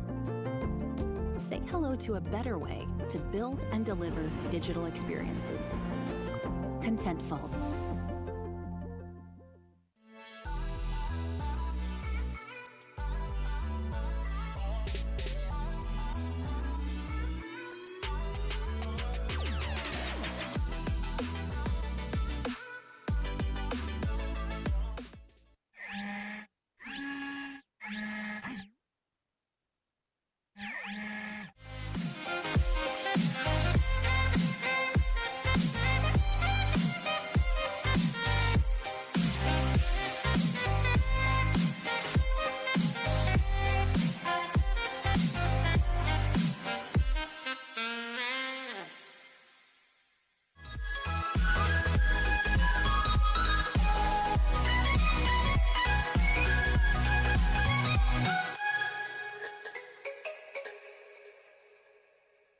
Introducing StackHawk. StackHawk makes it easy to find and fix security vulnerabilities before deploying to production. With lightning-fast security scans, returning results for review and triage in minutes. Get started for free today at stackhawk.com.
AGGrid's high-performance JavaScript data grid works with Angular, Vue, and React. It easily handles hundreds of thousands of rows. It's available as a free MIT-licensed Community Edition, which you are free to use in commercial applications, and the Enterprise Edition can handle millions of rows when you use our built-in server-side row model, and it even comes with integrated charts. Learn more at aggrid.com.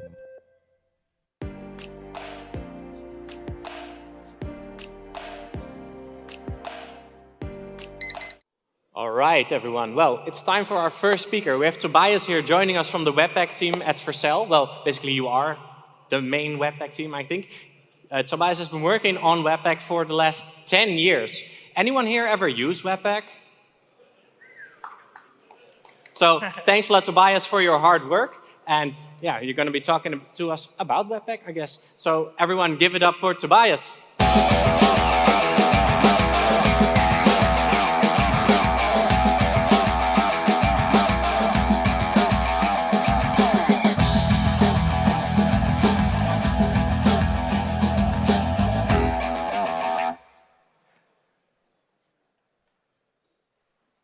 Yeah, thanks for having me.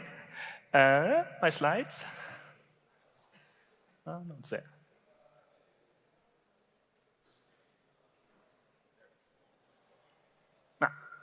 Okay, yeah. So my title is actually Webpack in 5 years, but actually that's only a clickbait, so I lured you in. And I will talk about like the last 10 years of Webpack and what we can learn for Webpack and for the community as a whole and for the ecosystem about this last 10 years, what mistakes we made, what problems we have, and what we can do better. Oh, come on. So my name is Tobias Koppers, and I created Webpack in 2012, like 10 years from now. So it's maintaining it for 10 years, and I started with maintaining it for 5 years in part-time, like 10 hours per week, and then I migrated to full-time working on Webpack, funded from Open Collective, from sponsors, donations, and stuff like that. And now I work more than 1 year for Vercel and maintaining it as part of my job.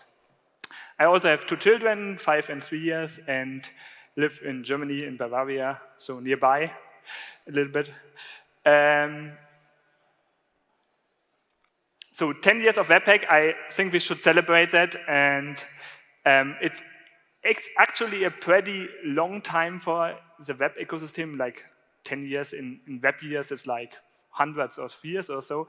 And I think we can say that we at least shaped the ecosystem a little bit, and like I try to find 4 things that I think Webpack like shaped the way we develop web applications. So one thing why I started Webpack was like to add code splitting to bundlers and on-demand loading, and I think that's something that has been established in the community since then, and I think that is there to stay here. And nowadays, like every bundler is coming with code splitting, on-demand loading, and like nearly everyone is using something like that. And another thing what we did promote or like embrace is like having this idea of combining, co-locating your style sheets, your assets, and your other non-JavaScript stuff with your JavaScript modules. So it's like having this one graph of your application where everything is imported by each other.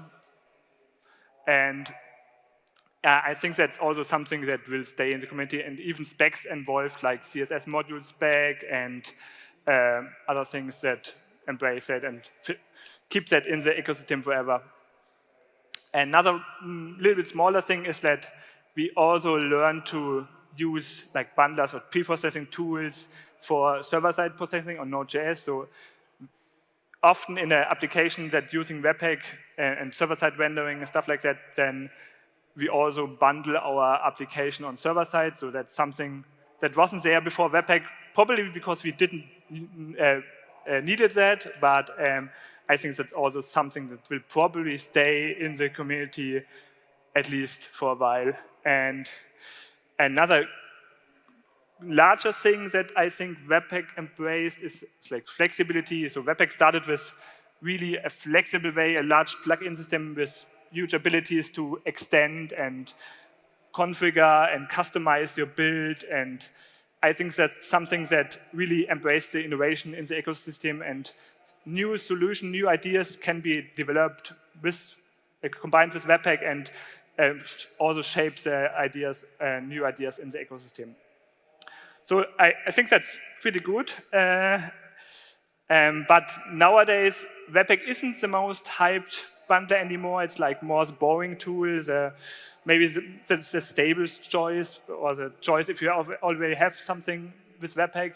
But they are like in the Twitter ecosystem also, in the hype-based development team, there are new bundlers that come up, or new non-bundling tools that are pretty hyped and make good things, and probably everyone has a feature that's better than something in Webpack, and maybe performance or optimizing or something.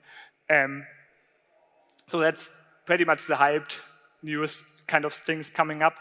And I still think Webpack is still the solid choice when you want to have something that is really stable or really flexible and maybe covers a lot of use cases, or also have a lot of ecosystem plugins you want to use. And actually, I looked at the NPM downloads, and Webpack is still growing, so it's not that it's declining or something that happening here.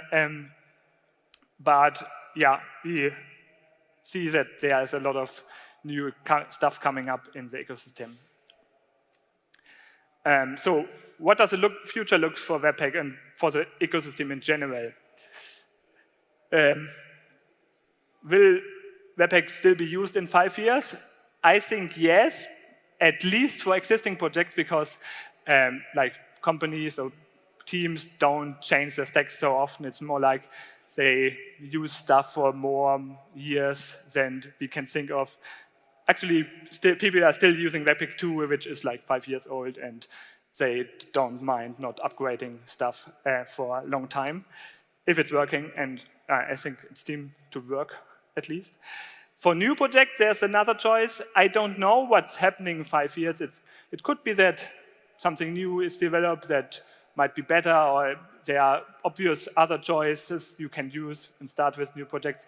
So what happens in 5 years, I don't know. It's a really long time in the ecosystem. So I decided to recap about the last 10 years of Webpack and check what lessons we can learn from these 10 years, and what I can think what we can keep from Webpack, or from Webpack, from 10 years of Webpack for the ecosystem and for Webpack in general. Oh, come on.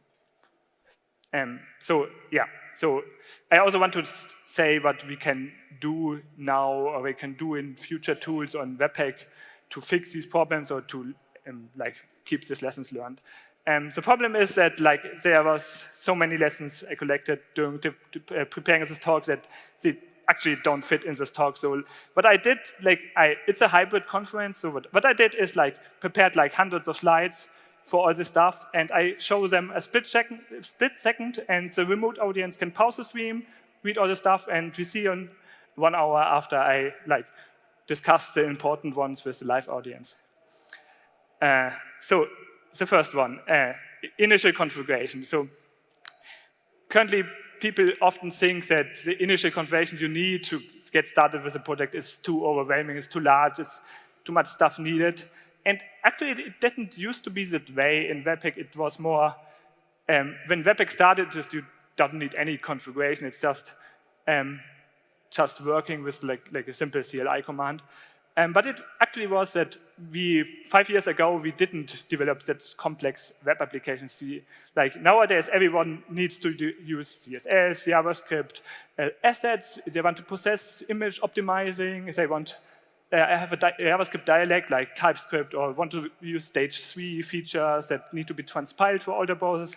They want to integrate extra compilers for their framework, like React comes with JSX syntax, Svelte comes with a different compiler to compile the templates. Angular has a pre-processing step for the production builds. Vue also has this cool single file components which need to be processed. So there was a lot of tools added to the web applications, and Webpack didn't adapt to that a little bit, so it's kept being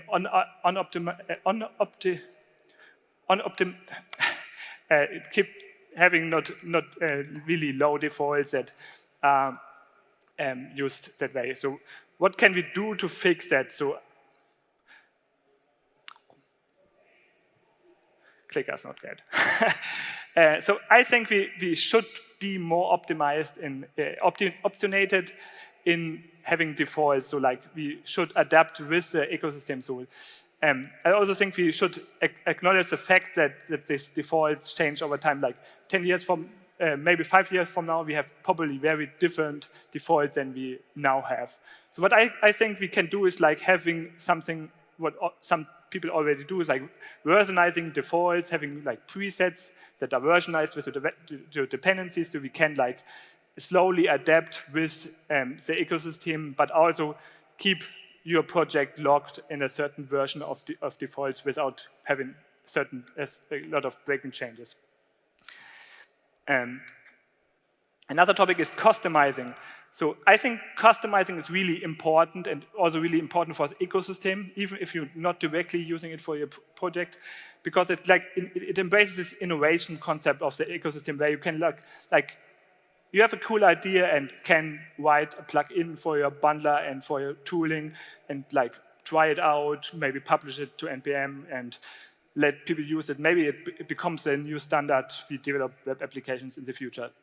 But it also helps to unblock users. So if you are struggling with something that bundler doesn't support or your tool doesn't support, then you can actually go into modify it, write a plugin or customize the configuration to like have your use case like doing what you do, and you actually getting stuck with a bundler and maybe have to switch because it doesn't support something.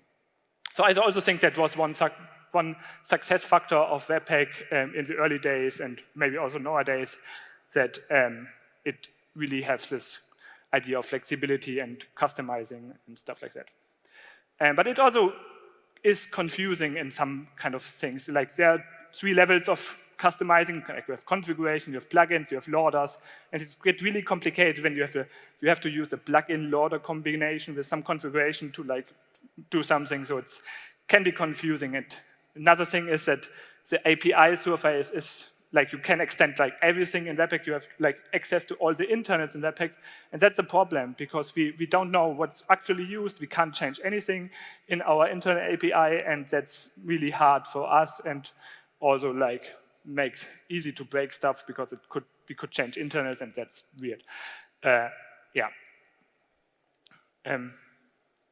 So what can we do? Like I think the idea is we shouldn't have this kind of loader plugin concept. I think it should only be like one plugin type, which maybe has multiple levels of APIs. Like you have like a low level API and a higher level API where you can like access both of these APIs from one single plugin, and that would make it easier for people to use it. It also makes the API surface more constrained, so like only expose what we actually know is used by plugins and don't expose all the internals, which makes it hard for us to iterate on internals. What would also help, but it's really difficult to embrace in the community, is like having some analytics where we actually get feedback from the user, maybe automated or maybe by opt-in or something like that, where you can we report back what are the actually APIs used by plugins, so we can know what we should improve or what we can drop or deprecate in the future. So another really large topic is performance. So like the most competitors excel in performance because they are written in native languages, and compared to Webpack, which is Node.js, JavaScript, it's really Webpack is really bad at performance. It doesn't used to be the way. So like if 10 years ago nobody or less people complained about performance and it was fine, but at least in larger scale there are problems with performance because of reasons. Probably the most problematic stuff is that we are struggling with garbage collector load because of large module graph, which are creating a lot of objects, and that's bad for JavaScript. And also using JavaScript in Node.js makes it really difficult to leverage like multiple CPUs to do these computations. But there are also architectural problems. So like our architecture is really built for flexibility. So we on each compilation we build up everything from the start, and so we like have the best ability for plugins to the easiest way for plugins to like make their changes. But that's not the best architecture for performance. It would be really better to have like some kind of incremental processing optimized architecture. Yeah, but so what we should do, but it's really difficult to fix that in Webpack is like better it would be like to use a native language so where we can leverage multiple CPUs and also start with an architecture that like have this incremental build by design, like having it not depend on like application size. That's also brings me to the next point, is like large-scale applications. Like actually applications gets bigger and bigger, and that's a problem because like the performance problems in Webpack are really exposed, because in Webpack it's kind of fast for incremental builds, but a little bit it scales by application size, and that gets more serious when the application grows. And there are workarounds where you can split your applications in multiple small applications, or even something like lazy compilation where you only compile on development what you're actually using. That helps, but that are workarounds, and I would prefer like if we have like an architecture that would scale with applications in a better way.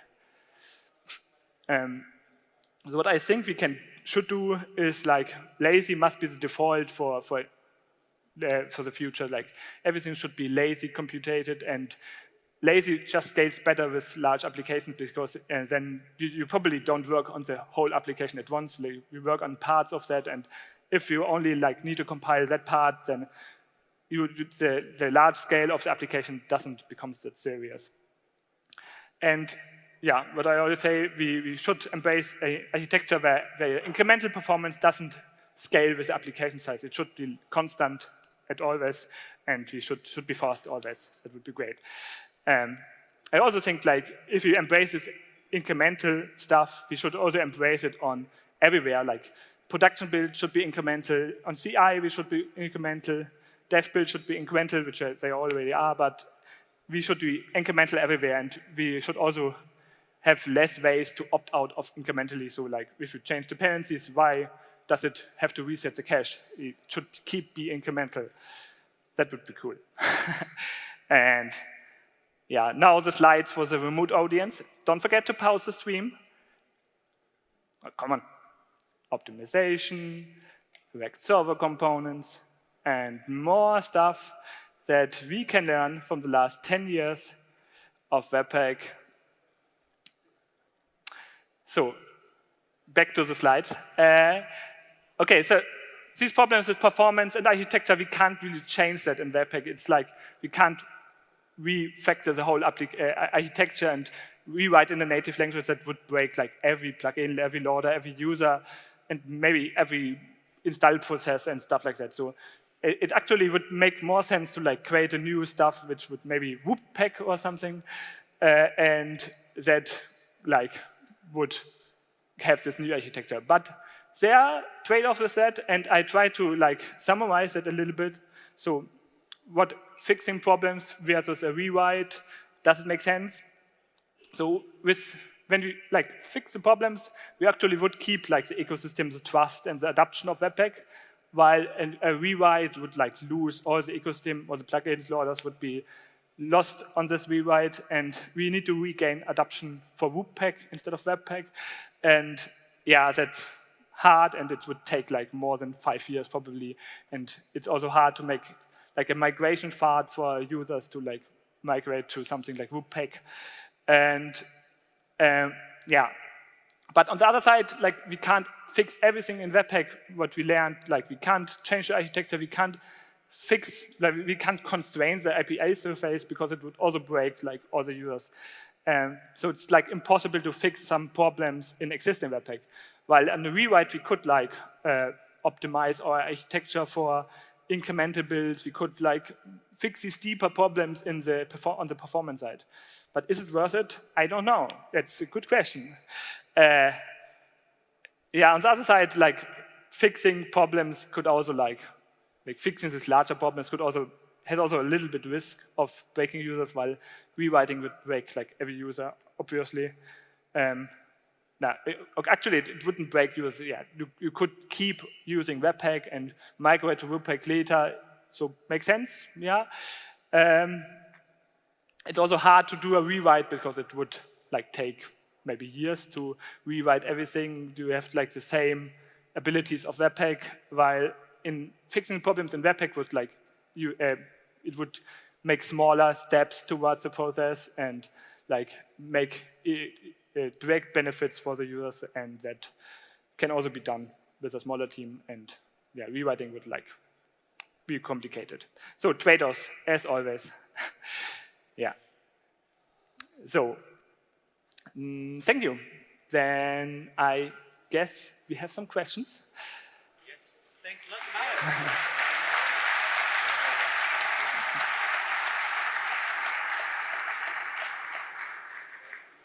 So, for those of you who have questions, don't forget DataGrid's high-performance JavaScript data grid works with Angular, Vue, and React. It easily handles hundreds of thousands of rows. It's available as a free MIT-licensed community edition, which you are free to use in commercial applications, and the Enterprise edition can handle millions of rows when you use our built-in server-side row model, and it even comes with integrated charts.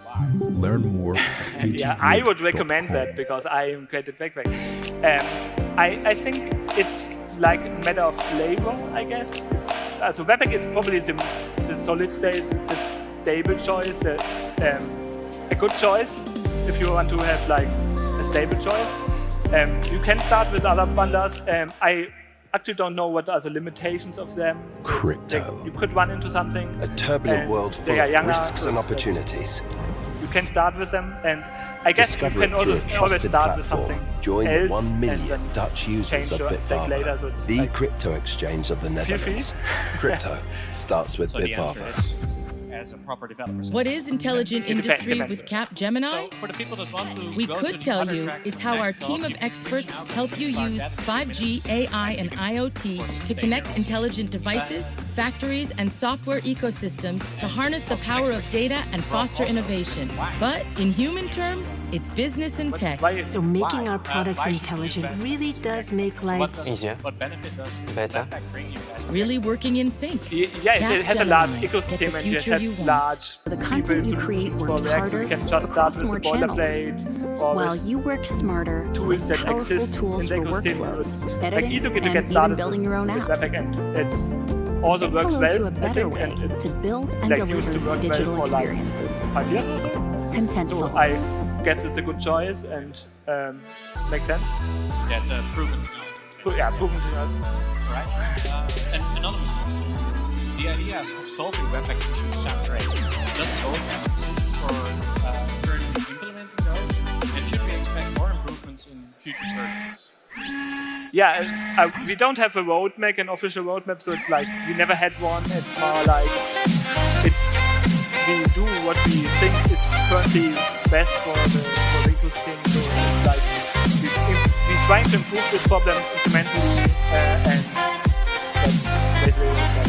And yeah, basically I summarized these challenges and problems in the talk, and I guess we can fix some of these problems right now, and many of them are kind of not that complicated to fix, like making defaults. Introducing something StackHawk. you could do, like, StackHawk makes it easy to find and fix security vulnerabilities before deploying to production, with lightning-fast security scans, returning results but for we review don't have and timelines. triage in We minutes. never had Get started timelines for for free everything today because it's at like great pressure, and we StackHawk.com. don't want to have this packer. It's an open source project, and most of the contributors are working on free time on that. So it's not something that we want to create deadlines, and it's no need to have deadlines for us. It's like, So besides you, how many people work on Webpack full-time? yeah, not that many. It's like 2 people working full time on Webpack, so me and somebody else.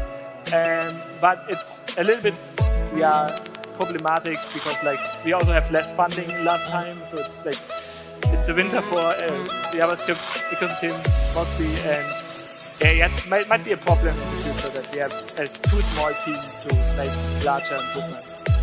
Yeah, it's weird that basically 9 companies run on Webpack, and you have open source contributions. Yeah, that's the problem. So I think open source has a really hard time to get funded, and I guess there's also a discussion about that today. So feel free to join me there.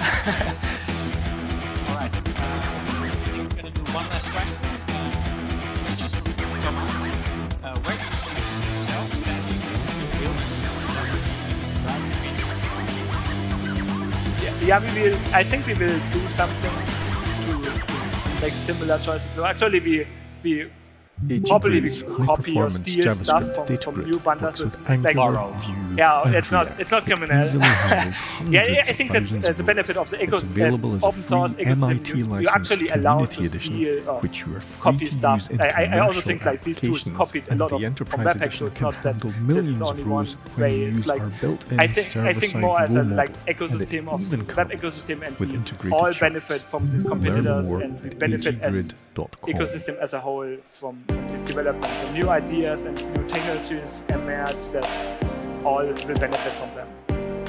Yeah, I guess it's a good way to go about sharing together. Yeah, so that's all the time we have for Q&A.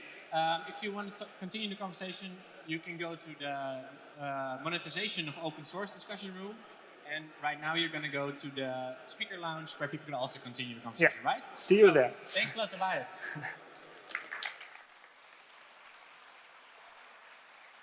And then I will hand it over to Floor. Thank you. Thank you. I do need a clicker, though. I don't know if you have that, Metin, but otherwise... Or maybe it's done for me. That's even better.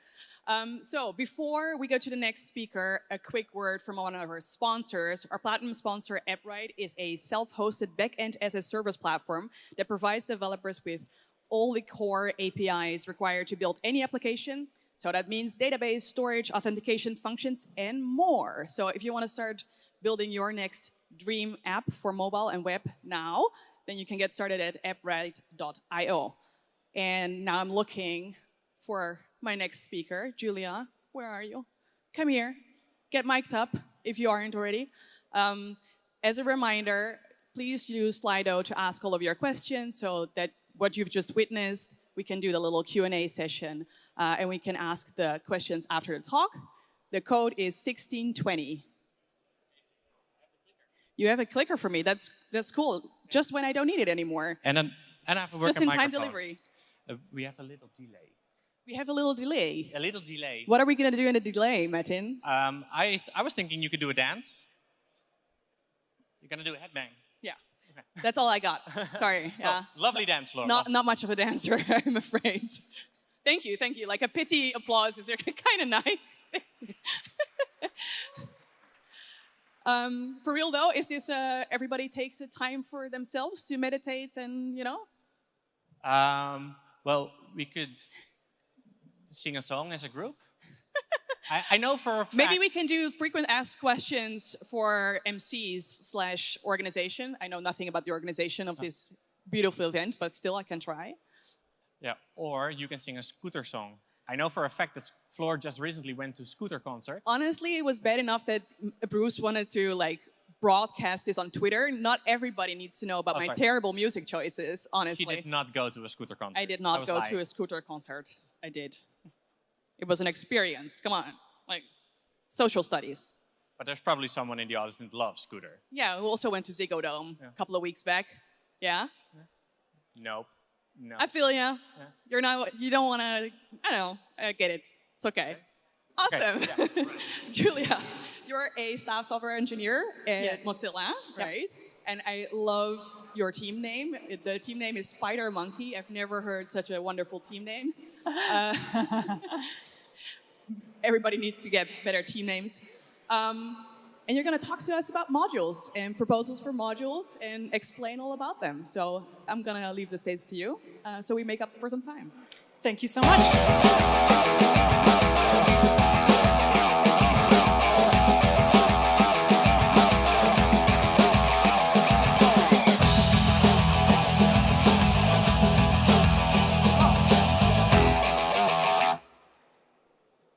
That is a very cool intro. Incidentally, if anybody is thinking oh, what question should I ask in the Q&A? Ask me about how we got the name Spider Monkey. It's a funny story. So, hi everyone. We're going to talk about JavaScript modules. In particular, we're going to take a slightly unusual perspective, which is that of a browser. So, my name is... That was fast. My name is Yulia Startsev. I'm a staff software engineer at Mozilla. In particular, I work on SpiderMonkey, which is the JavaScript compiler for Firefox. In fact, it's not just JavaScript, we also do WebAssembly. The portion that I work on is the JavaScript side. I also do a bit of work on the DOM, and my focus is the design and implementation of JavaScript features. To start this talk, when I was writing it, I was a little stuck, and I was like, I don't know how I'm going to tie all of this together and make it entertaining. This is kind of dry stuff. And I came across this great tweet from my former colleague, Jason Orndorff. He used to work on SpiderMonkey with me, and I learned a lot from him, especially about language design and languages. He wrote this great, let's call it an invariant of all programming languages that implement a string reverse method. Incidentally, JavaScript does not implement a string reverse method. But effectively, string.reverse in any language that you try it on will not reverse a picture of a fish. Here we have an example of such a Ruby program in which we have two versions of a fish picture, one done with angle brackets and the other done as an emoji. And you will notice that when we run this code, indeed, the fish remains looking in the same direction. We may say that this fish is invariant, an important word that we'll be using. So, fish is our theme, and since I have fish as a theme, I get to use one of my favorite opening jokes from a keynote, which comes from David Foster Wallace in his 2005 keynote to a university, which goes something like this. Two fish are swimming along in the ocean and just minding their own business. They're young, they're new to this beautiful blue world, and an older fish comes by and swims along and says, "How's the water, boys?" It's just a greeting, and this older fish swims off. A little while later, the two fish are still swimming along in silence when one fish turns to the other and says, "What the hell is water?" This is a great joke for setting the stage for something that we might take for granted, for something that exists in the ether and seems like just there, something that you don't need to question. And that's a little bit like what the module system is. I imagine that in the last 7 years of ES6 modules existing, many of you have adopted it and use it as your primary way of writing JavaScript modules, especially the import-export syntax. Oh yeah, I forgot to fix that. For some reason I have that twice. So how did we get here? One question you might ask is, well, modules, when did they start? Like, how old is this problem? And I have some of an answer here for you. I can't give you a definitive answer, but here's a code base that is, here's a piece of code that's in the Mozilla code base. It's called the Moz.js component loader, and I just want to call out the date here, which is 1999. This code base has a special place in my heart because I happen to be working on it today. It's not every day that you get to say that the code that you're writing is ready to go and get its master's degree. However, for many of you in the audience, it's likely that modules really came to the forefront with the introduction of Node. And in particular, this blog post from 2009 by Kevin Danger is an important touch point because here he's asking, he's also a former Mozilla employee, he's asking what server-side JavaScript needs. And in this blog post, he introduces the need for a module system and introduces a new community group called the Server.js Community Group. This group was later renamed to CommonJS, which I imagine sounds rather familiar.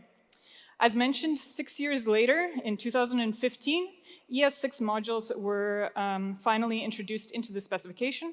Browsers took a little longer to implement it. They came in 2018. It introduced a number of features to the browser, including the import-export syntax that many of you are familiar with. So let's get into the meat of this talk. How do modules work? What is this module system? What does it do? How does it differ, in fact, from CommonJS? Why didn't we specify CommonJS? And eventually we'll get into what the future looks like for the module system in browsers. Now, one thing to start with is the module system builds a graph. This graph allows cycles. So if you have a module importing some neighbor, and that neighbor imports an ancestor of your initial module, this will work. It's an important feature for developer ergonomics. You don't want to always be breaking cycles manually. The browser does this for you. So how do we actually build this graph? How does it work? How do we ensure that you actually can write your modules in this cyclic manner? I'm going to start from taking the perspective of a node. So the node, in this case, in this graph, is going to be a single module script. In the specification, we have a data structure called the module record. And the module record is this node. It's a bit like a blueprint for our fish, for our module that we're writing. And it comes somewhere in the middle of the process that we're about to describe.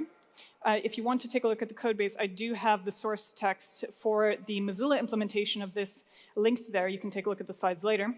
Effectively, what is a module record? Well, it's basically a table with a couple of fields. You have an imports and an exports field, and the imports field defines a number of keys that are, for example, what you might call a variable name. As do the exports, they define a number of keys. The difference being that the imports use the URL specifier for the given child that we want to import, and the exports are pointing to a specific piece of code that's going to be live.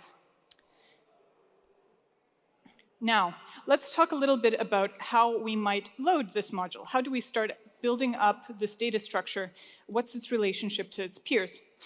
Before I tell you how this works in ES6, I'm going to tell you how it works in CommonJS, because the contrast is important, especially for later discussions. Let's say let's pretend that this is the typical case for CommonJS. You write a piece of code and you've got a block of JavaScript that is doing some kind of work.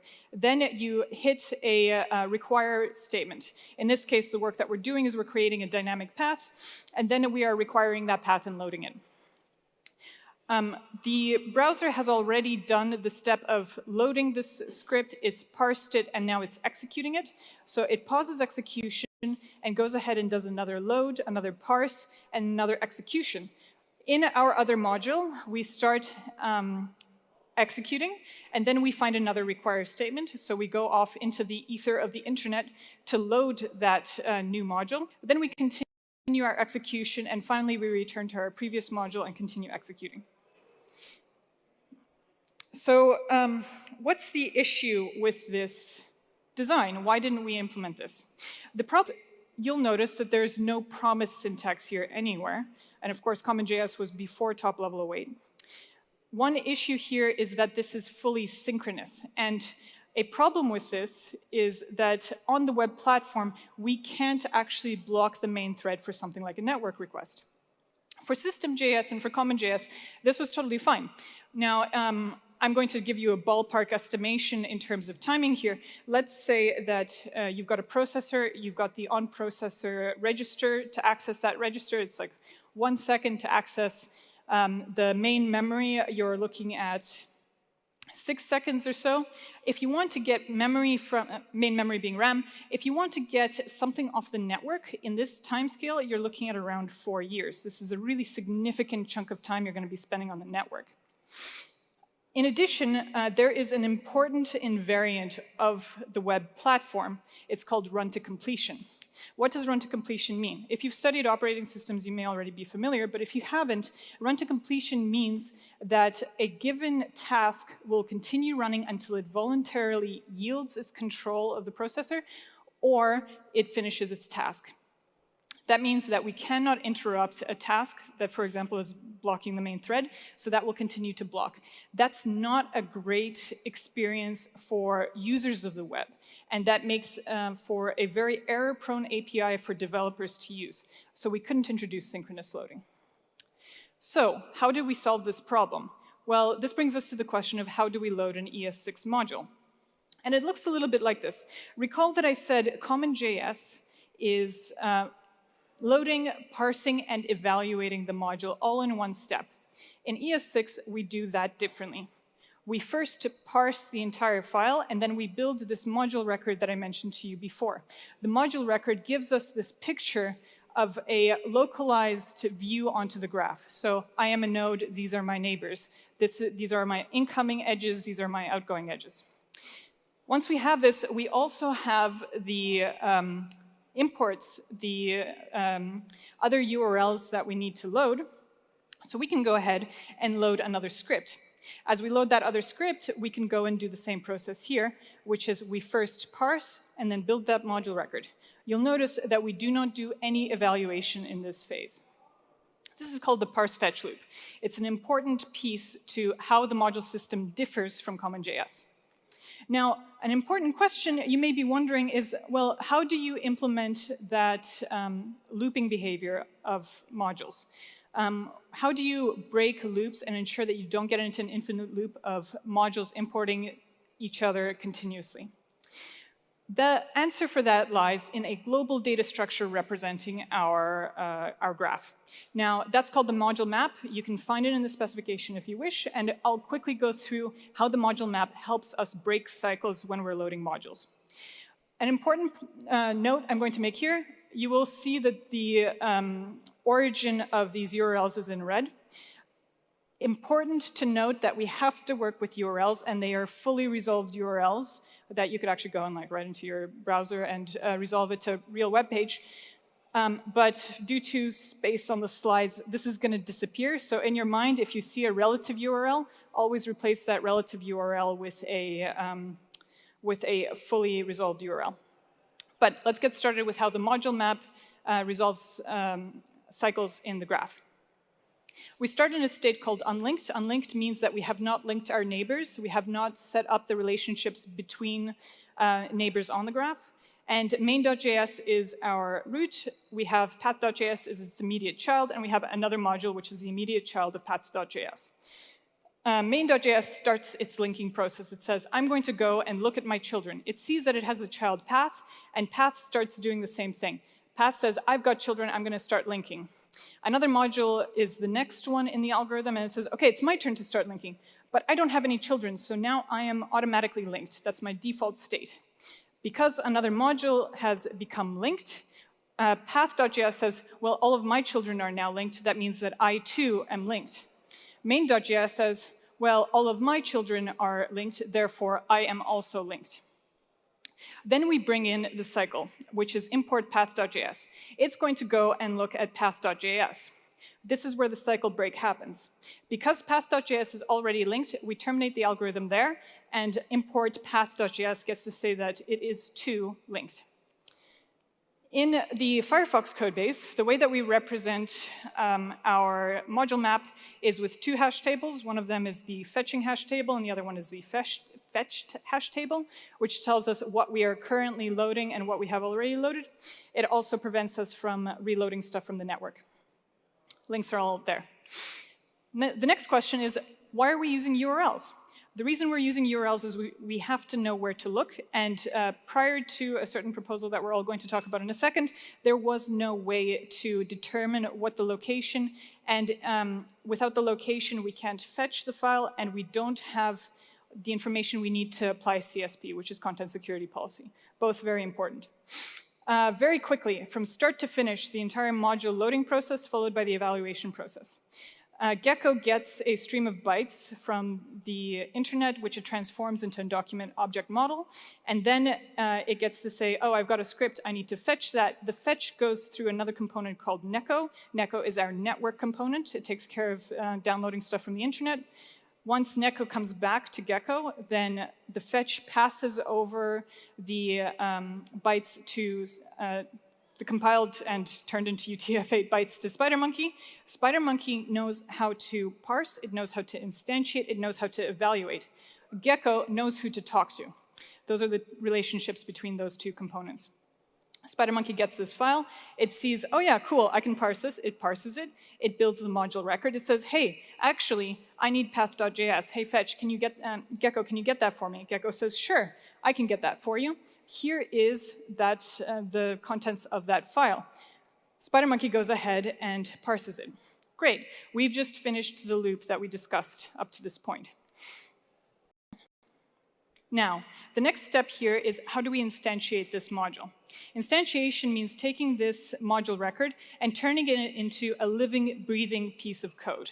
Now, what does that mean? It means that a module instance is something that has both code and state in one place. This also differs from CommonJS. CommonJS would make copies of a given piece of code. So you would have multiples of that state and multiples of the code running. In ES6, it's all one singleton. We have something called live bindings. So if, for example, this fish dies, then that will be visible across the entire graph. So we've gone through the entire fetch process. The execution process looks very similar.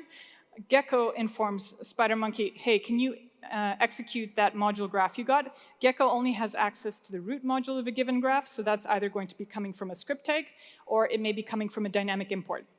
SpiderMonkey says, sure, oh, but this root module has several children. I'm going to go and traverse the children all the way down and start from executing the last child that it makes sense to, even if it's in a cycle. We have a way of determining that. So we'll start executing that child, and then we'll execute the root. And that's how it works. When we talk about cycles, so if we have this sort of a situation, I'm not going to show the slides because it's exactly the same thing as linking. Just replace unlinked with linked, and the transition that you're making is from evaluating to evaluated. We are, again, traversing the entire tree down and then setting the state of the last possible child and then reversing our direction. All right, we have 3 minutes. Let's see if I can get through the future. So here's the graph of how module adoption looks like in the wild web. And this is coming from Google's telemetry. This is exactly what you want a graph to look like. It's going up and to the right. This is perfect. However, we should all be critical of data and always check the axis. And you'll notice that there is a good old-fashioned 8% there. So 8% of the live web is actually using modules. In fact, this is maybe a little bit lower, maybe like 5%. It depends on which part of the data you're looking at. So that's a little low for something that's been in production for the last 8 years or so, 7 years. It's a little low. So the question is, why aren't people adopting the module syntax? I have a feeling everybody's using it as an author tool in this room. However, few people are shipping it to browsers. So we had this question, what the hell is water? What have I been talking about? I just told you how the module system works in browsers, but it's actually not being used all that much. The module system is not being hit by code. One problem is network speed. This is the problem that we mentioned before when I discussed run to completion. Now, Tobias did a great job talking about Webpack, and Webpack has been a solution because you can package all of those files that you need to use and ship them directly to the users, rather than doing multiple network requests, which is what the module system requires. We are making multiple hits to the network, and that can be very costly. In addition, there's a tooling proposal called the Web Bundles proposal. I'm not going to go into details because that's really for tooling. And if we're looking from a developer perspective, there are other more interesting proposals, potentially, I hope, that I can show you. But we can continue talking about this broader problem of performance, which is something that pauses the adoption of modules. Recall that we have this invariant of run to completion, which means that we cannot stop the main thread and block it with a network request because we have no way of preemption. We have no way of reordering tasks. They have to be run to completion. And the other invariant, which I haven't mentioned yet, is order of execution. What module syntax does, if you've noticed, because we're going to the last child and executing that first, it means that if you had concatenated that into one big file, the behavior of a concatenated file is exactly the same as the loaded module. So this is a proposal that I've written that's currently at stage 1. It's called Deferred Module Evaluation that's trying to address this problem. We have, let's say, a JavaScript file with an import that this JavaScript file has been written for the best possible readability from a programmer's perspective. So we have a static import, and then we have several rarely used functions that will eventually use this code. But that means like we don't need to immediately load this information up front. All of this stuff happens like maybe a minute into the application's runtime, which we could do a load in between.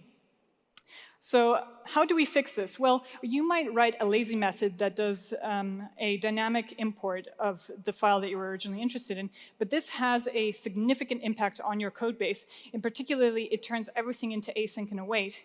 But this async await is just a layer of performance on your code, but it's semantically changing how that code works, which potentially confuses the original intention of what that code was doing.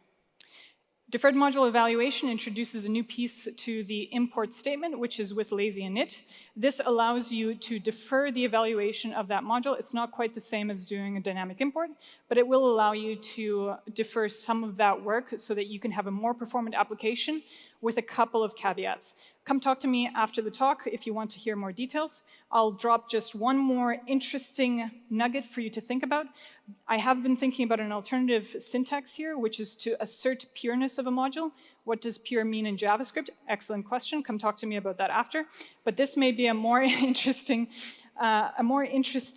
way of hinting to the browser that this can be lazily loaded. So you can find this on the URL that you find in the slide. It's currently stage 1, and I'm soliciting feedback, that's why I'm here after all, on this proposal. There is a counter proposal which isn't trying to solve the same problem, but it gives us the tools to solve the same problem, which I'm also thinking about. Is called import reflection. It breaks up the module loader into pieces that you as a developer can program yourself.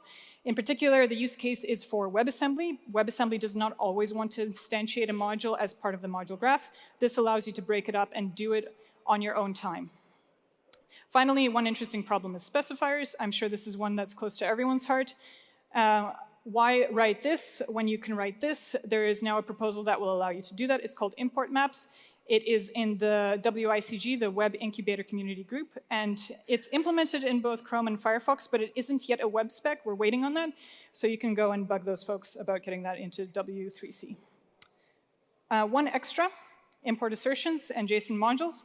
I'm throwing this up here because this allows you to import a JSON module, and in the other room, about 5 minutes ago it started, is an excellent talk by Ricard, talking about records and tuples. And here's an interesting thought for import assertions. Rather than import asserting that you have a JSON file, maybe you have a read-only file and it's pure data that can't be modified. That's it. Thank you. Digigrid's high-performance JavaScript data grid works with Angular, Vue, and React. It easily handles hundreds of thousands of Awesome. rows. Thank you It's so much for available your as a thoughts. free MIT-licensed little community Q&A edition, bit. which you are And we free to start with use in some of the most commercial important applications, questions. and the We'll get them Enterprise out of the edition way can first. handle millions So of where, rows when did you you use get our this built-in awesome server-side row model. I stole it and from it somebody. even comes You stole it from with someone. integrated charts. This is Learn on, more Don't do at this. digigrid.com. No, they gave it to me. I got it from somebody working on the DOM team. Although I am getting my own version of this shirt because now I also work on the DOM. So Yeah, it is. Well, whoever asked that question, here's your answer. There's another question. How did you actually come up with the name Spider Monkey? If you did, or someone else? I did not come up with the name Spider Monkey. In fact, the person who came up with the name Spider Monkey was Brendan Eich, A the turbulent world original full of author risks and opportunities. of the JavaScript. Discover it language, through a not trusted specification, platform. because that came Join later. the 1 million And, Dutch the funny users of story Bitvarvo, about why the it's crypto named exchange of the Spider Monkey Netherlands. is Brendan Eich Crypto was starts Spider with Monkey is the Bitvarvo. second JavaScript compiler. The first JavaScript What is compiler was intelligent something industry else. with Spider Monkey Capgemini? is the second JavaScript We compiler could that tell has been you made. it's how our team And, of experts help you it was use so 5G, ugly AI, and that Brendan IoT Eich to had connect just been intelligent to the zoo devices, with his factories, kids. and He said, software "This is the ugliest ecosystems piece of to code I've harness ever the seen, power and of it data reminds me and of the foster ugliest animal innovation. I've ever But seen, in which human is Spider terms, Monkey." it's business and tech. So making our products intelligent really does make life Good. I think we have an actual question. Really working in sync. Capgemini. Get the future you want. The content you create works harder across more channels, while you work smarter with powerful tools for workflows, editing, and even building your own apps. That's why we have the standard. Say hello to a better way to build and deliver digital experiences. Contentful. As we don't have any more questions for you, but I am sure people know how to find you in the hallway track and in the Q&A later. We'll move right on. Have a good day. Thank you.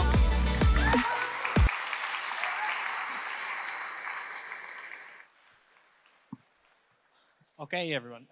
Clicker. Thank you. I need my notes. Evie? Hello? Hello? Notes?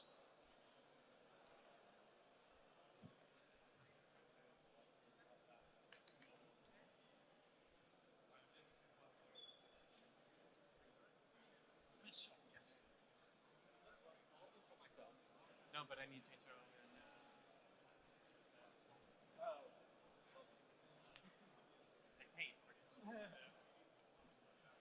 Can I get my notes? Yeah, thank you. So, want to thank our sponsor, AG Grid, a word from our platinum sponsor. AG Grid is a customizable data grid that works with React, Angular, Vue, and just Vanilla.js. The grid is super fast, easily handling over 100,000 rows and high frequency updates. So thanks a lot, AG Grid, for sponsoring this event. So we see a lot of tweets flowing around, and we like to see them going all day, so keep the tweets coming. And yeah, use the photo, send some photos, use the hashtag. And don't forget, we have a raffle at the end of the day where you can win a JSNation multipass or some t-shirts. Also, if you want to continue the conversation with the speakers right after the talk, they're going to be at the speaker booth that's just right outside here. So if you want to continue a conversation, you can hop there now. And now we are going to go to the next speaker. Christoph is already ready, and Christoph is working at the GitHub Copilot team, which is turning 1 in a few weeks.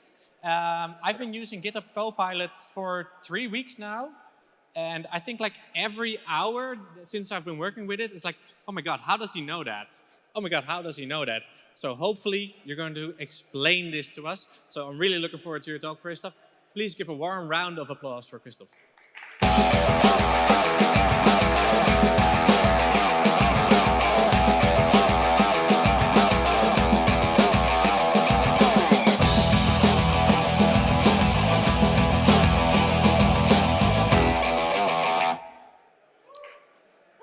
Hello, everyone. First of all, I'm really glad that you are all here. It's been last 2 years were difficult, of course, so thank you all for being here. Yeah, my name is Krzysztof, and I have some fancy title at GitHub. It doesn't really matter. I've been working for the last 1.5 years on a project called GitHub Copilot. Hopefully, many of you have heard about GitHub Copilot. It has been a hyped topic on the internet and the social media. But if you haven't, let me quickly introduce you to GitHub Copilot. So what it is? Basically, it's a software development productivity tool. You can think about it as a bit more powerful autocomplete. However, unlike traditional autocomplete systems, it's not powered by the semantic information or statistical code analysis or anything like that. Instead, it's using Codex AI model developed by OpenAI that has been trained on collective knowledge of us all, software developers, in form of billions of lines of code publicly available in the internet. So thanks to that, GitHub Copilot is not limited to suggesting only single word like variable name or function name, like in case of traditional autocomplete systems. Instead, we can try to suggest whole blocks of code, multi-line blocks of code that tries to adapt the current context, tries to figure out what is your next step, what you're planning to do, those snippets, those suggestions, adapt to the coding style, to using other files, other functions from your project, and much more. And because of that, we had to come up with a bit different user experience for those suggestions. So we are not using like traditional autocomplete widget with its like list of functions. Instead, we designed this user experience of having this like inline virtual text that's displayed directly in editor, and I will talk a bit more about that in a moment. However, if you haven't seen GitHub Copilot yet, I do have a quick video for you to demo it, and I'll be talking while this video is playing. So yeah, as you can see, this gray text thingy, those are suggestions that are suggested by GitHub Copilot. They are updated as you type in your editor, so you don't need to make any additional action to get those suggestions. You just type in your editor code as you would normally code, and we just try to suggest something useful for you that's hopefully helpful. In this particular demo, there are only like single-line completions, but we can also suggest multi-line completions in some cases. So you probably want to ask me, yeah, this looks cool at the demo, but is it actually useful, and does it actually produce any value to the users, improves your productivity? So as it was mentioned in the introduction, Copilot has been in technical preview for almost a year. We've released it in late June last year, so it's literally 1 year right now.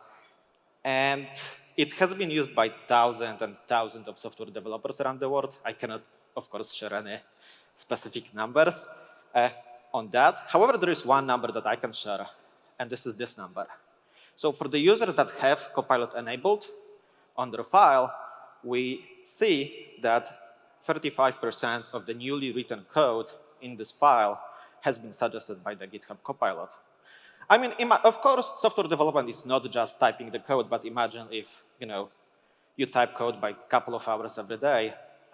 If that process is 35% more productive, that means that you have maybe 2 hours more of your time back. So that's really amazing. And this number has been growing steadily for last year. We haven't started with this number. We started with much lower number. It has been growing given the improvements that we've done to the project for over last year. And also, we are sure that we can bring this number way higher. Our estimations are high in the next couple of years. So that was marketing, and now let's actually go into technical details, because I'm a software developer. I'm not really trying to sell you a product. I'm here to talk about what we do. And also, as a note, I'm not data scientist. I'm not AI guy. I'm working on this project because I have been developer tooling expert. I have a lot of experience with Visual Studio Code extensions and with other developer tools. So that's my role in the team. So I'm not going to go too deep into AI or how it works. I just don't really understand that. And that's fine. I imagine that most of us are not AI experts and data scientists. We are just software engineers that try to build useful stuff for our customers. So when I've joined the team and when Copilot started as a project, we were using really simple architecture. We had Visual Studio Code extension written in TypeScript. And then we were just communicating directly with AI codecs hosted by OpenAI. Like, you can do that in your project right now. You need to access to OpenAI for access to their preview or beta program, whatever it's called.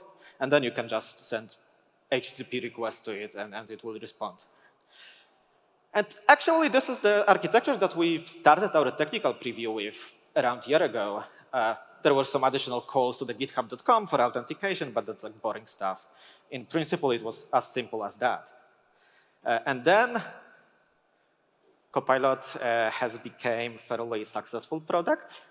There has been a lot of hype in the internet about the product, and most common question that people were asking, hey, can I use Copilot in IntelliJ? Can I use Copilot in NeoVim? Can I use Copilot in Visual Studio? Okay, yeah, no one asked that. So as we scaled the project, we had to make changes to our architecture. Nowadays, Copilot supports multiple editors. Visual Studio Code is still our main editor, and I believe it's still our main part of the user base is using Visual Studio Code. That's fairly natural, I would say, given how popular it is. But we also have really good support for all the IDEs in IntelliJ suite. So PyCharm, Rider, all those like different IDEs based on IntelliJ, they're all supported. We have NeoVim support, and yes, we also have Visual Studio support. So all those editors use different programming languages and different programming ecosystems to build their extensions. VS Code, it's Node and JavaScript, TypeScript. IntelliJ, it's JVM languages, Java or Kotlin or some other fancy languages. In case of Visual Studio, it's C#. Sorry that I need to mention that. So we didn't want to rewrite our code to target all those platforms, because our code contains quite a lot of different logic. We do some stuff. So this is the same problem that we realize that this is the same problem that language vendor toolings often have. So for example, if you develop Rust editor language tooling, you want to have this running in all your editors. And those vendors are solving the problem with using concept of language servers, which is basically this process that can be spawned by the editor, which contains all the logic, and then editors become a thin client that just interacts with the language server. In our case, this is called agent, because that's fancy. Agent contains quite a lot of common logic. It's written in TypeScript. It's running on Node. I believe for IntelliJ, we actually compile it to like native distribution. We do something fancy with Vercel package thingy. So yeah, it contains all the code that is around creating the input that we will send to the AI. It creates all the code that's telemetry, that is about synchronization settings and all that stuff. Then we've introduced proxy, which is placed for the common code, but it's web service in the cloud. It's as close to the AI as possible. And then we have also AI on Azure this time. So we changed our backend hosting. We are hosting the AI on Azure. And I believe Microsoft recently on Build announced this AI platform that's in preview right now, which allows anyone to use the big language models from OpenAI that are hosted on Azure. And this is really important because that allows us to scale on the whole planet. You know, OpenAI initially just hosts their models in single location. Azure is distributed globally, so we can host AI on any data center that we want to do that. You can probably ask why we have two places for common code, agent and proxy. This is a very good question. Basically, some of the logic is more connected with your editor, and then it's fairly natural that it runs on your local machine. And some of the logic should live as close to the cloud, to the model in the cloud as possible. So, for example, things like AI safety and responsibility features, like we kind of want to have that on cloud, not on your local machine, for various reasons. And agent, anything that's related to your editor, again, it's more natural that it lives on your local machine, like that we don't need to synchronize everything to the cloud because that would be complex. So I've mentioned that I'm not data scientist, I'm not AI expert, but let me talk briefly about Codex. So Codex is the name of the AI model that we are using. And what is Codex? I have note. Codex is a natural language processing artificial intelligence model based on GPT-3 developed by OpenAI. Yes, thanks Wikipedia, that's really useful. So let's go slowly here. First of all, it is a model that operates on natural language, which is like English or any other language that it understands, including programming languages. But what it means in principle is that we are just passing our context, our input into it as a string. We don't do any special encoding. We don't use abstract syntax tree to represent your code. We just take a file, push it, and hope for the best. Secondly, this is like artificial intelligence model, which in principle means that this is probabilistic system. We send something into it, and then it tries to figure out what's the most probable next word coming in the text. Important thing, most probable doesn't mean it's always correct. It's assumption that it tries to figure out. And also, it's probabilistic also on scale. Whenever we send it couple prompts, well, the same prompt couple of times to it, we may get back different results from it. So this is really funny. This required a lot of changing mindset from me as someone working with this system. You know, I'm a software developer. I'm used to function, unit test, input, always the same output, yay. Here we cannot do that, which is really interesting. Also, it's literally really large-scale model. It has been trained on the billions of lines of code. This means that we cannot easily introspect into it. We cannot really easily understand why it is coming up with some suggestion. We kind of can only manipulate the input and observe the result. And also, I've mentioned in this very useful definition that it's based on GPT-3. GPT-3, it's a large language model that has been trained on the internet. So that's why Codex understands not only the programming language code, but it also understands English or any other language, more or less. So it can understand commands and stuff like that. Basically, it means that Codex is a teenager that had a really, really lot of time and read a whole internet and a lot of code. And kind of like you tell it something and it responds you sometimes and you don't know why. So how to get this teenager, this model to do something useful for you? And this brings us to the process called prompt crafting. And prompt crafting is really fancy name for preparing a string that we send to the model. So initially, we started with fairly simple approach. We just took the cursor position in your file.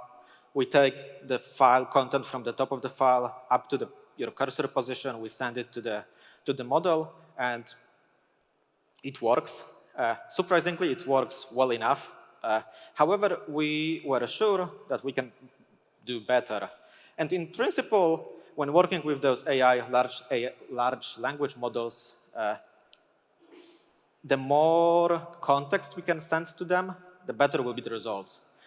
Of course, the context needs to be useful. It's not like we can send some random crap. It would be good if the context is from your files. But yes, the more things we send to it, the better will be the result.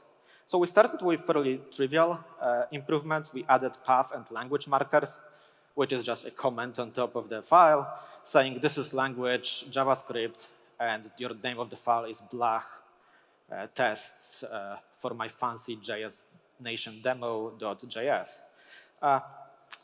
And even the lesson here is even such simple improvements actually make fairly reasonable improvements to the response, to the output that we observed. Why in this particular example? Using the language name marker means that model is less likely to be confused by what language it is. Like all C family languages looks the same, and you really, really don't want to see those C# suggestions in your JavaScript code. So that's why we put the language marker. So that's step one. However, we still have two big problems in our initial implementation. We looked at the code that's above the cursor position. And of course, in programming languages, in vast majority of programming languages, you can put your functions in any order. So there can be useful stuff below your cursor position. So we introduced something called sibling functions detection. It is basically a process where we parse the file and we look for the functions of the same level as a function that you're currently editing. So if you're in class, we look at other class members. If you're in the top level, on the top level of the file, of the module, we look at the top level functions. And then we reorder stuff. So all the functions that we hope that are useful are above your cursor position, or kind of the point where we send requests. And we do that in memory. Like it's not like we don't change your file. Like we do that all in the memory processing the prompts. And also, the pro tip here is don't have 1,700 top-level functions in your file. Don't ask me why. I know that, but yeah, don't do that. And the last interesting part is using the context from other files of your project. Of course, again, in programming languages, we can create as many files as we want. We often create many of those files in the project. So we try to figure out what is the code that looks similar to what you're writing right now that exists in the other open tabs in your editor. And this is important part. We don't look at your hard drive or anything like that directly. We only have access to the files that are open in your editor as tabs. We assume that this is kind of like good signal for us that we can look into this file, because if you have them open them in IDE, that can like suggest that you're okay with tooling working on those files. The last but one thing that I want to talk about, and I have 28 seconds, so that will be fast, is observing results. As I've mentioned, the model is probabilistic, and first of all, its responses are probabilistic, but also with the same prompt, it returns different responses. That means that we can only observe those results at scale. We cannot just unit test the model. We cannot unit test the improvements to the prompt crafting because we don't know if this will be successful for all the cases. The problem space of working with developer tooling in general is that the code, can look very differently. There's like tons of the use cases all over around. So we need to make sure that we want to be as helpful to everybody as possible. So we have two parts of observing results here. One is we have offline evaluation system where we clone a couple of thousand of Python repositories from the internet. We try to figure out the functions that are well tested, that have good test coverage, and functions that are well documented, that there's like documentation for those functions. We remove the body of those functions, and we try to regenerate the results with regenerate the body with the copilot, check if the unit tests are passing again, which is really interesting. And the second way of observing results is doing A/B experiments on people. That's why we have quite an advanced telemetry system in the copilot. If you're more interested in telemetry that we do, my colleagues from the team has actually published, I believe last week or something like that, the white paper about how we use telemetry and how it fits with measuring the user satisfaction. We also ran some satisfaction user tests on people where they had to answer some surveys about how they feel. The interesting thing here is that, and this will be kind of like, this was mind-blowing for me initially, that it doesn't really matter that suggestions are super accurate. What it seems is that users are really satisfied, even if Copilot gives them not 100% accurate suggestion, but it's starting point for them so they can think about the problem, what's the next step that gives them scaffold for what they do, which is really, really fascinating. I wanted to also talk a bit about user experience design, but we don't have time for that. So thank you all for watching, and I believe that's now time for Q&A. ATGrid's high-performance JavaScript data grid works with Angular, Vue, and React. It easily handles hundreds of thousands of rows. It's available as a free MIT-licensed community edition, which you are free to use in commercial applications, and the enterprise edition can handle millions this is really, of rows really great when question. you It's use our coming fairly built-in often. server-side First of all, model, I'm not a lawyer. and it even comes Don't with take anything integrated that I will charts. say as Learn any more kind of legal at advice. atgrid.com. Secondly, what is also important is that it really depends on your company. So I would recommend actually talking with someone from your company. However, our answer is that in principle, Copilot is not copying the code. What Copilot is doing, it is creating a new suggestion that are unique, that are for your A turbulent world full of personalized risks for and your particular opportunities. context of what you're writing. Copilot is not copying Discover machine, it it's through a not trusted pattern matching platform. machine that's Join the just 1 million taking Dutch existing users of snippet of the code Bitfavo, from the crypto its exchange of the Netherlands. database or whatever. Crypto It's trying to starts figure out with new Bitfavo. code for your problems. In What very is rare intelligent cases, industry Copilot with can copy a Capgemini? code, but We could it's tell like you it's how our team of 0.1% experts of the help cases you use that you can 5G, copy the code AI, and directly from the memory, IoT to but connect this happens intelligent only for very devices, well-known, factories, and snippets software of the code. ecosystems And to also we harness are the working power on the of data solution and that foster should innovation. be But in human available terms, soon-ish. it's business and tech. So making our products intelligent really does make life Easier. No, in Better. like soonish. Really working in sync. Capgemini. Get the future you want. The content you create works harder across more channels, while you work Yes. smarter with powerful so tools for workflows, Currently, editing, Copilot is in and even technical building your preview own state apps. where people can use it for free. Say hello to a better way to build we and use this deliver period of time digital to improve the product experiences. massively. However, it contentful. has been announced by Satya Nadella, CEO of the Microsoft, on Build during his keynote that Copilot will go general availability in this summer. It will become a paid product there. However, it will be freely available to the students and to the verified open source contributors, whatever it means. So if I do some open source work, I can also use it. Yes. Right. And again, this is not legal. Right? Ask your company. Yeah.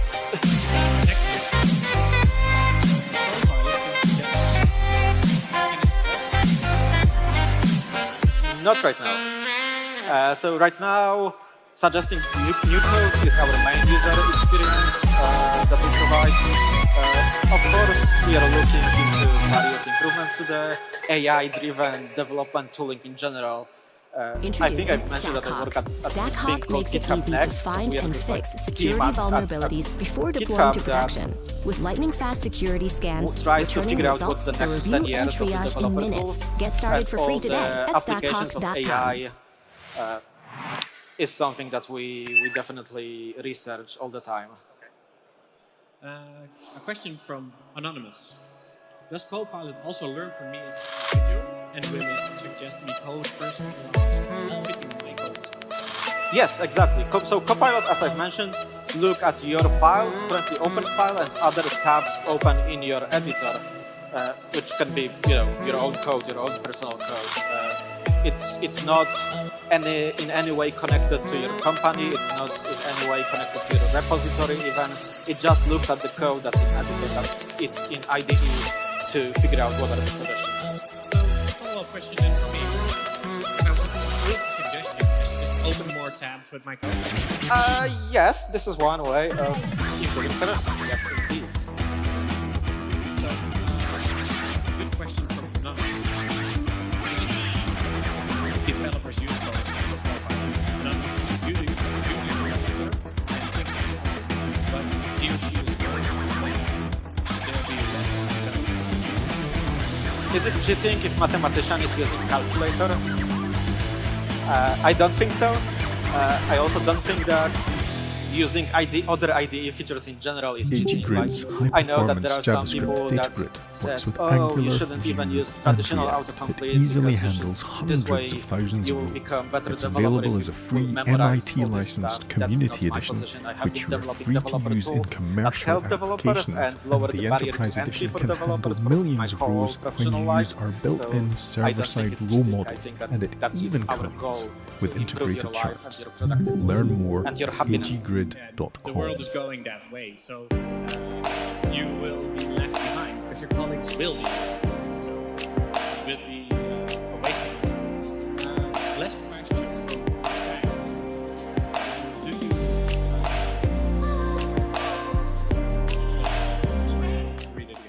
Do you feedback any changes made to code suggestions Crypto. by the user into the AI? A turbulent world full of risks and opportunities. The AI know I changed the suggestion. Discover it through a trusted platform. So, Join the 1 yes, million we Dutch currently are users of collecting such a data in our the telemetry, crypto so we are exchange of checking the whether the Netherlands. suggestion Crypto stayed the starts with same after Bitfavo. 30 seconds of being in your file. What is intelligent industry with However, we Capgemini? are not using that We could data tell you to it's how our team of feed experts into AI help you directly. use 5G, So AI, your and private code, IoT if to you're connect developing intelligent private code, won't devices, ever be factories, and a software source of the suggestion ecosystems for other to harness people. the power What of we do data is we and only foster observe the innovation. data But in of human terms, it's business the intent. percentage So of the making change, our what was products like string intelligent distance really and things does like make that life to, easier. observe what are the Really results. working in sync. As I mentioned, Capgemini. we need Get to the observe future at you scale, want. so The content you create works harder across more channels, to see if we are while doing you useful work stuff. smarter with powerful Well, thanks tools a for lot. That's all the time workflows, we have for editing, Q&A. and We're gonna even go building your own apps. Thanks a lot, Christoph. Say Christoph hello is to a gonna go better the way speaker to lounge, build. where you can continue the conversation. And, well, I invite you all to sign up for the beta. Yes, definitely. Please do sign up for the technical preview. It's free to use. Initially, there has been kind of like a long period of waiting when you've signed up for the technical preview. It's not the case right now. We are letting in people really, really quickly nowadays. So please do sign up. All right. Thanks a lot. Thank you. AGGrid's high-performance JavaScript data grid works with Angular, Vue, and React. It easily handles hundreds of thousands of rows. It's available as a free MIT-licensed Community Edition, which you are free to use in commercial applications, and the Enterprise Edition can handle millions of rows when you use our built-in server-side row model, and it even comes with integrated charts. Learn more at aggrid.com.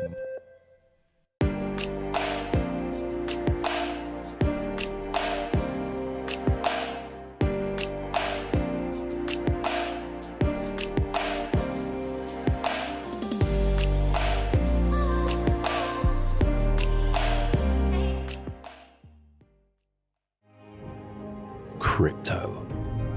A turbulent world full of risks and opportunities. Discover it through a trusted platform. Join the 1 million Dutch users of Bitfavo, the crypto exchange of the Netherlands. Crypto starts with Bitfavo. What is intelligent industry with Capgemini?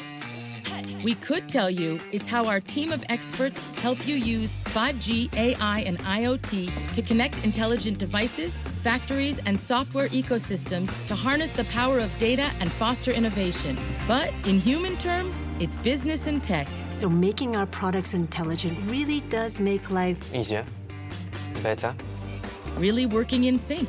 Capgemini. Get the future you want. The content you create works harder across more channels, while you work smarter with powerful tools for workflows, editing, and even building your own apps. Say hello to a better way to build and deliver digital experiences. Contentful.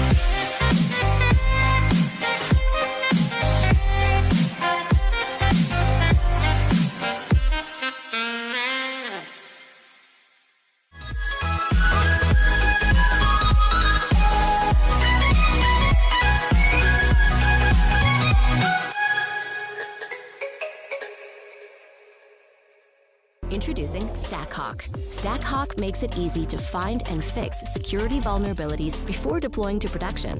With lightning-fast security scans, returning results for review and triage in minutes. Get started for free today at stackhawk.com.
AGGrid's high-performance JavaScript data grid works with Angular, Vue, and React. It easily handles hundreds of thousands of rows. It's available as a free MIT-licensed Community Edition, which you are free to use in commercial applications, and the Enterprise Edition can handle millions of rows when you use our built-in server-side row model, and it even comes with integrated charts.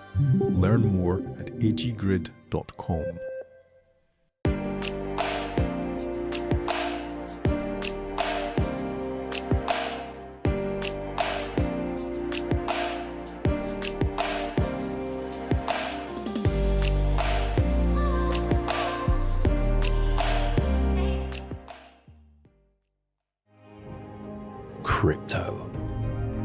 turbulent world full of risks and opportunities. Discover it through a trusted platform. Join the 1 million Dutch users of Bitfavo, the crypto exchange of the Netherlands. Crypto starts with Bitfavo. What is intelligent industry with Capgemini?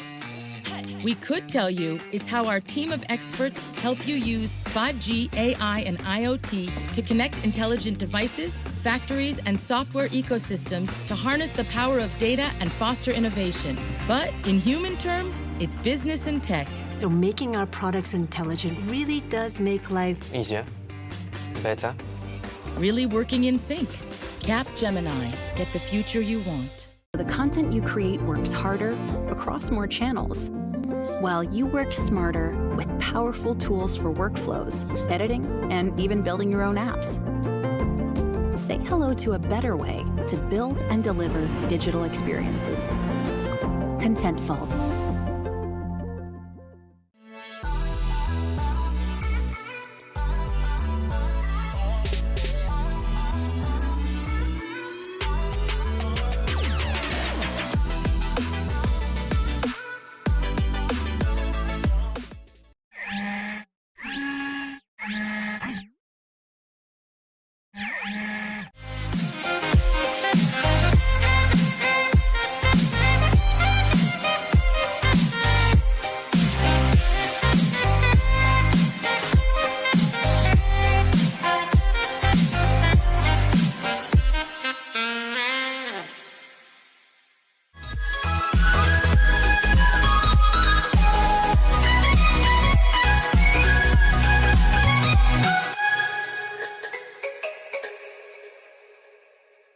Introducing StackHawk. StackHawk makes it easy to find and fix security vulnerabilities before deploying to production.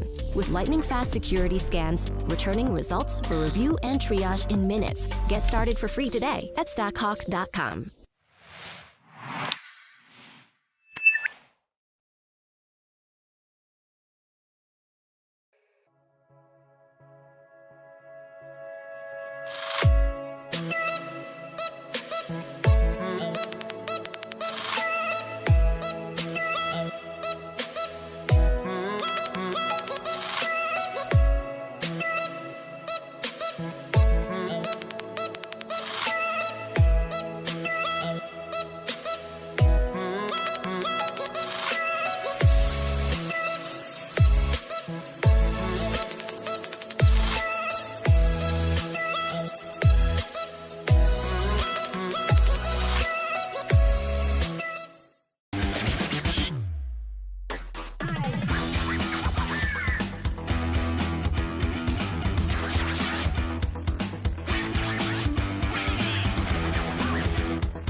AGGrid's high-performance JavaScript data grid works with Angular, Vue, and React. It easily handles hundreds of thousands of rows. It's available as a free MIT-licensed Community Edition, which you are free to use in commercial applications, and the Enterprise Edition can handle millions of rows when you use our built-in server-side row model, and it even comes with integrated charts. Learn more at aggrid.com.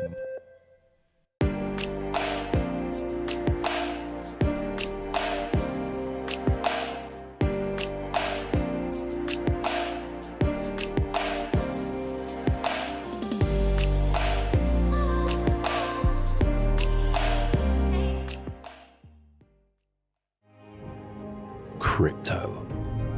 A turbulent world full of risks and opportunities. Discover it through a trusted platform. Join the 1 million Dutch users of Bitfavo, the crypto exchange of the Netherlands. Crypto starts with Bitfavo. What is intelligent industry with Capgemini? We could tell you it's how our team of experts help you use 5G, AI, and IoT to connect intelligent devices, factories, and software ecosystems to harness the power of data and foster innovation. But in human terms, it's business and tech. So making our products intelligent really does make life easier, better, really working in sync. Capgemini. Get the future you want. The content you create works harder across more channels, while you work smarter with powerful tools for workflows, editing, and even building your own apps. Say hello to a better way to build and deliver digital experiences. Contentful.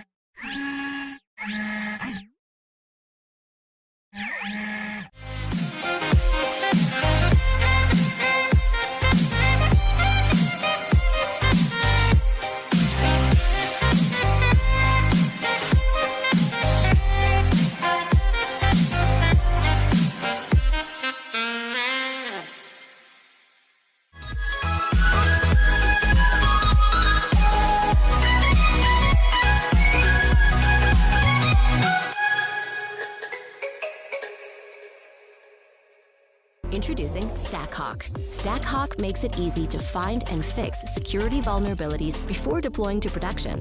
With lightning-fast security scans, returning results for review and triage in minutes. Get started for free today at stackhawk.com.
AGGrid's high-performance JavaScript data grid works with Angular, Vue, and React. It easily handles hundreds of thousands of rows.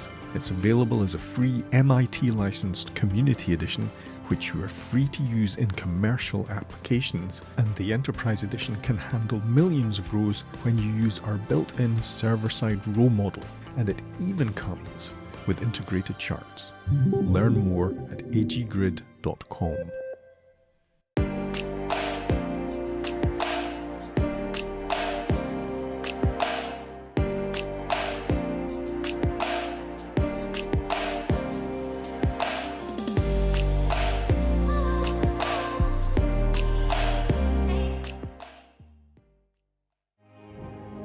Crypto.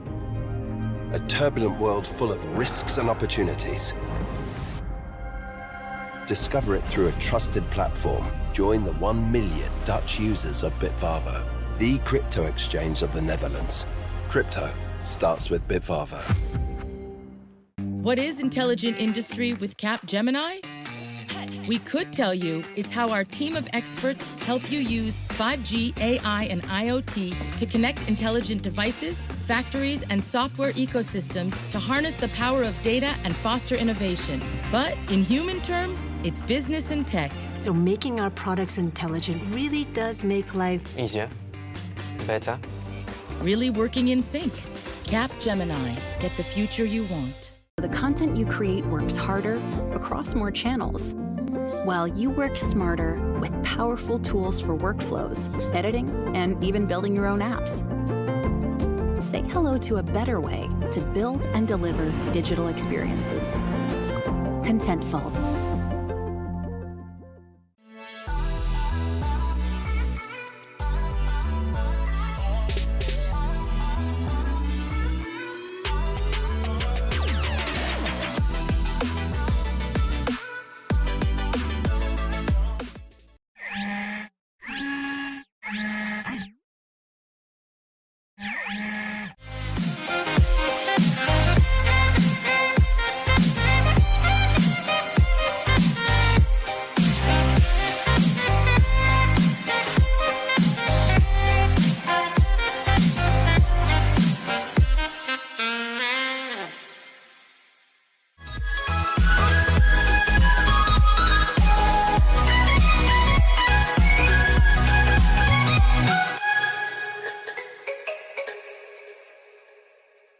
Introducing StackHawk. StackHawk makes it easy to find and fix security vulnerabilities before deploying to production. With lightning-fast security scans, returning results for review and triage in minutes. Get started for free today at stackhawk.com.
AGGrid's high-performance JavaScript data grid works with Angular, Vue, and React. It easily handles hundreds of thousands of rows. It's available as a free MIT-licensed Community Edition, which you are free to use in commercial applications, and the Enterprise Edition can handle millions of rows when you use our built-in server-side row model, and it even comes with integrated charts. Learn more at aggrid.com.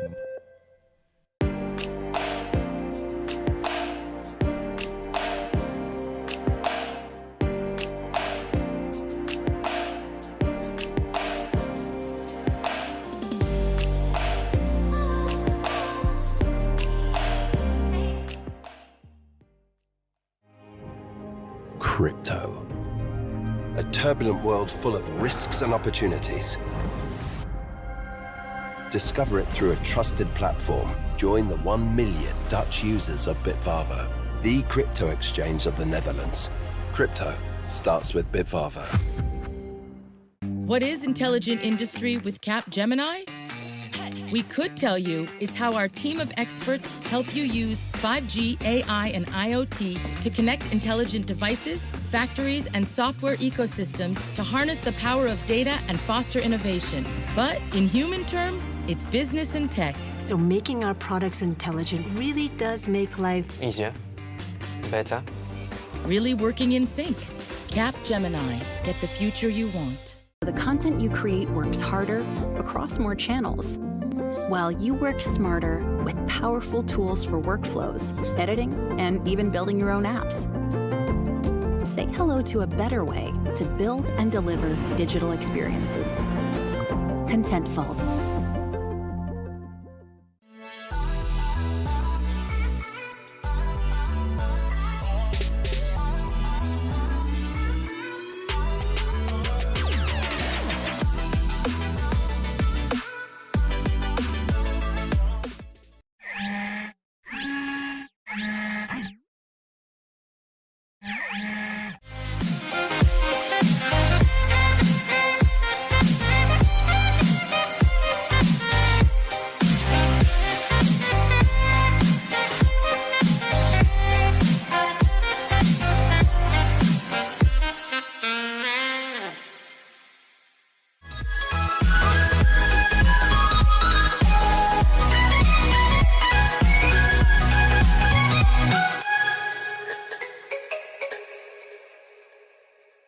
Introducing StackHawk. StackHawk makes it easy to find and fix security vulnerabilities before deploying to production.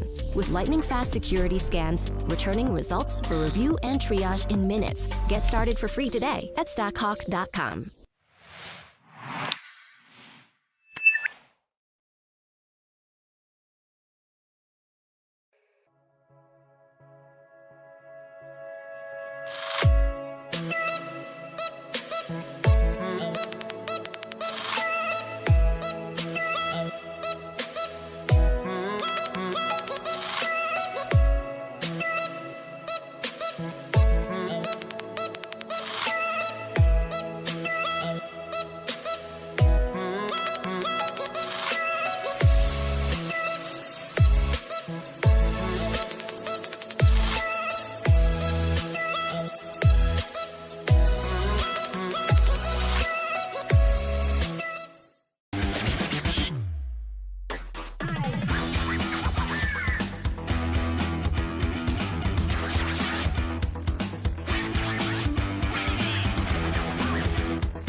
AGGrid's high-performance JavaScript data grid works with Angular, Vue, and React. It easily handles hundreds of thousands of rows. It's available as a free MIT-licensed Community Edition, which you are free to use in commercial applications, and the Enterprise Edition can handle millions of rows when you use our built-in server-side row model, and it even comes with integrated charts.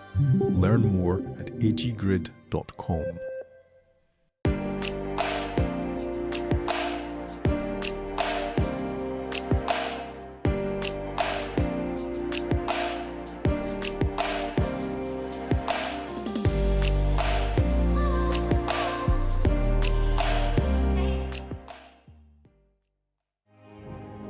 Crypto.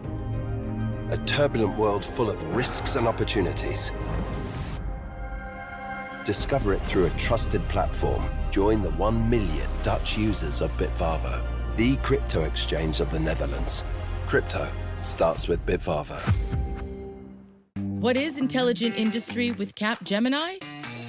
We could tell you it's how our team of experts help you use 5G, AI, and IoT to connect intelligent devices, factories, and software ecosystems to harness the power of data and foster innovation. But in human terms, it's business and tech. So making our products intelligent really does make life easier, better, really working in sync. Capgemini. Get the future you want. The content you create works harder across more channels, while you work smarter with powerful tools for workflows, editing, and even building your own apps. Say hello to a better way to build and deliver digital experiences. Contentful.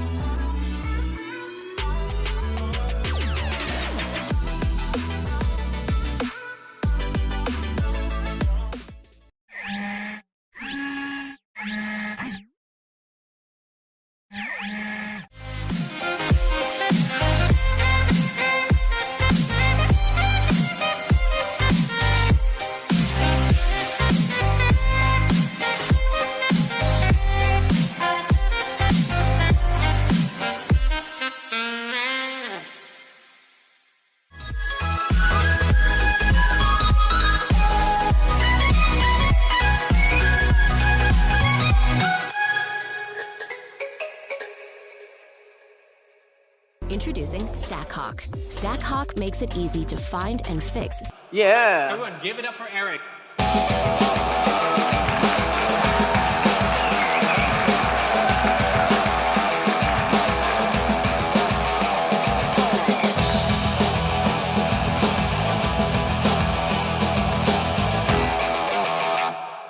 Hello, my friends! Oh, woohoo! How's it going, everyone? Going well? Yes. I'm so excited. Like, it's been a while since my pandemic and this whole stuff. I'm kind of nervous, but I think this is something like my experiences work at home, making my wife crazy at home. So I'm going to give some tips about it as well, okay? So I'm Eric Wendell. I've been speaking about JavaScript, sharing a bit of my knowledge as well.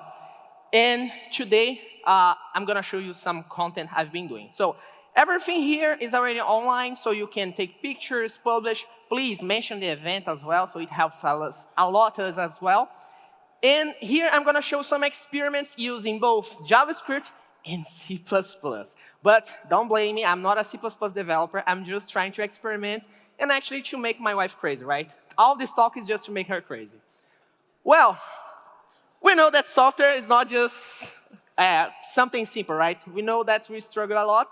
I'm not an expert in what I've been doing. This is just experiments, okay? So later on the QA, I can show you some burnouts that I did on my hardware. Okay, when I started working with IoT stuff, the first thing I was like, oh, I should use Raspberry Pi for everything. And then I figured, well, it's not actually it, right? So I could use Raspberry and microcontrollers, and I wasn't aware of what does it mean. Well, to fix this first question, a Raspberry Pi is actually a supercomputer, right? It has its own operating system. You can run games, you can run processing, you can use for programming as well if you want it. You can use Linux, Windows, and a lot of other operating systems. And actually, you can expand memory. Man, this is crazy. People are using Node.js inside it to make production apps. I don't recommend it, right? But you can do it as well. OK. When we go to the microcontroller world, the microcontrollers are a bit smaller thing, right? We call them like the microservices of hardware. It's like a small unit of processing. You can run like on your walls, control your lights, but it's much cheaper, right? You can buy it for $1 sometimes on AliExpress. Well, as you can see, the whole thing is like 320 kilobytes RAM, right? JavaScript developer doesn't care much about memory, right? So this was my first struggle, and I'm going to show you later. It's a single core, but we can like simulate threads and other things as well. But you might have heard it as Arduinos as well, right? Who have heard about Arduino? Oh, so popular, right? So this is the Brazilian version. I'm Brazilian, so I brought some of our country as well, just to show you a thing. OK, now I introduce you about what I've been doing or what the difference is for you to get some context. And now I'm going to show you some experiments and some not good things that I've been doing as well. The first stuff, I was like, man, Raspberry Pi. People are using Raspberry Pi to create HTTP servers. This is so boring. CRUDs, I don't care about CRUDs anymore. Creating product and this kind of stuff, I was like, I should do something interesting. So I like beers. I was like, why not making my own assistant, right? So here, I have my beer cane, and there I have a Raspberry Pi. I'm going to show you later how it's working. But let's first understand the project, right? So I could have my beer cane on my main wall. I have a camera right there. And when I see a friend, I would just recognize, and my beer cane would say, oh, welcome home, or just make some jokes. And that's it. I was like, yeah, let's make it. Well, this is my first demo. Right here, I have a Raspberry Pi, a supercomputer running inside the beer cane. And on the other side, I have other one to recognize friends, right? Here I have a camera, and I'm using like Azure API. I don't know anything about machine learning here, just using APIs. But then I recognize my friends, and then it sends a message to the beer cane when it recognizes and, oh, welcome back. This is so, like, the whole project was good, but turning on a LED, it's like a hello world on hardware, right? Well, I was like, I should do something more interesting, right? I've watched the Purge movie. I saw a kid there, like, moving a car with a VR glass. I was like, I could do something like this. So this was my version. Well, it's an MVP, right? I'm a front-end, I'm a back-end developer. This is a back-end of the hardware, right? So here, I just hacked my PS3 controller using the Bluetooth. Right there, I have other microcontrollers as well, just controlling the other thing. And here it's working. Well, this is something good to understand, like threads, right? Because when you are accelerating, if you try to horn, like to press the horn, the car just stops. So you have to make it like in different units of processing, right? But it's working really well right there. Okay.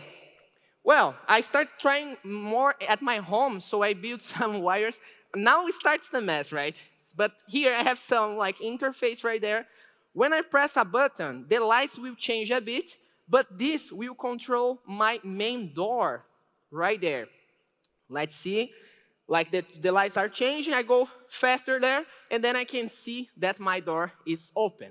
Well, I had a lot of struggles here, and I have a lot of caveats that we can talk a little bit more later. But yeah, it's good enough. But as I said, I have some tips for you who live with someone else. So how many of you are living with someone else? Like parents? Okay. So you should be a bit aware, because your weekends should look like this, right? All the main dinner table with a lot of hardware, a lot of friends coming there, making a lot of projects, and I think they don't like it seeing a lot of wires right there. Okay, starting about the whole automation thing, I just moved to a bigger house right there, and I figured like at night I have to walk through my whole home, like turning off all the lights. I was like, I'm a programmer, I'm a lazy person, so let's try doing something. So the whole idea here was to control first the light switch, okay? So I Googled it, and I used the ESP8266, like a microcontroller, and I have a relay. Basically, I send 1 to the relay, and it will just cut the energy. If I send 0, it will just keep the energy going on. Yeah, it's inverted. I struggle a bit to figure it out as well. But yeah, I have 1 pin for each light, and this is how it should be working. Well, just turning buttons on and off wasn't enough, so I was about to get some sensors. So I got humidity and temperature sensors, so I can have like a dashboard. And I will start to think how I could make the lights turning on and off just automatically. So this was the MVP. MVP, right? You can see a lot of wires right there. My wife got crazy with me. She was like, no way we're going to do this. But it works, right? When I press the buttons, we can see it's working. Just a thing. Well, I figured out some other problem. The whole thing about IoT is cheap, right? But the most expensive piece was to hide the wires. So this little box was more expensive than the whole project. So I could print the whole thing, but I was like, okay, let's make my wife happy. Well, my wife approved. I saw on her Instagram, she was like testing it, and I was like, ooh, QA passed, right? For all this project, I've been using C++. I'm not a C++ developer, but I found the platform I/O that helps a lot to upload the code, to generate the dependencies, and work really well.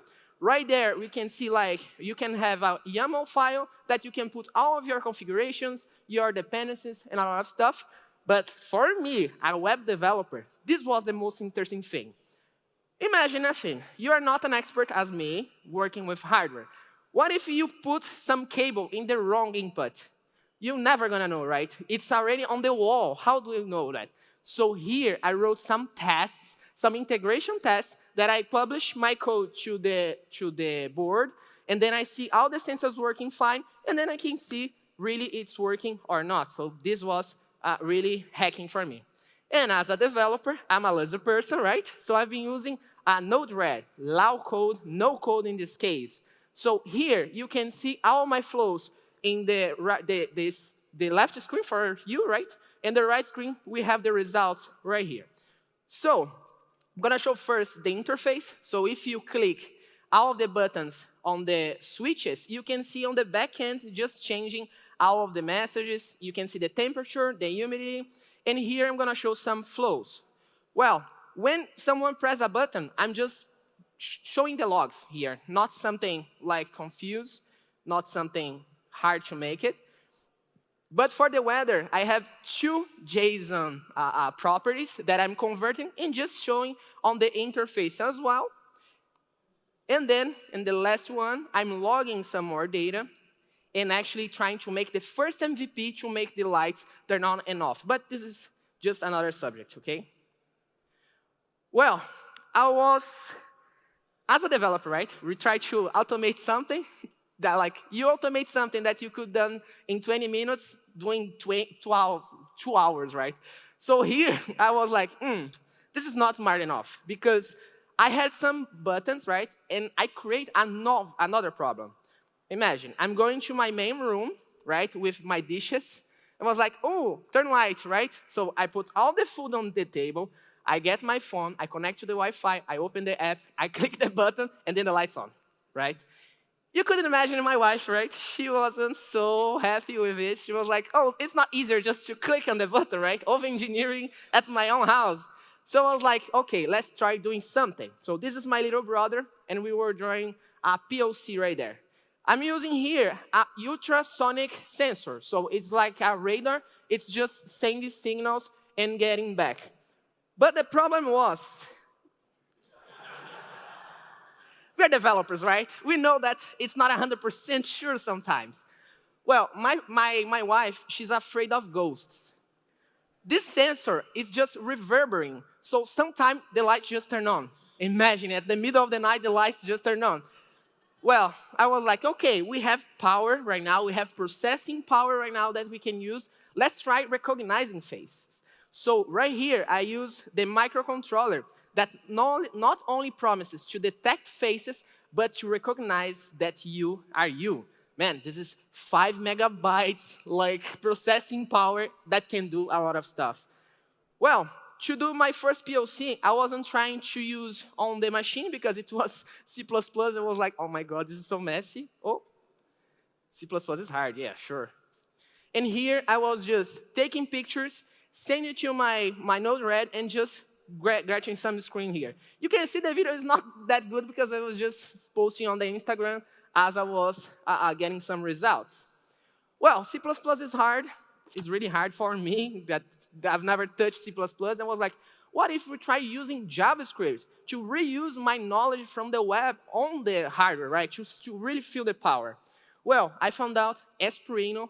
How many of you have heard about Espruino? Oh, nice. Espruino has a lot of benefits I'm going to show you later. But the first thing is, it's JavaScript. You can drag and drop stuff as well. But you can also upload your code using SSH on over the network. So you can have all of the machine connected to the wall, and over the network you can send signals and upload new code. So this is really, really nice. Well, right here, one thing that we should care is, when we're using microcontrollers, we know that the memory and processing is limited, right? But here we can see it's just 120 flash that they use to make everything work with JavaScript. This is like a tiny interpreter that we can use JavaScript inside of it. Well, I was like, okay, man, really easy, right? Let's rewrite everything. Let's just convert everything to JavaScript. Well, I found the docs right there. And on the docs, I was like, okay, let's just use the docs. Let's rewrite everything. And then my code was something like this. I had like an interval, send the data, receive the data, and sending the light density as well. And then I upload this code to my machine. Well, it doesn't work, right? I just use all the memory and processing, and I was like, oh my God, I cannot use JavaScript for it. But I just changed the board to the ESP32, and everything starts working again. So this is my final POC for the piece that will go to the wall, and let's make it work.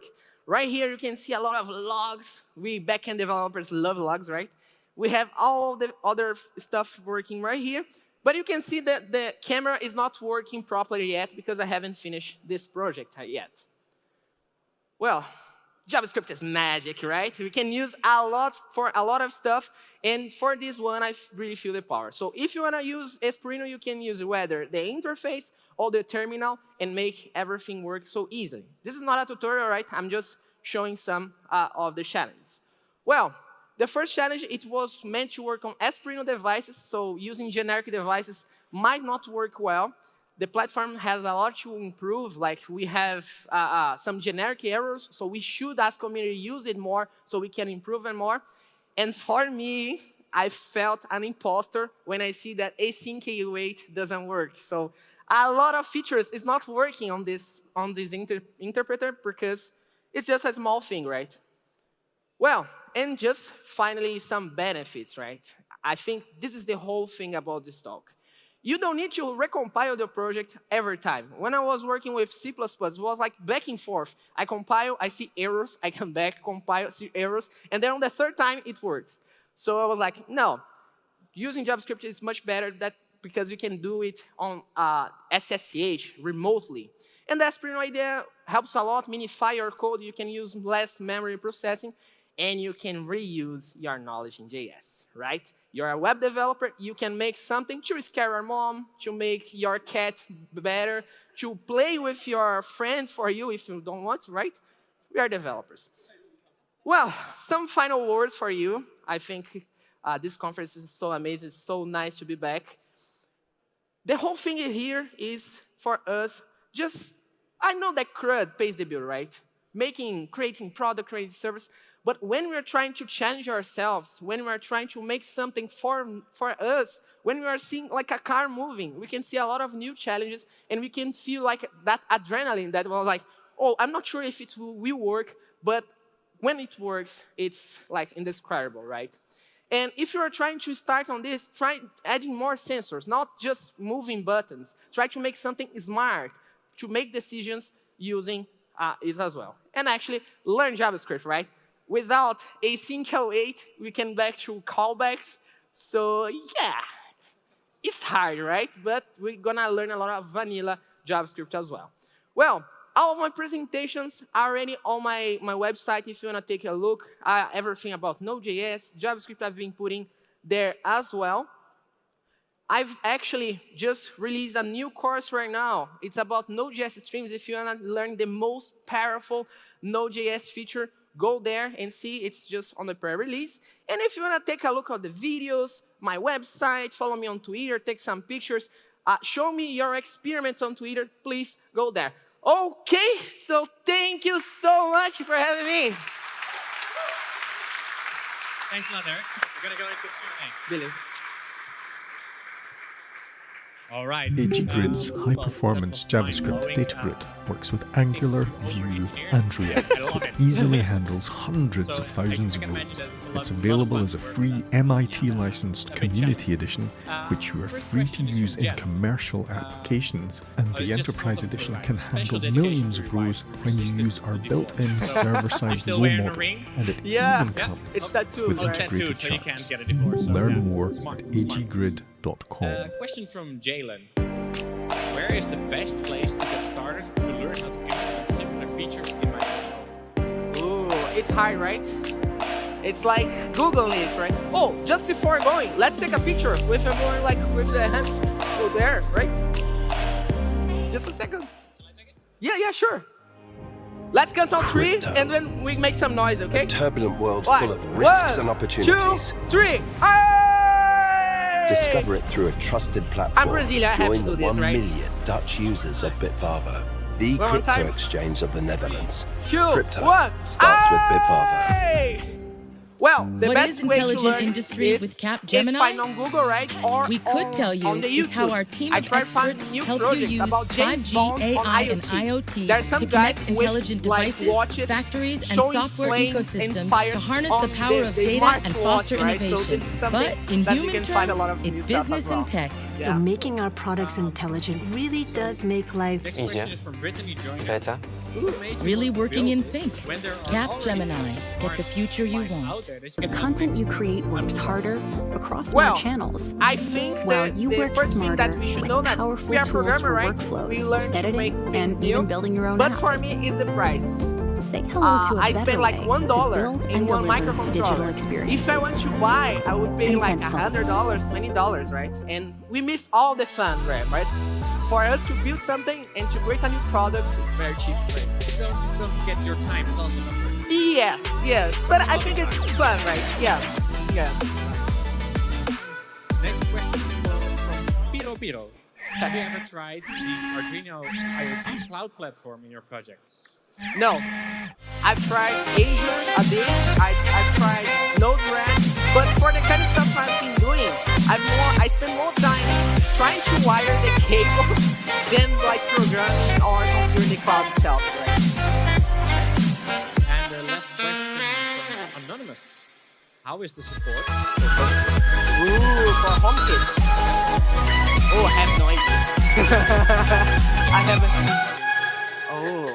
Maybe Google Assistant. Google Assistant. Introducing StackHawk. Yeah. StackHawk makes it easy to find and fix security vulnerabilities before deploying to production. With lightning-fast security scans, returning results for review and triage in minutes. Get started for free today at stackhawk.com. I enjoyed your talk really a lot, Eric. So thanks also for filling the spot on such short notice. So thanks a lot, Eric. If you want to talk to Eric, go to the speaker booth and we'll talk about home automation more. Thank you, Eric. Valeu.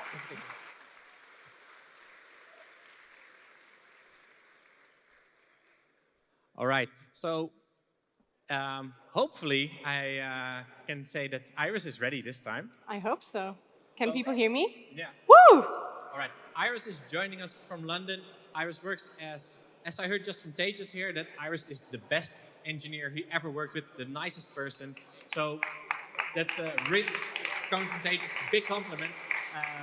He actually said when he quit Spotify, you were kind of the reason that he doubted to quit because he wanted to keep working with you. So really awesome. I thought he quit because of me. So I think I'm going to apply now to work with you. So Iris is going to talk about growing as an engineer, which, well, since you're here, you probably want to grow as an engineer. So let's get the show on the road. Iris, enjoy.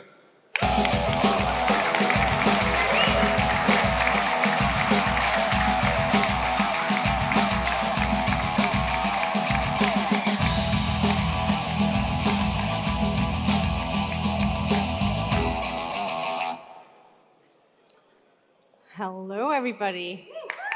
How's everybody feeling? I'm so sorry for having caused so many, troubles. I hope you're actually here to see my talk. I'm really sorry if you missed Eric's talk. But yeah, let's get this started. So as you've already been told, my name is Iris, and I give these kinds of talks at conferences every now and then. I usually talk about more technical subjects, but this one has been brewing inside of me for a while. I joined Spotify 4 years ago, and that in and of itself was a huge achievement for me, right? But then I was promoted senior engineer, and now I'm kind of on my way to becoming a staff engineer. So, what's that all about? I've learned so much over the last 4 years, and that's what this talk is about, just sharing back with the community what I've done, what I've learned on that journey. And of course, this wouldn't have been possible without, the relentless support of all of my managers, without the tools and rituals that we have in place at Spotify as well. So if anything at all, catches your attention in this talk, life@spotify.com is the place to be. We're on a hiring spree this year, so go check it out. Another mention, this talk in particular wouldn't have been possible without the help of a couple of colleagues and ex-colleagues, like this man here that you're going to hear talk tomorrow, I think, right? So yeah, go check out his talk. And also thank you to Linda and Nafisa, two of my managers, as well as Erin, a staff engineer that's helped with this talk. All in all, I'll have basically, all right, we didn't have the fonts. Well, that's a problem, doesn't matter. This should be Spotify branded. Imagine it's our font, whatever, doesn't matter. We have broadly 2 topics that we're going to talk about today. Oh, that was loud. Can you still hear me? Perfect.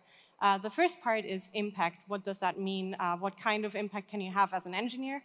And then the second part is going to be about how to grow that impact over time. But the very first thing I need to do is I have to clean up a little bit of a myth. To continue growing as a software engineer, you need to go into, and it should say management up there. Boom, myth busted. Actually, a lot of companies at a certain size, like Spotify, have dual career ladders. That means you can be an engineering manager, or you can be on the individual contributor path. Those are entirely equal, and you can make a career in either. Do we have any engineering managers in the room today? 1, 2, 3, a couple, okay. How many, say, mid-level engineers do we have? How many senior engineers? And how many juniors? Yay, awesome. I hope this will be helpful for everyone. But now, what's the difference between a junior engineer and somebody who identifies as a senior engineer? I think it's really this sphere of impact. So that goes for both organizational impact, but also your tech contributions.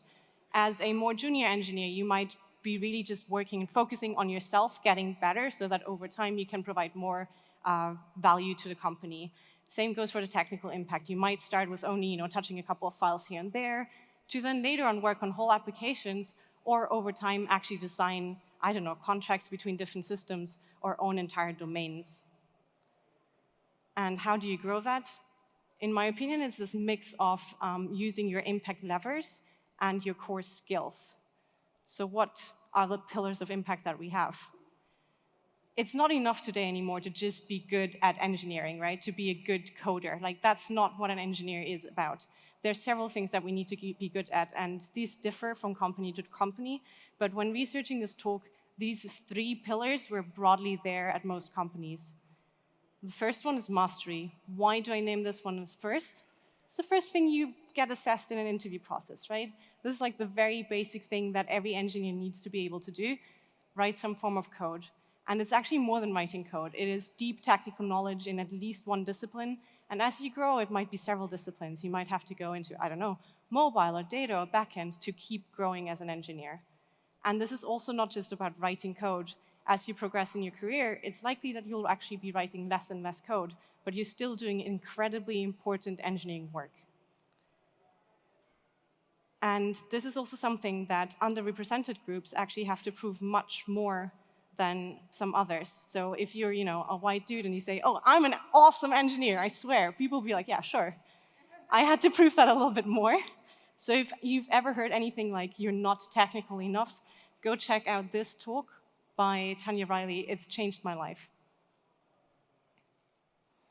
The next thing I want to talk about is business impact. And although I named mastery, or this tech excellence pillar first, that's really just the basis for what you need to have business impact. So whatever you have on the tech side, how you use that to actually progress or add value to the business that you're working in, that is what you're actually being paid for, right? You're not being paid for rewriting the same application over and over again in different JavaScript frameworks, even if that might be fun. You're paid for providing value. And if you, for example, can have an honest conversation with your product stakeholders, with your business stakeholders, and understand the vision of the company and the problems that you'll be facing over the next couple of years, you're in the perfect spot to start to think about how does our technology need to evolve to get there.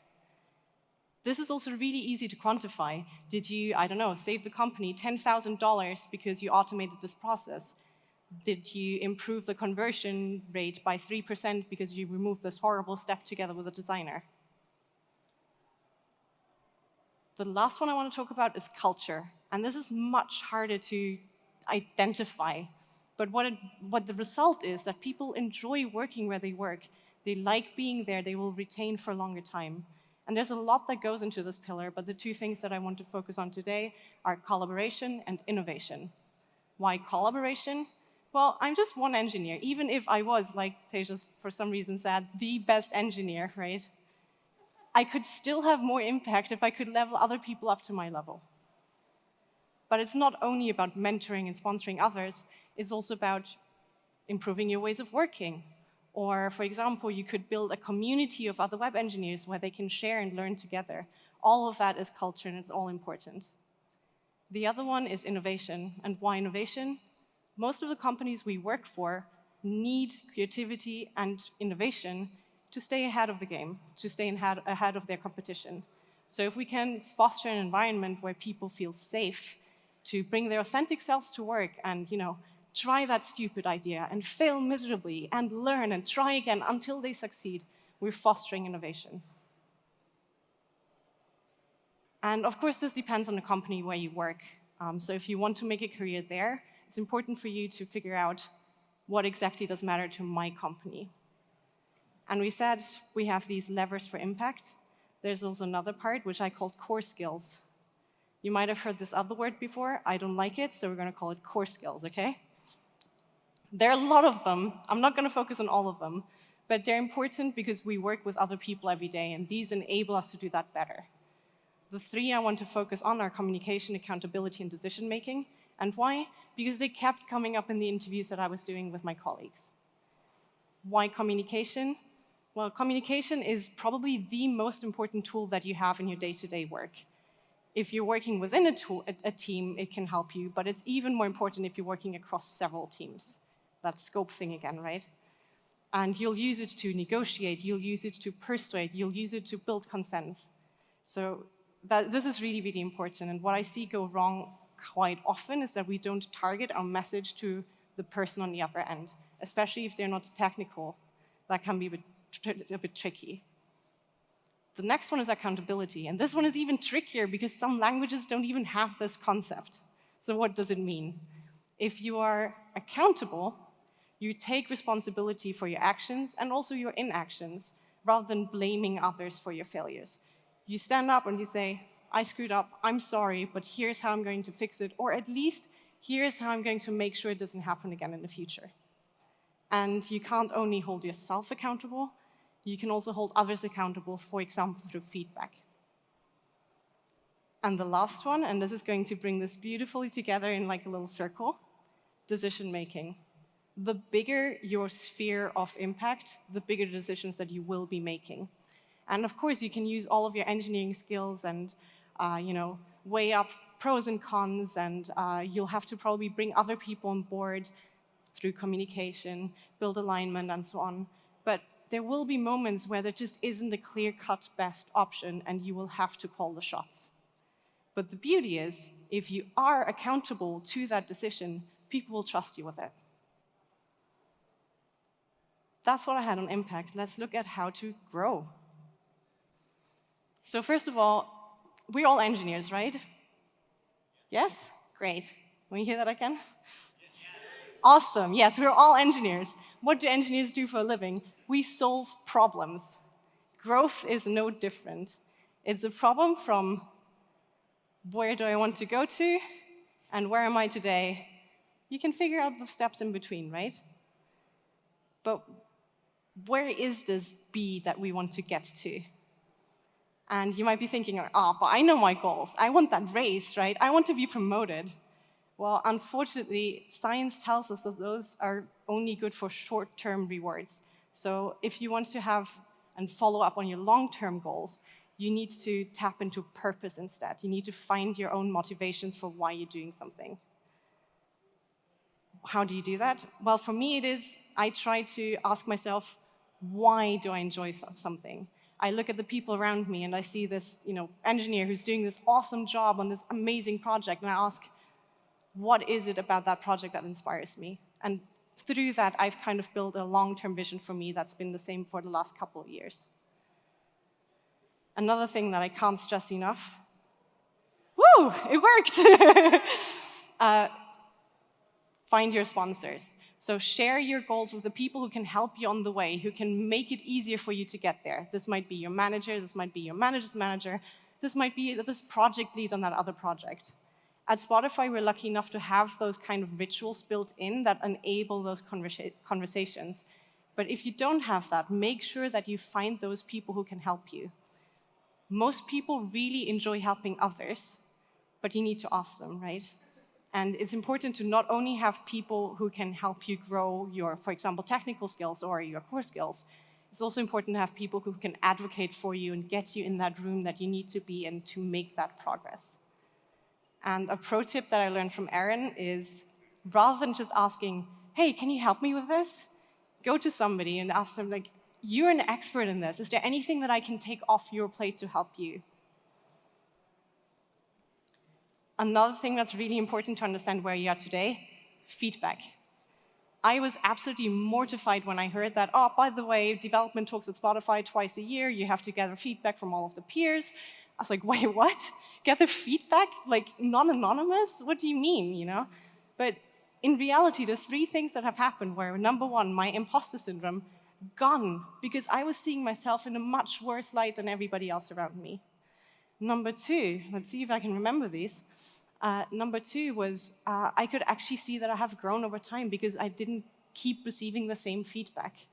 And number three, it actually did highlight a couple of those areas that I still need to work on.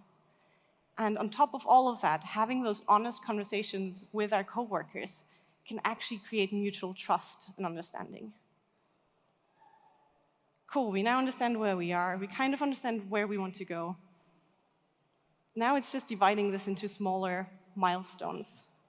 What I like to do that is I have my little goals, and then the most important thing is that I connect it back to that reason that I had for actually doing it. These goals will be like maybe 2 or 3 months out, maybe 6 months out, but they're much shorter than my long-term vision, which is several years out. I then also have a metric. How do I know if I've succeeded? And actions, concrete steps that I can take every single day to get there.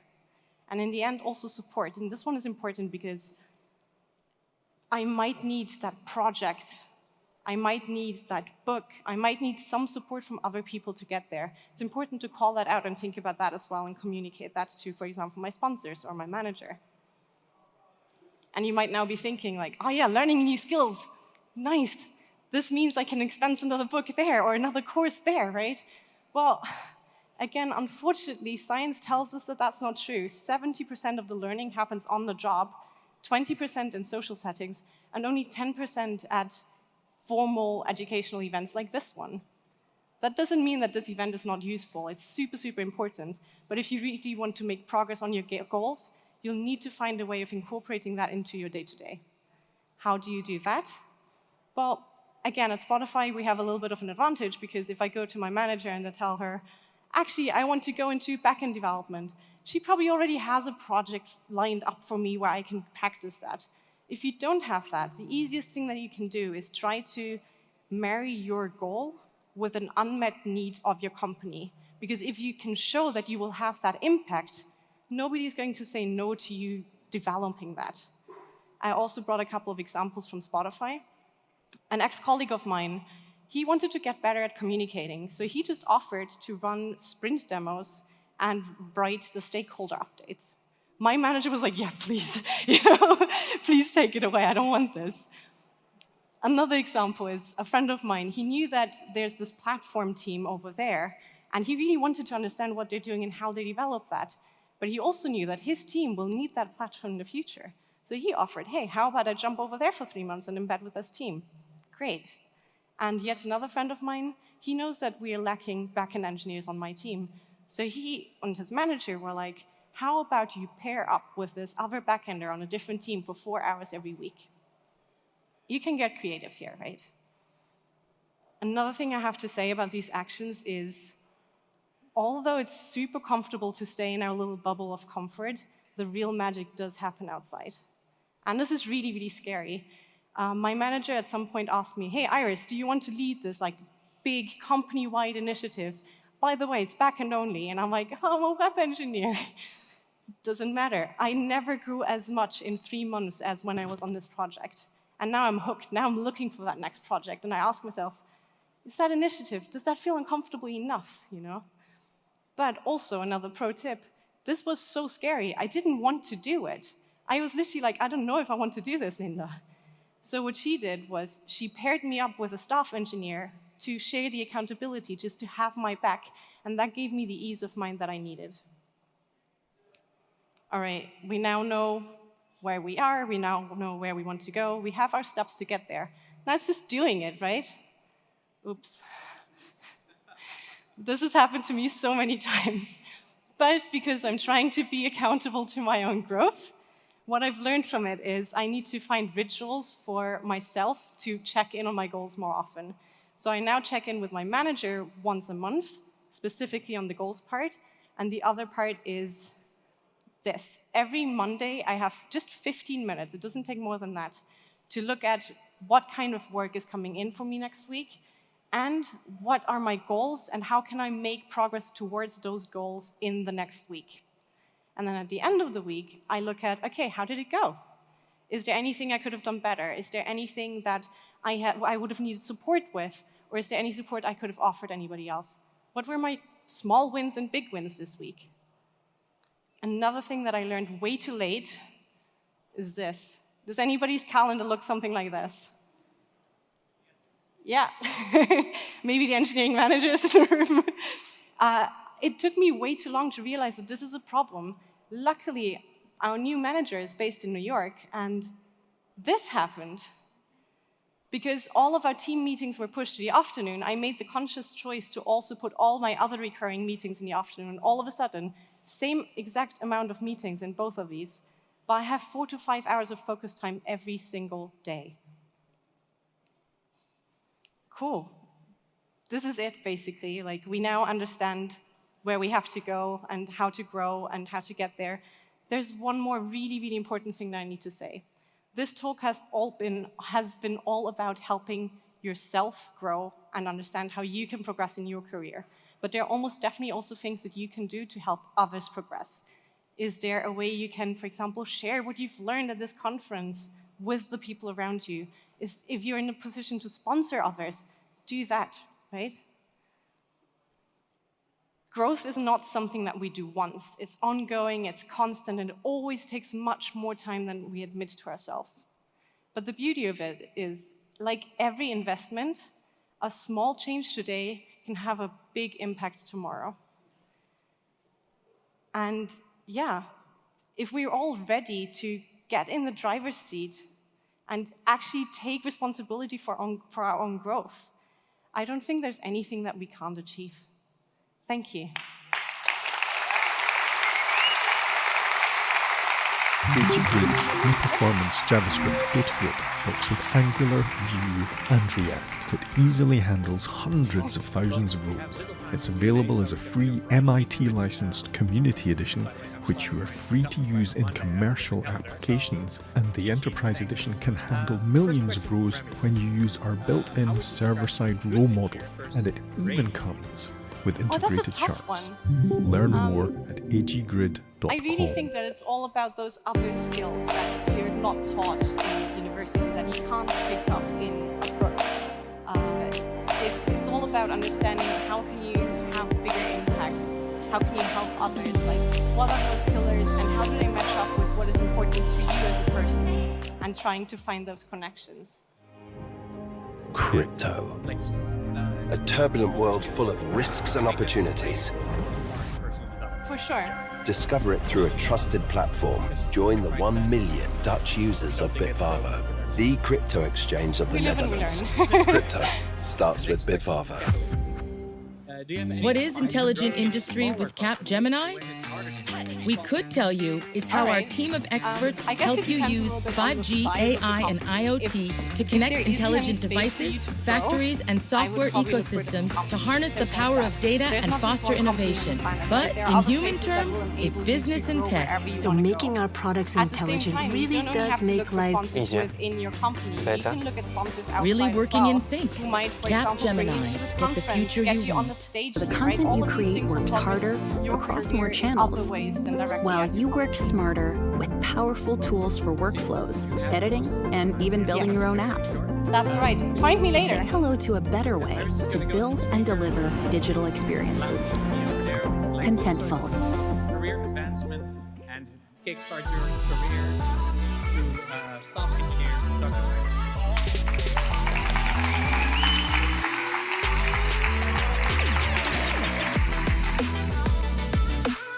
And then now I will hand it over to my dear colleague, Maxime. Yes. So, next speaker is setting up. You just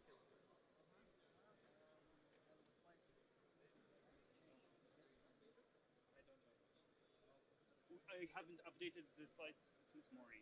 Okay. We can just say talk about those.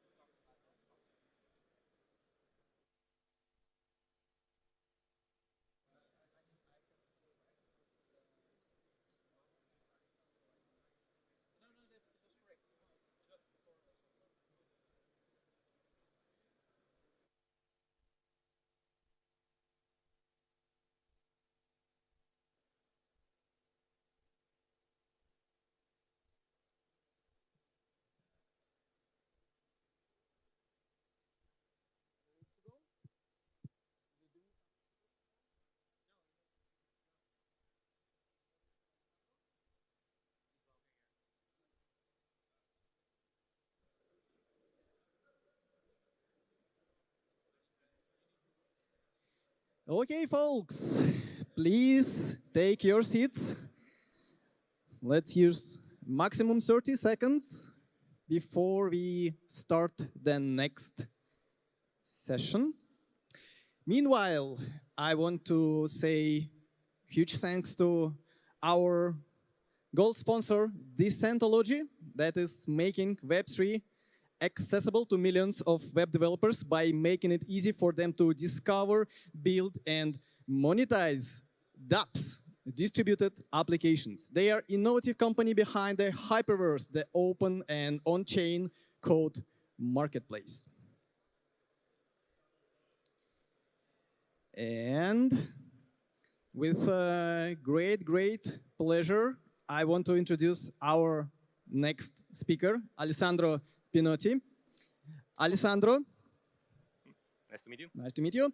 Alessandro is the founder and CTO of Leaning Technologies. Leaning Technologies, that company that released WebVM, WebAssembly-powered x86 virtual machine running where? In the browser. Yes, that's insane. x86 runs in the browser. What stops us to run the same browser within this virtual machine, and then same virtual machine in this browser, and then one more time and one more time? So where is the limit? Maybe Alessandro will tell us. So let's give a round of applause to Alessandro.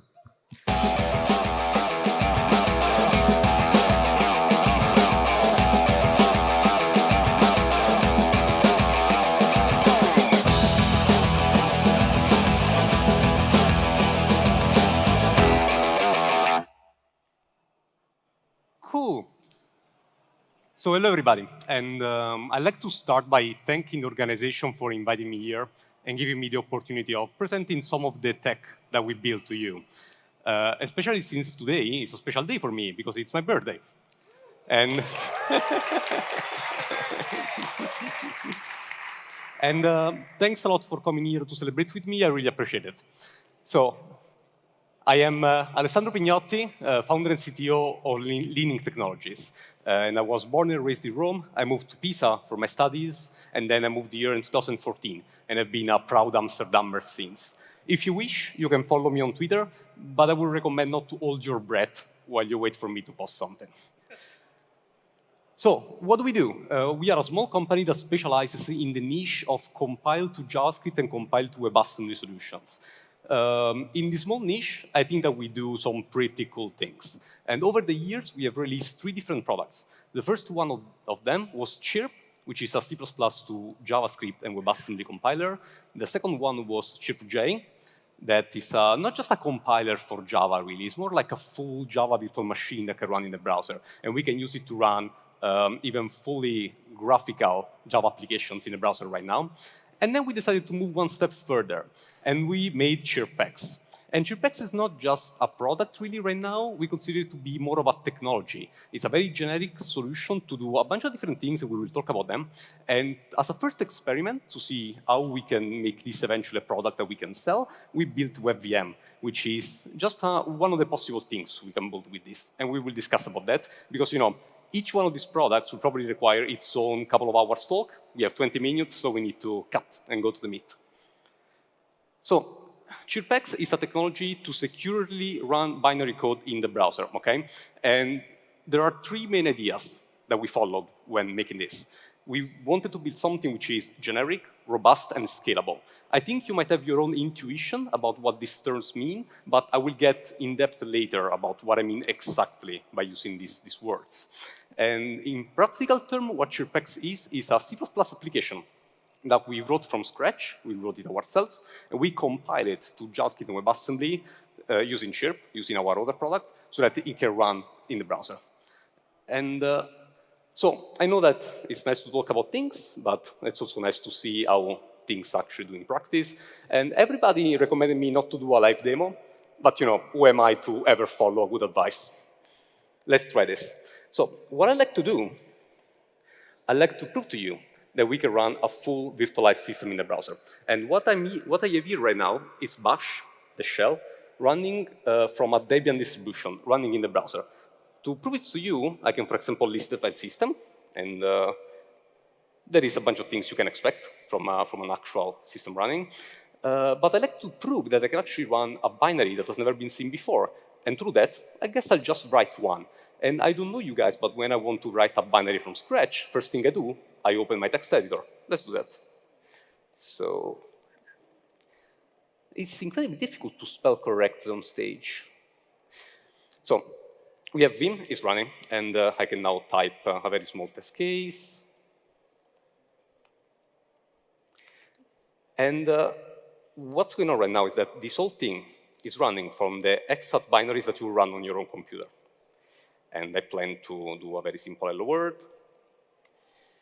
And to do something which is not completely trivial, I actually want to, instead of returning the usual return 0 error code that will tell the system that the executable has successfully completed, I want to return an error code. I want to see if the shell can deal with that. So let's try this out. Cool. Now I want to compile this. To compile C++ code, C code actually, I'll of course use GCC. And we can also enable some optimization because you never know. And this looks correct. OK, what's going on in the background here? So GCC is a fairly big executable, OK? And currently, the system is loading the required data from the network. And this data comes in blocks, because this is actually a full X2 implementation that runs from a disk device which is baked by a CDN. It's baked by Cloudflare. And this execution is actually completed. We can test if this can even run. It does what we expect it to do. Let's check the error code. It is what we expect. So this is fairly interesting, I think, but maybe I said it myself before, right? We can compile C++ to WebAssembly, so maybe you're thinking that there is some trick here, that maybe this is a special version of GCC that can magically generate code that runs natively in the browser. And I'd like to prove to you that this is not the case. And through that, we can actually ask the system, so what is the file type that we just run? The system says this is ELF, which is a binary format to run executables on Linux, 32-bit Intel x86, which is what we expect. And as the last proof, we can even show the code itself. We can dump this program that we built. We can take a look, and this is binary code, which is something you would expect. And OK, but I mean, there are other ways of running C++ code in the browser, so why would we go toward all this complexity? And the issue here is that it's complicated, really. So it is true that you can compile C++ to the browser. It is not clear that you can compile any application without manual intervention. But even putting this aside, the point is that this is an extremely generic solution, right? So we can try something completely different now. Let's try Python. So what I've done now, I've fired up the Python interpreter, and I can actually type command directly in the shell one more time. So and I'll do the same thing I've done before. Hello. This is also pretty easy. I can return another error code, which will also display on screen. And OK, now Python is nice, but it's also a relatively simple executable. It's just an interpreter overall, does not much more than that. So let's try something funnier, like let's try if we can try to run JavaScript. And I will also open again Vim. I will also open one more time and write my simple test case, which is misspelled. And also, not to do something completely obvious, I'm actually going to enable the print code option. So what this option does, it actually prints out all the native code that Node.js and actually the internal engine, which is V8, same engine that's used in Chrome, is generating just to run this small example. Keep in mind that what you're seeing is not something that happens especially because it's running in this virtualized environment. This thing happens every single time you start up Node.js. And what I found interesting is that what this thing shows to you is that ChirpX is actually able to deal with a fairly sophisticated executables, because this code has been generated at runtime. This was never, ever seen before by the engine. It's just been generated, written to memory, and eventually executed. And so how do we build something like that? Oh, by the way, this is a live website. If you want to play with this, you can go and play with that. And if you have bugs, you can report them on GitHub, and members of my team will take care about them. So let's try to define this terminology I've been using before. When building something generic, I mean that we want to do something that does not require any preprocessing, any special metadata. We should not have a special compiler or special build options. We should not have special libraries, none of this. What we do is that we take the binaries as they come out of the Debian packages, and we use them. Robust means pretty much being able to run Node.js. Since we need to be able to deal with a situation where code is not only generated at runtime, but it's also changed at runtime, maybe modified in place, or maybe just deleted and put somewhere else. This also happens when running code with V8, because code itself is garbage collected and moved around memory over time. And then we wanted to build something scalable. What this means is that although I showed you guys just a bunch of hello words, this thing can work on much bigger code bases. We wanted to build something that can work with programs in the wild, which means we want to support multiprocessing, multi-threading, thousands of files, and all these sort of features that are effectively used by programs that are real, not just toys. To give you an idea of what we've seen so far, Chirpex is this environment in which all the execution happens. And it's all client-side, it's all in the browser. There is no server-side component doing the execution for us. This is not a trick. And the first thing that starts is bash. So bash is the parent process. And then bash itself can spawn sub-processes, child processes, and I showed you GCC and Python. And all of these are actually completely independent to other spaces, okay? They have their own code and they have their own data. But the issue is that, from the point of view of the system, we don't really know what is code and what is data. These two things are just, it's just bytes. It's just all data in memory. And to solve this problem, we have actually a two-tiered execution engine. The first tier is an interpreter, and the second tier is an actual JIT engine that can generate highly optimized code. And the interpreter is able to pretty much run code without any information. It will start from the first instruction, put it to the next, and so on and so forth. And as it does this, it will also build the metadata internally about how the code is structured. And with that, it's now possible to fire up the JIT engine and generate optimized WebAssembly code out of this. And eventually, all these applications will need to reach the browser somehow, because we need to display text on screen, for example. And this happens, as you would expect on a native system, via syscalls. And syscalls, we implemented them ourselves. So what you saw so far is not a Linux kernel. It is a Linux-compatible API, so it's able to run any Linux executable, but it's not Linux itself. And the system call is the place where we stop and implement the system call manually, so that they can interact with the browser. And now you might wonder, why don't we just run everything in the JIT, since it's most likely more efficient? And the issue there is that this is actually not necessarily the case. The way I see it, JIT compilation is pretty much an investment, and you want to make sure that you recover your investment. It's an investment of execution time, really. You pay some execution time now in the hope that in the future the same code will run faster, so that overall you run faster as well. And just JIT in everything will be inefficient. So we actually, thanks to the interpreter, we can build this metadata. We build what we call the control flow graph of the program. And then when blocks of code become sufficiently hot, they are run a sufficient amount of time, we start generating JIT code only from that, and only from the subset that it executed enough and a sufficiently high number of times. And in this way, we can achieve both a good runtime performance and without exceeding the resources of the browser in terms of compiled code. So what can we do with this thing? In terms of features, what we have right now is that we have a fairly complete support for the core x86 instruction set. We do support x87, but it's not as fast. MMX and SSE are both supported, but they are currently scalarized. So we expand them to the equivalent scalar operations, which is, of course, slower. And our plans in the future is to, of course, use WebAssembly CMD extension to being able to shrinken this gap. At the level of the OS, we have support for most of the file systems and process handling system calls.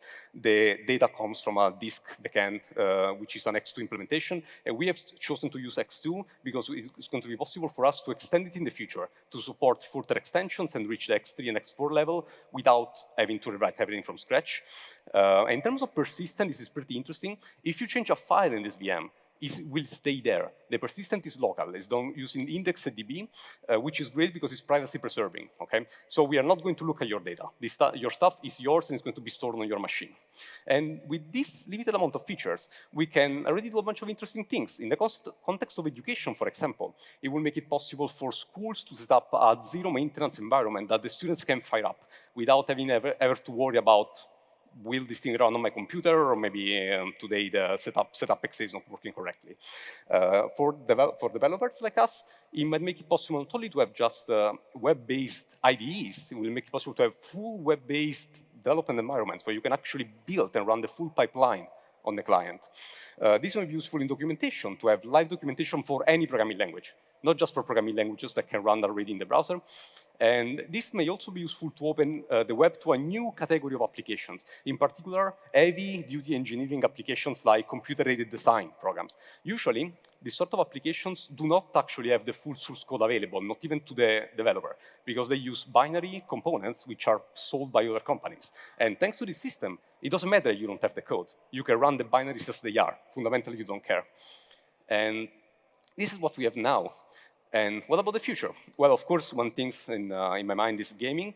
To that, we first need to have some sort of graphical support. We are still getting there. And the plan is to actually make the full Xorg server run in a browser. Believe it or not, this can work. I've done a prototype some months ago, and it's totally possible. And then we need to figure out a way to map OpenGL directly to WebGL. And what's fun is that with this setup, it's quite possible that the overhead might be not even that high, because, of course, virtualization implies an overhead in terms of CPU execution. But since we will map OpenGL directly to WebGL, the overhead there is probably going to be much less. And with networking support, which is a whole complicated topic, we may be able to have full development environments where you can fire up a literal web application, including server-side code, from your browser tab, which is then reachable from all over the world from other people with their own browser. And my own personal goal is to reach the point where we can run a fully virtualized desktop environment in a tab, so that you can access the website, log in, and you have your data. You close the tab, you're done. You can continue your work somewhere else with your own system. And this is it, really. Feel free to get in touch, and we are actually hiring. We are looking for an intern right now. So if you are interested yourself, or you know somebody that could be interested in working with our tech, there is a space.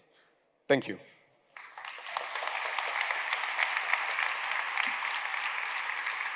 Thank you very much, Alessandro. DataGrid's high-performance JavaScript data grid works with Angular, Vue, and React. It easily handles hundreds of thousands of rows. It's available as a free MIT-licensed community edition, which you are free to use in commercial applications, and the Enterprise Edition can handle millions of rows when you use our built-in server-side row model, and it even comes with integrated charts. Yeah, so learn more. Basically, the first question is very similar to my very initial one. Is it or will it be possible to run Windows application in the browser from their .exe file? For example, browser, like I mentioned. So, to run, fundamentally, the issue here is that we implement system calls. And it is in theory possible to implement the Windows system call and run a full Windows stack. Now, the tricky part of that is licensing. We don't have license from Microsoft full to of use risks and opportunities. But what you can do is run Wine. Discover it through a trusted platform. Join the 1 million Dutch users of Bitfavo, the crypto exchange of the Netherlands. Crypto starts with Bitfavo. Do you have auto What is intelligent industry with Capgemini? We could tell you it's how our team of experts help you use 5G, AI, and IoT to connect intelligent devices, factories, and software ecosystems to harness the power of data and foster innovation. But in human terms, it's business and tech. So making our products intelligent really does make life easier. We are still trying to figure out what will be the productization Really of working in technology. sync. And right now, Capgemini, we keep get the ourselves future you more want. open The paths by content keeping you create proprietary. works harder But this might change across in the more future. We honestly channels. don't know. So While far, you it's going work to be smarter with only for us to look at the code, but we would like you editing, guys to try and the even things. building your own apps. Say hello to a better way to build and deliver digital experiences. Contentful. Does it lazy load files or preload the whole VM at once? Does it perform well after all?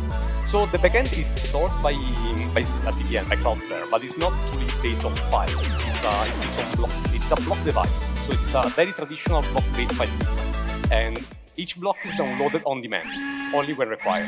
And this means that we can actually support pretty large images. The images so far is 2 gig, but this is mostly for technical limitations, and we plan to be possible to go much higher. The next question is, website, like playground. Somehow possible to run So if you ask if myself and my computer can have an offline setup, yes, of course. But this is not yet available to the public. It's still part of the fact that we still don't understand exactly makes it what easy we're to going to find what and will be the fix APIs security and so on. vulnerabilities So before right now there deploying is to no production. really With offline lightning-fast security scans, but it's, returning that results is what for it is. We are review working and there. triage in minutes. Get started for free today at stackhawk.com. Let's say this one. Do you also have access to the system somehow too? For example, can you run top command? Well, you can run top, but you will only get the information. To be fair, you're not yet in run top. Ideally, you will be able to run top, but you will get information only about the virtualized system. Of course, you can never access the reality of the underlying system, right? This is secure. This is not a security hole in your system.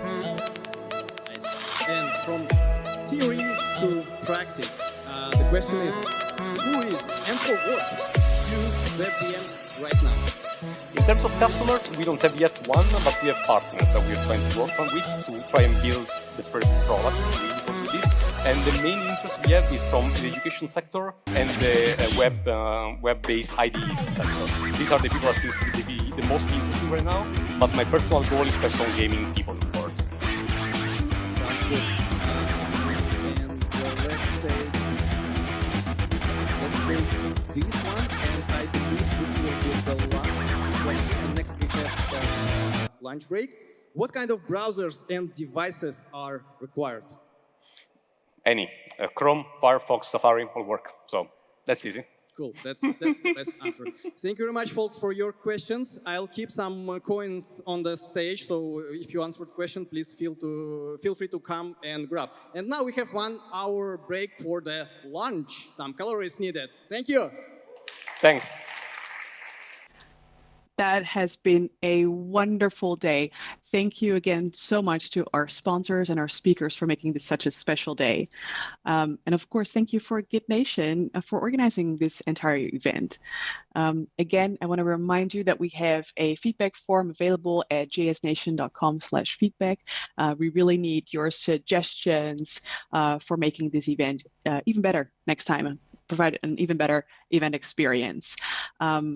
And with that, thank you all again so much, and we'll see you on Monday for the remote day of JSNation. See you then. Bye. AGGrid's high-performance JavaScript data grid works with Angular, Vue, and React. It easily handles hundreds of thousands of rows. It's available as a free MIT-licensed community edition, which you are free to use in commercial applications, and the Enterprise Edition can handle millions of rows when you use our built-in server-side row model, and it even comes with integrated charts. Learn more at aggrid.com.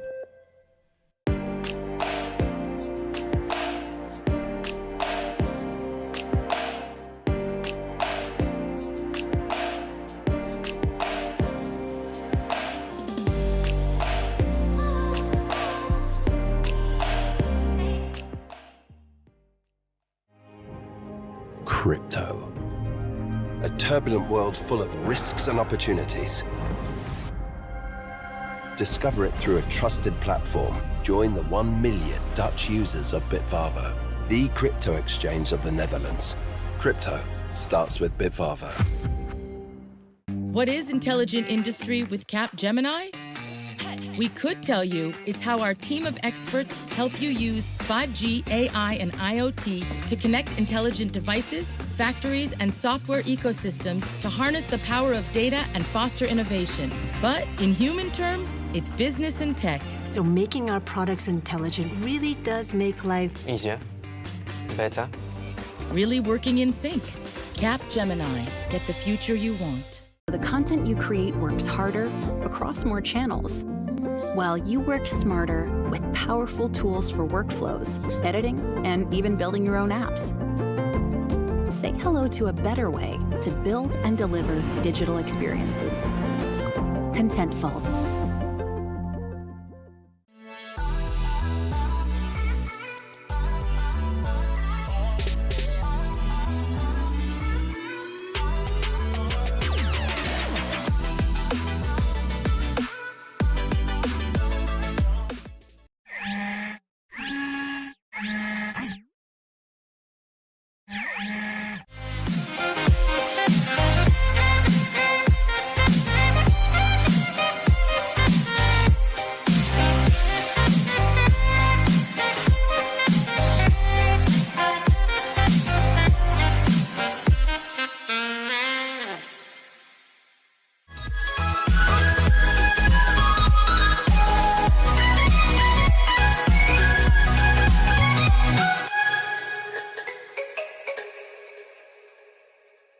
Introducing StackHawk. StackHawk makes it easy to find and fix security vulnerabilities before deploying to production.